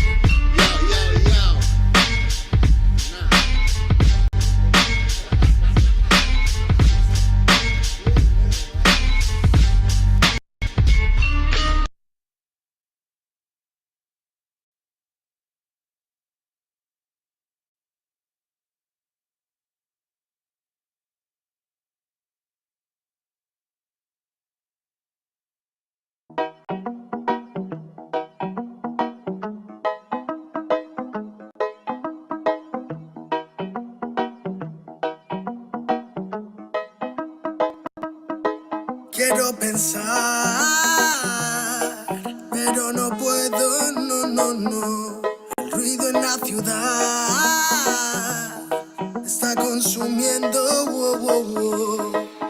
quieren pensar sin ni siquiera estar al mando. Tanta publicidad subliminal te está matando. Les cuesta decidir por sí mismos cuál es su mando. Publican sonrisas con el corazón llorando. Quieren brillar,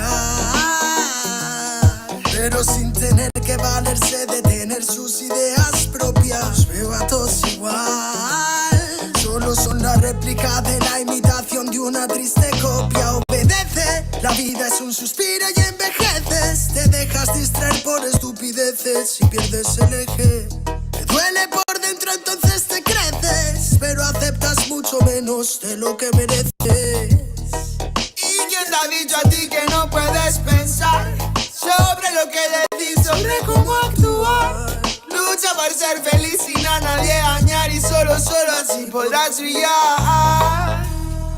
¿Y quién te ha dicho a ti que no puedes pensar sobre lo que decís, sobre cómo actuar? Lucha por ser feliz sin a nadie dañar y solo así podrás brillar. Conserva tu juicio y tu intuición, más activos que el que lucha por lo suyo y no se rinde. Yo ya sé bien cuál es mi misión, y es contarte que el mal por su propio pie pronto se extingue. Pero caigas bajo su control, pues por la televisión es normal que mal lo pinte. Tú mantente firme en conexión con la fuente de creación, vivirás siempre de fin de. Dios abre los ojos, dime lo que ves. A tus propios hijos matándose por billetes. Niños mueren cada 2 por 3. Pa' unos es bendición, con otros por su causa pequen. Y yo que intento ser un ser crístico, voy bendiciendo hasta los diablos. Piensan que es cierto el mensaje típico, dicen que invento lo del engaño. Y mientras lucho contra mis errores, demonios escucho, me ofrecen soluciones. Pero sé que hay un ángel que quiere que mejore. Me dice haz un trabajo interno antes de que lo ignores, antes que otra vez llores y se llenen los mares de pena y de dolores, ya que en mi mente no caben. La paz no va en un sobre, somos algo importante. Nunca te revelaste y por eso no lo sabes. ¿Y quién te ha dicho a ti que no puedes pensar sobre lo que decís, sobre cómo actuar? Lucha por ser feliz sin a nadie dañar y solo así podrás brillar. ¿Y quién te ha dicho a ti que no puedes pensar sobre lo que decís, sobre cómo actuar? Lucha por ser feliz sin a nadie dañar y solo así podrás brillar. Me desperté tan cansado, me sentía mal herido de todo lo que he pasado. No me quita lo aprendido, por dentro me he perdonado, pero casi no me olvido. Me desperté tan cansado, me sentía mal herido de todo lo que he pasado. No me quita lo aprendido, por dentro me he perdonado, pero casi no me olvido, no. Todos repiten lo que dice el referente. Discursos vacíos lejos de ser coherentes. De lo que no sabes será mejor que no inventes. Que investigues y no te dejes lavar la mente. ¿Y quién te ha dicho a ti que no puedes pensar sobre lo que decís, sobre cómo actuar? Lucha por ser feliz sin a nadie dañar y solo así podrás brillar. ¿Y quién te ha dicho a ti que no puedes pensar sobre lo que decís, sobre cómo actuar? Lucha por ser feliz sin a nadie dañar y solo así podrás brillar. Quiero pensar, pero no puedo, no. El ruido en la ciudad está consumiendo.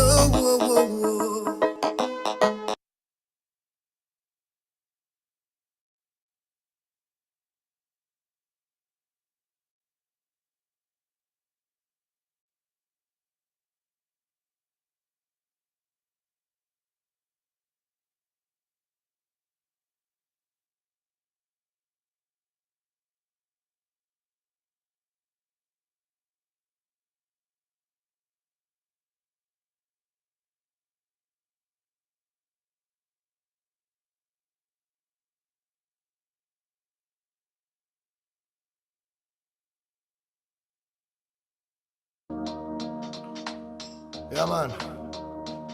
Respect and love from the world, nigga. Show them. You nigga on a microphone. Can't I sit the number for everything? Rock you in the studio. Bomba, claro. ¿De qué manera sufre el alma cuando alguien se va? No hay medicina que cure esa larga enfermedad. La vitamina de la vida en esta sociedad es tan divina que por nombre tiene libertad. Libérate de la mentira que está por llegar. Mide tu orgullo antes de empezar a hablar. Cierra la puerta a quien no merezca entrar, porque hay mucho que se fue y sueña con regresar. Hablemos en silencio y así no me mentirás. El poder de la palabra muere cuando hablan de más. No me fío de oraciones que se dicen por detrás. Si me miras a los ojos no te mentiré jamás. Que besar por besar es jugar por jugar. Y vivir sin amor es vivir sin amar. Solo queda la fe, solo queda soñar. Ponte de pie, ready para luchar. Some love, I can just smoke and there are some love them. I can just smoke and there are some love. I remember no fire, no girl. Rippy day. Cali with the farmer soul, yeah. Tell them Ralph. ¿De cuánto tiempo hablamos cuando hablamos de querer? Si la mitad lo malgastamos solo en comprender. ¿De qué manera es más fácil aprender? Que nacimos para ganar y morimos al perder. No puedo dejar de animarte, que cuando te caigas debes levantarte. Llegué para contarte que no todo artista muere por su arte. Traigo el honor de un humano con valor que utiliza poesía para respirar mejor. Escribo prosa para vengar al amor y recuerda aquella rosa que tiraron al contenedor. ¿Dónde se quedó el amor? Hey, I know I sit on no microphone forever and ever. Tell me, roll. Some love, I can just smoke and the light. Some love them, I Rastafari my life. Some love, I remember no fire, no burn. Rippy day. I live with the farmer soul, yeah. Reggae man, a farmer warrior, warrior day.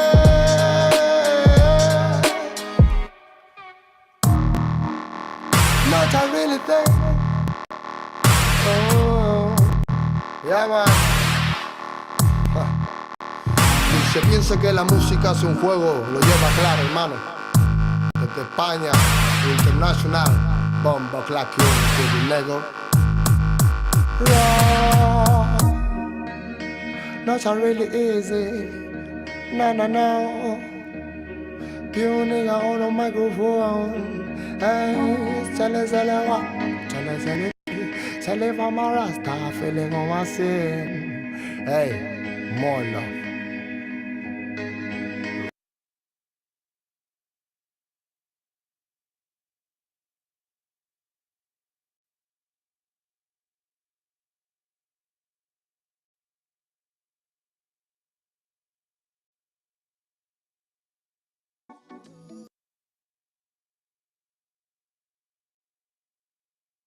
Se ve tan mal cuando miras a otro lado, los fantasmas del pasado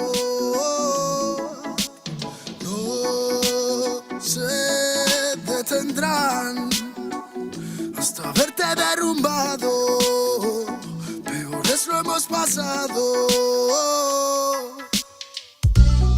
Andaba a golpes con la tristeza, me aportó riqueza, me otorgó sabiduría, pues se dibujaba en todas mis piezas. Yo con alegría le daba color después.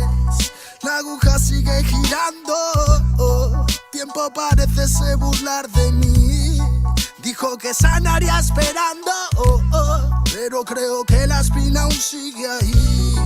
Con los dedos lo voy palpando. Cierro los puños, escapa de aquí. Agonizando, no me espera el tiempo, no voy a esperar por ti. Nuestras huellas en la orilla se han borrado por la marea. Si esas estrellas ya no brillan, las entiendo pa' que veas. Sea donde sea, bajo la tormenta, dentro de la odisea, donde arañas cubren el cielo de tela. Los aviones nadan y los barcos vuelan. sabes bien si va mal. Besos que pueden doler, ojos que pueden matar. Tengo mi alma en el almacén encerrada, mi corazón está en huelga, mis sentimientos en ámbar. Gente que la mala dijo que estaría presente, fallaron como nunca, se fueron para siempre. Millones de razones para vengarme, pero a veces duele más actuar indiferente. Como no quieren ver ahogados, tenemos branquias y cerrados los bronquios como la mente de un guardia. Yo soy la montaña y vine con la cordillera. Más cojones que tu ganga tiene una madre soltera. Tú cúbrete si suena mi tu. A mi lado tengo soldados fumando de su palulu. Ni un conjuro de grimorio me lo salva del velorio. Pa' tener pila valorio se matan vestidos de emporio. Yo no quiero una pistola, estoy soñando que la vida que quería me llega a tiempo. Desde que yo la vi sola, loco ando. Vino a verme cuando el sol se estaba poniendo y se dejó una pluma y se perdió en la bruma. Nunca se despidió de mí, ey. Nunca se despidió de mí, ey. Vivo en un mundo que parece roto y sé que no, porque todo es perfecto y lo debo plasmar. Me fumo un trocolor tras otro y lo veo todo otro color. Me siento libre porque vuelvo a conectar.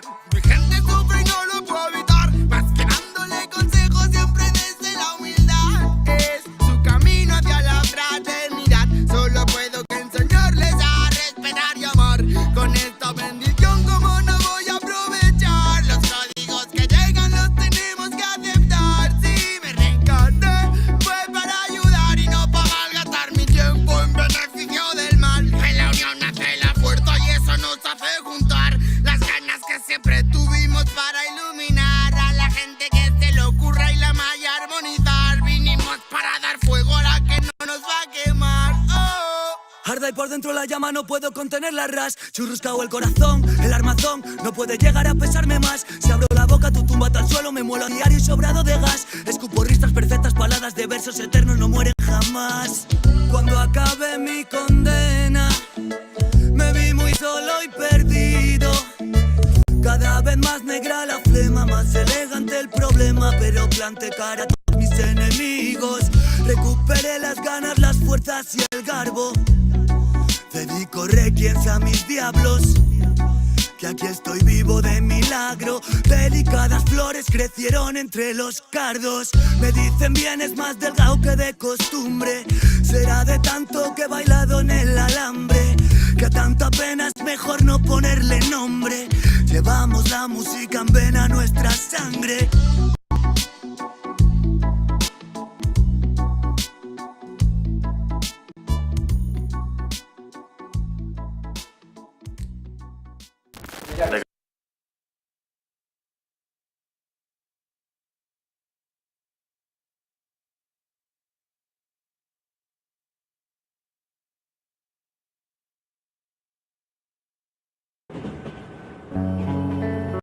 Hey, pure nigga on a microphone, studio of the own, gangsta sound, my brother come over.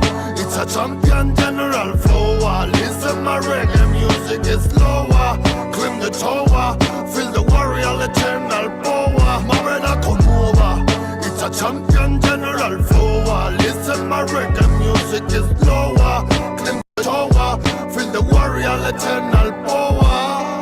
Escucha a Dios si aún estás por este mundo. Voy a robarte tan solo 3 segundos. Quiero mandar tu mensaje muy profundo y pedirte disculpas por si me confundo. Soy un humano más que vaga en estos páramos, que se pregunta qué pasa si nos amáramos. Pero la guerra nos separa, así que páranos y únenos de nuevo, por favor, como quisiéramos. Ve al humano maltratar a su mujer, divisa al pueblo roto por su falta de poder. Sigo viendo al niño muriendo sin comer y al rico atragantarse tan solo por placer. Quedamos pocos mensajeros del honor, fieles servidores del humano con valor, nobles narradores de palabras con amor. Solo faltas tú para guiar nuestro interior. It's a champion general flow. Listen, my reggae music is lower. Climb the tower, feel the warrior eternal power. My brother come over. It's a champion general flow. Listen,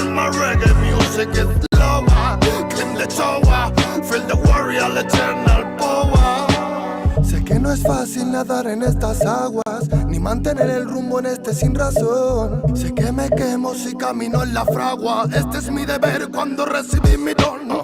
Podría hablar sobre coches y dinero, pero no quiero, por eso soy la voz del guero. Prefiero mantener mi arte mensajero, luchar junto al humilde para destruir el clero.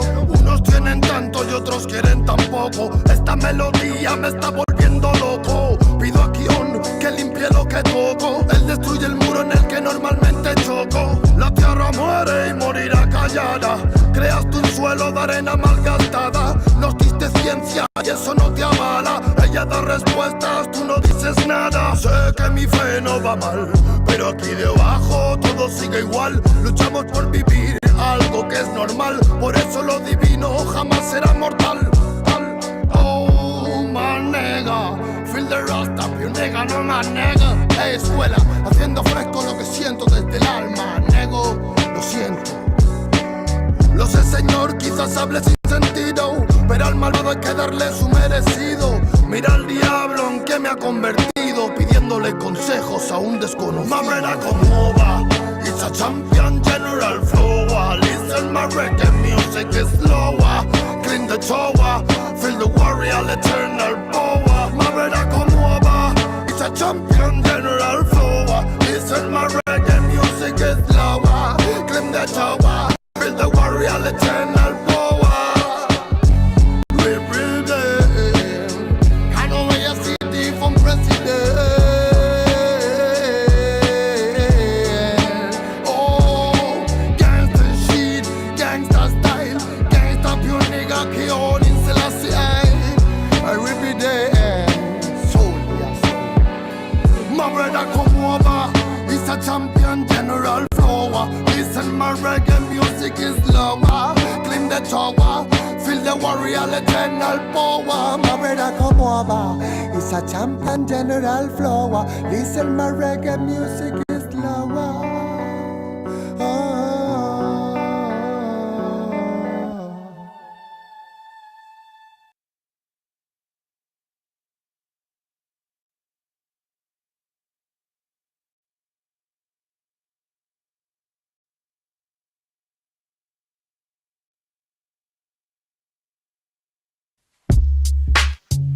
Yeah, man, I real. Estoy con mi hermanito Rasta Chai. International burning in Selassie I. Every day and every night. Yeah, man, llevamos 30 volúmenes dando reggae music soul. And Kion, motherfucking king of the microphone. Check it out, let the pasando.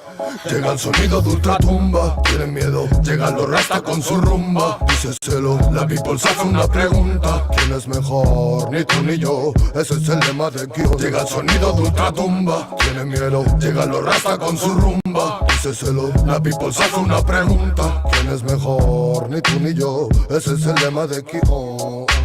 Veo la luz que ilumina mi vida y da amor a los que más quiero. Siento el mensaje que llega hacia mi corazón, me habla el universo. Veo personas que pasan de largo en mi vida y en verdad eso es bueno, porque ahora sé lo que tengo y lo que ya no pierdo. Demasiada coincidencia para no ser verdad. Los de que nos van a esperar en el más allá.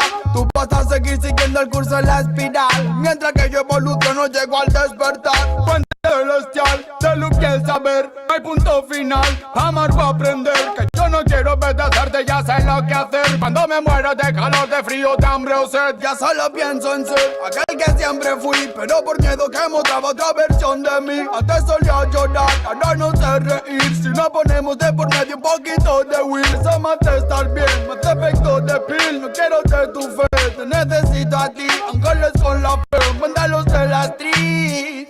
Si vinimos de pa' morir, chico. This is the flow underground from Kion Studio. Relax, relax, relax. The flow alarm. This is the music at the air. Mucho tiempo dando amor a los nuestros. Así, nego, bomba. Camino de frente, traigo flow caliente. Música real con sonido inteligente. Parece frecuente desvestir la mente y quedar desnudo delante de mi gente. Flow, sing it, dem, duro like metal.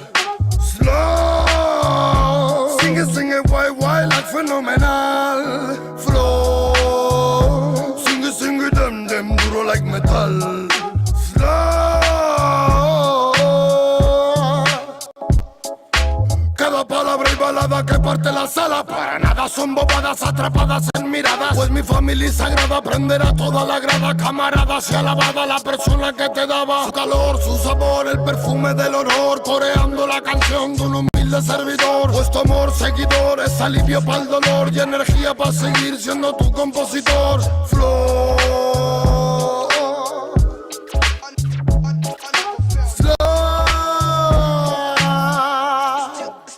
Llega el sonido de ultratumba, tienen miedo, llegan los rasta con su rumba. Díceselo, la people se hace una pregunta: ¿quién es mejor?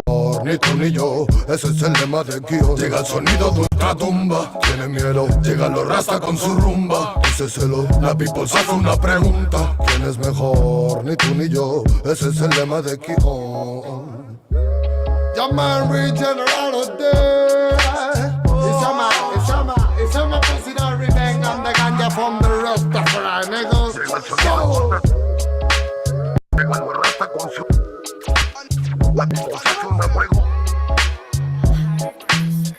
Yaman Real. Llega el sonido de ultratumba. Llega el rasta con su. La people se hace una pregunta. Bomba clap them, nigga.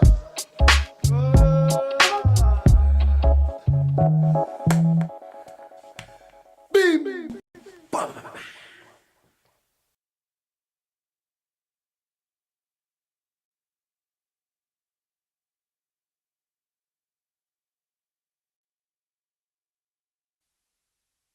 Yeah man, real bomba clock and I set the volume 8. This is the music from the my niggas. Yeah, man. Oh, ribby damn, ribby damn. Hey, hey. La la la la la la la la la la la la la. You man a tribute for Black Uhuru Ray. Hey, hey, hey. Broken microphone, mystic lover sound, a dream of soul. Will my head alone. Living in Zion, but Babylon. Broken microphone, mystic lover sound, a dream of soul. Real my head alone. Living in Zion, but Babylon.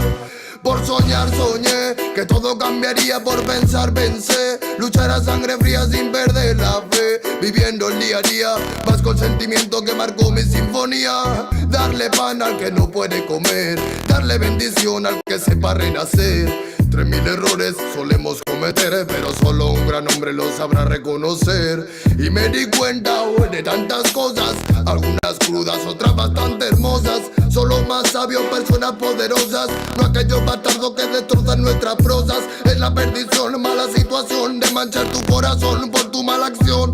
Dame una razón para darte mi perdón. Siento que tu alma se consume como el humo de este blon. Derramo poesía, arte mensajero que reclamo cada día. Pretendo ser sincero, más comparto mi alegría con todo caballero que mantenga la presión cuando andamos bajo cero. Sentimientos perdidos con calma, malos actos mancharon tu alma. No pide perdón quien dispara el arma, no sabe que un ladrón se bate con el karma. Broken microphone, mystic lover sound, a dream of soul. Real my head alone, living in Zion, but Babylon. Broken microphone, mystic lover sound, a dream of soul. Real my head alone, living in Zion, but Babylon. Wanna ganja respect from volume 8. My niggas on volume 8, this is Kid on the studio respect. Alright, alright, alright. Bad boy kills, criminal of sound and rich. Money is a gun for me. Respect the nation.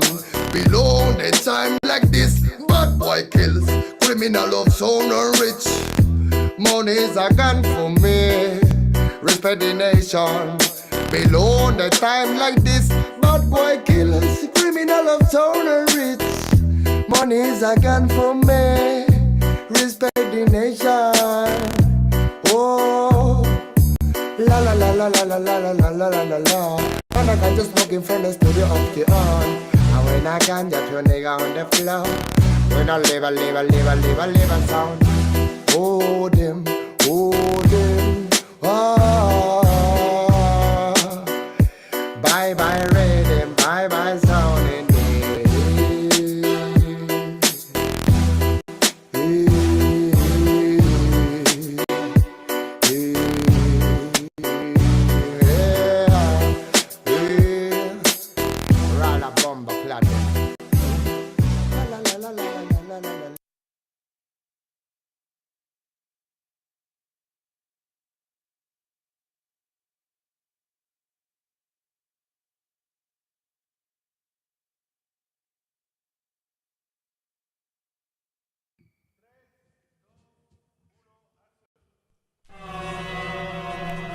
Yo.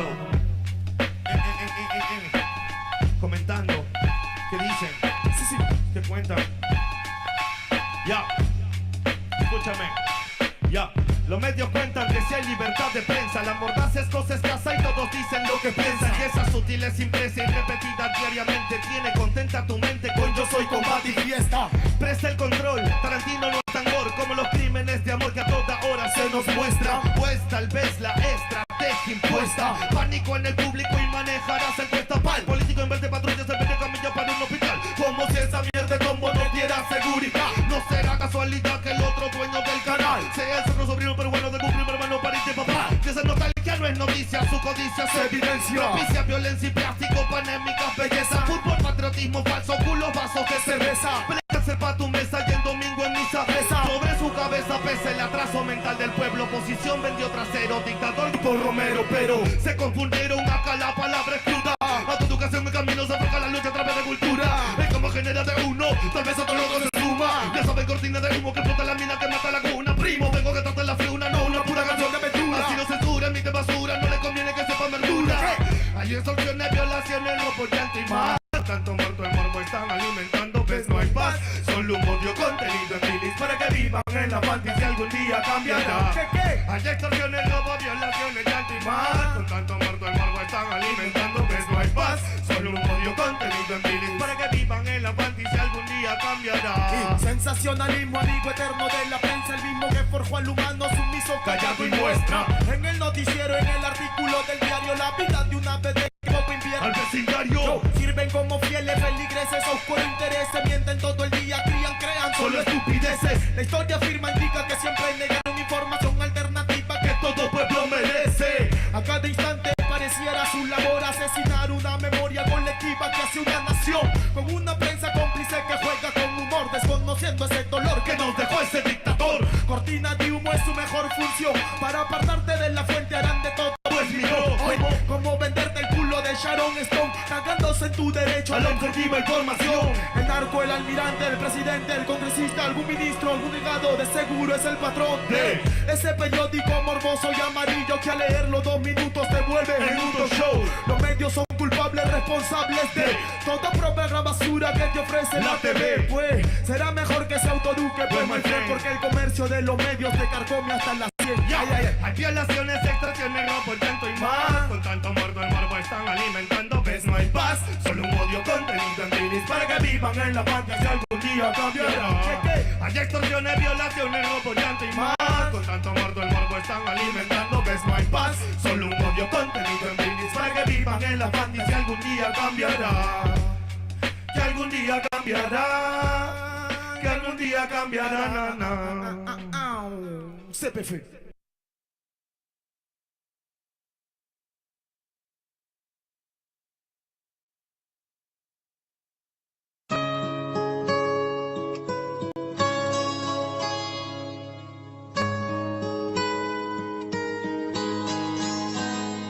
Soy de Perú, bandido, contento porque en esta parte del mundo he nacido. Más que orgulloso de crecer en donde yo he crecido. Me siento bendecido y aquí me quiero morir. Y la verdad porque así será. Agradecido con la vida y con Dios que me puso aquí. Y con todo aquello que influyó para que fuera MC. Porque así yo puedo decirte gracias por mi color y idioma y también por mi Dios y gracia. Yo soy uno más que aprecia la tierra en la que nació. Aunque el género en el que me expreso por aquí no se inventó. Pero que chucha, esto es pa' aquel que escucha y se mantiene en lucha con el puño arriba y la capucha. Tierra de donde gran parte siempre se quita, pero regresa pues como un niño a su madre necesita. Gobierna una política maldita donde si se enferma el que no tiene no le regalan ni las curitas. Por eso, pero no es sinónimo de progreso y no esa mierda sentadas en el Congreso. Somos de un sitio en donde nada cae del cielo, en donde muchos trabajamos desde niños hasta abuelos. Lo que siempre sé que está mi tierra crece, a pesar que unas veces no paguen al que cosecha lo que merece. No solo aquí, también en toda América Latina, víctima de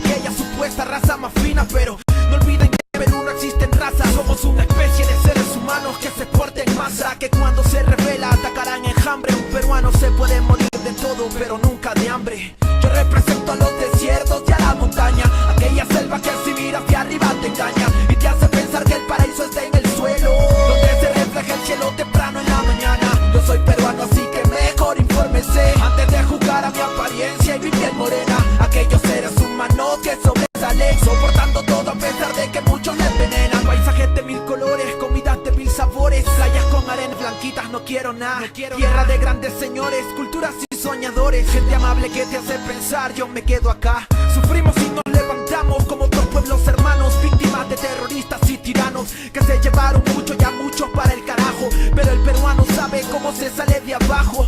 Por eso más de lo que sé y de lo que escucho, en todas partes siempre respetan a los peruchos. Y es un hecho que a la mayoría nada le complace, razón por la cual quiere ser el mejor en lo que hace. Es que así se nace cuando eres peruano. Aquí tienes de todo, pero también nada se regala, hermano.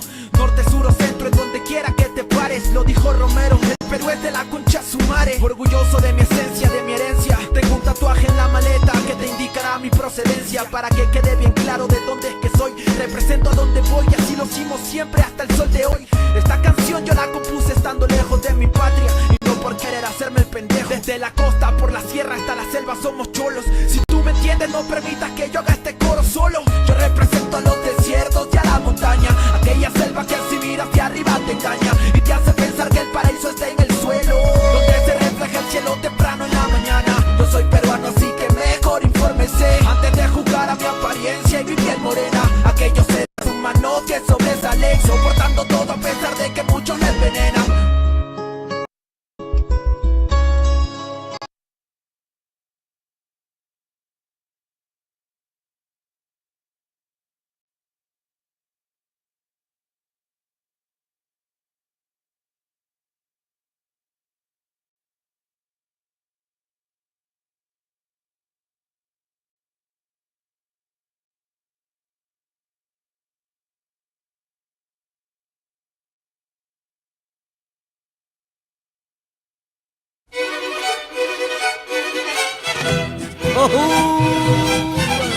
¡Oh, yeah! Huasteca, qué linda eres. ¡Oh, yeah!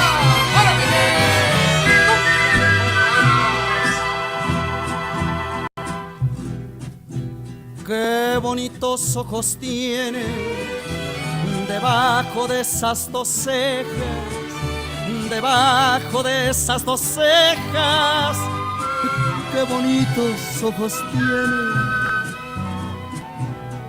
Ellos me quieren mirar, pero si tú no los dejas, pero si tú no los dejas, ni siquiera parpadear. Malagueña salerosa, besar tus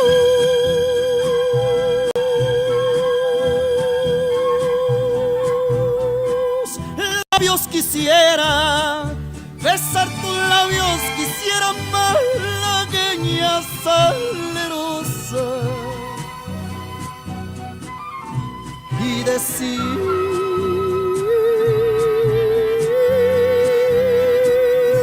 niña hermosa, eres linda y hechicera, eres linda y hechicera como el candor de una rosa. Oh, yeah. Opa.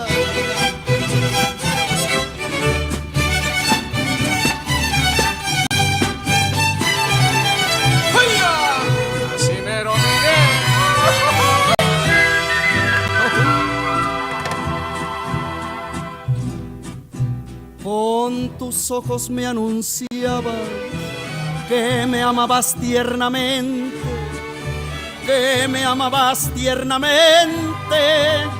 Con tus ojos me anunciabas,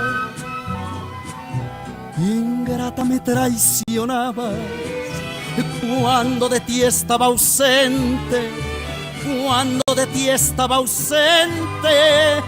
De mi pasión te burlaba, malagueña salerosa, besar tus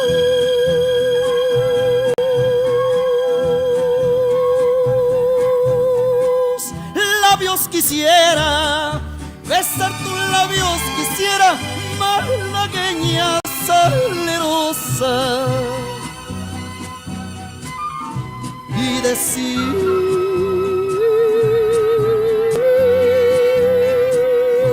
niña hermosa, eres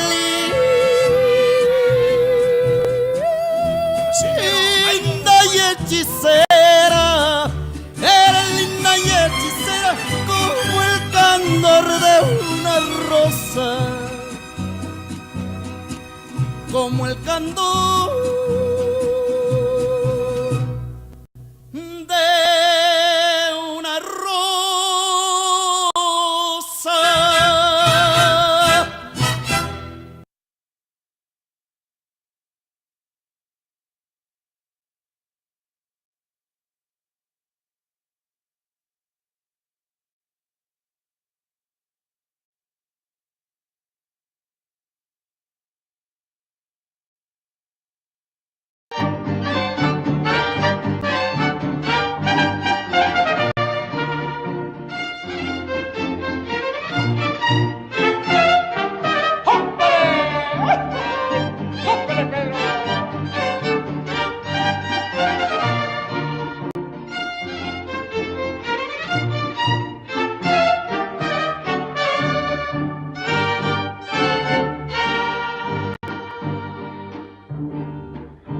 Deja que salga la luna, deja que se meta el sol, deja que caiga la noche, pa' que empiece nuestro amor. Deja que las estrellitas me llenen de inspiración para decirte cositas muy bonitas, corazón.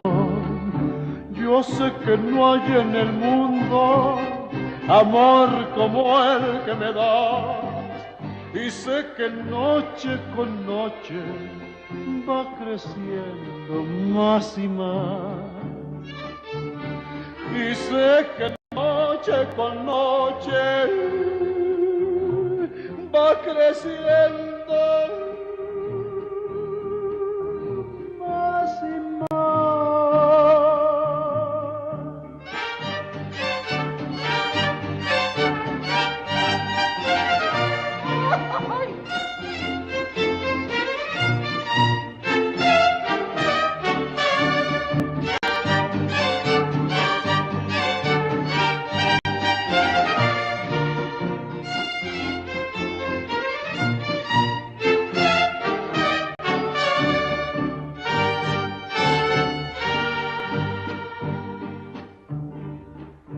Cuando estoy entre tus brazos, siempre me pregunto yo, ¿cuánto me debía el destino que contigo me pagó? Por eso es que ya mi vida toda te la entrego a ti, tú que me diste en un beso lo que nunca te pedí. Yo sé que no hay en el mundo amor como el que me da, y sé que noche con noche va creciendo más y más. Y sé que noche con noche va creciendo más y más. Deja que salga la luna.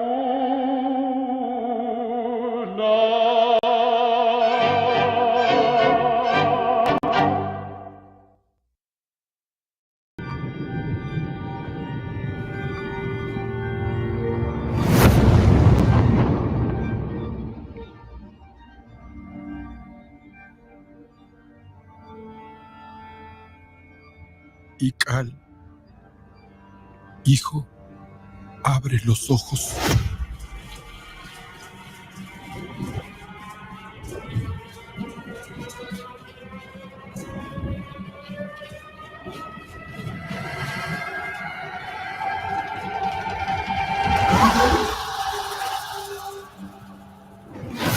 cuerpo se queda con nosotros, pero tu espíritu debe seguir.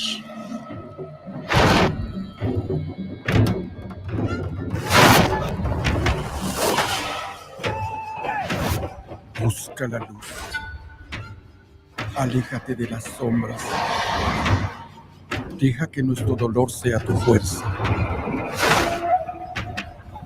Desde aquí iluminamos tu camino.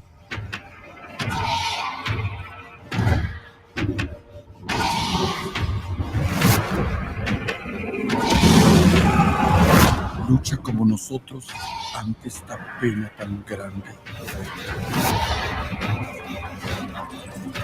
Yo soy tú. Tú eres yo.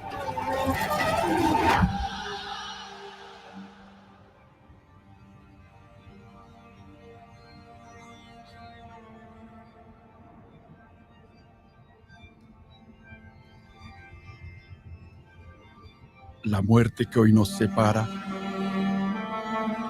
mañana volverá a unirnos. Eres libre, hijo.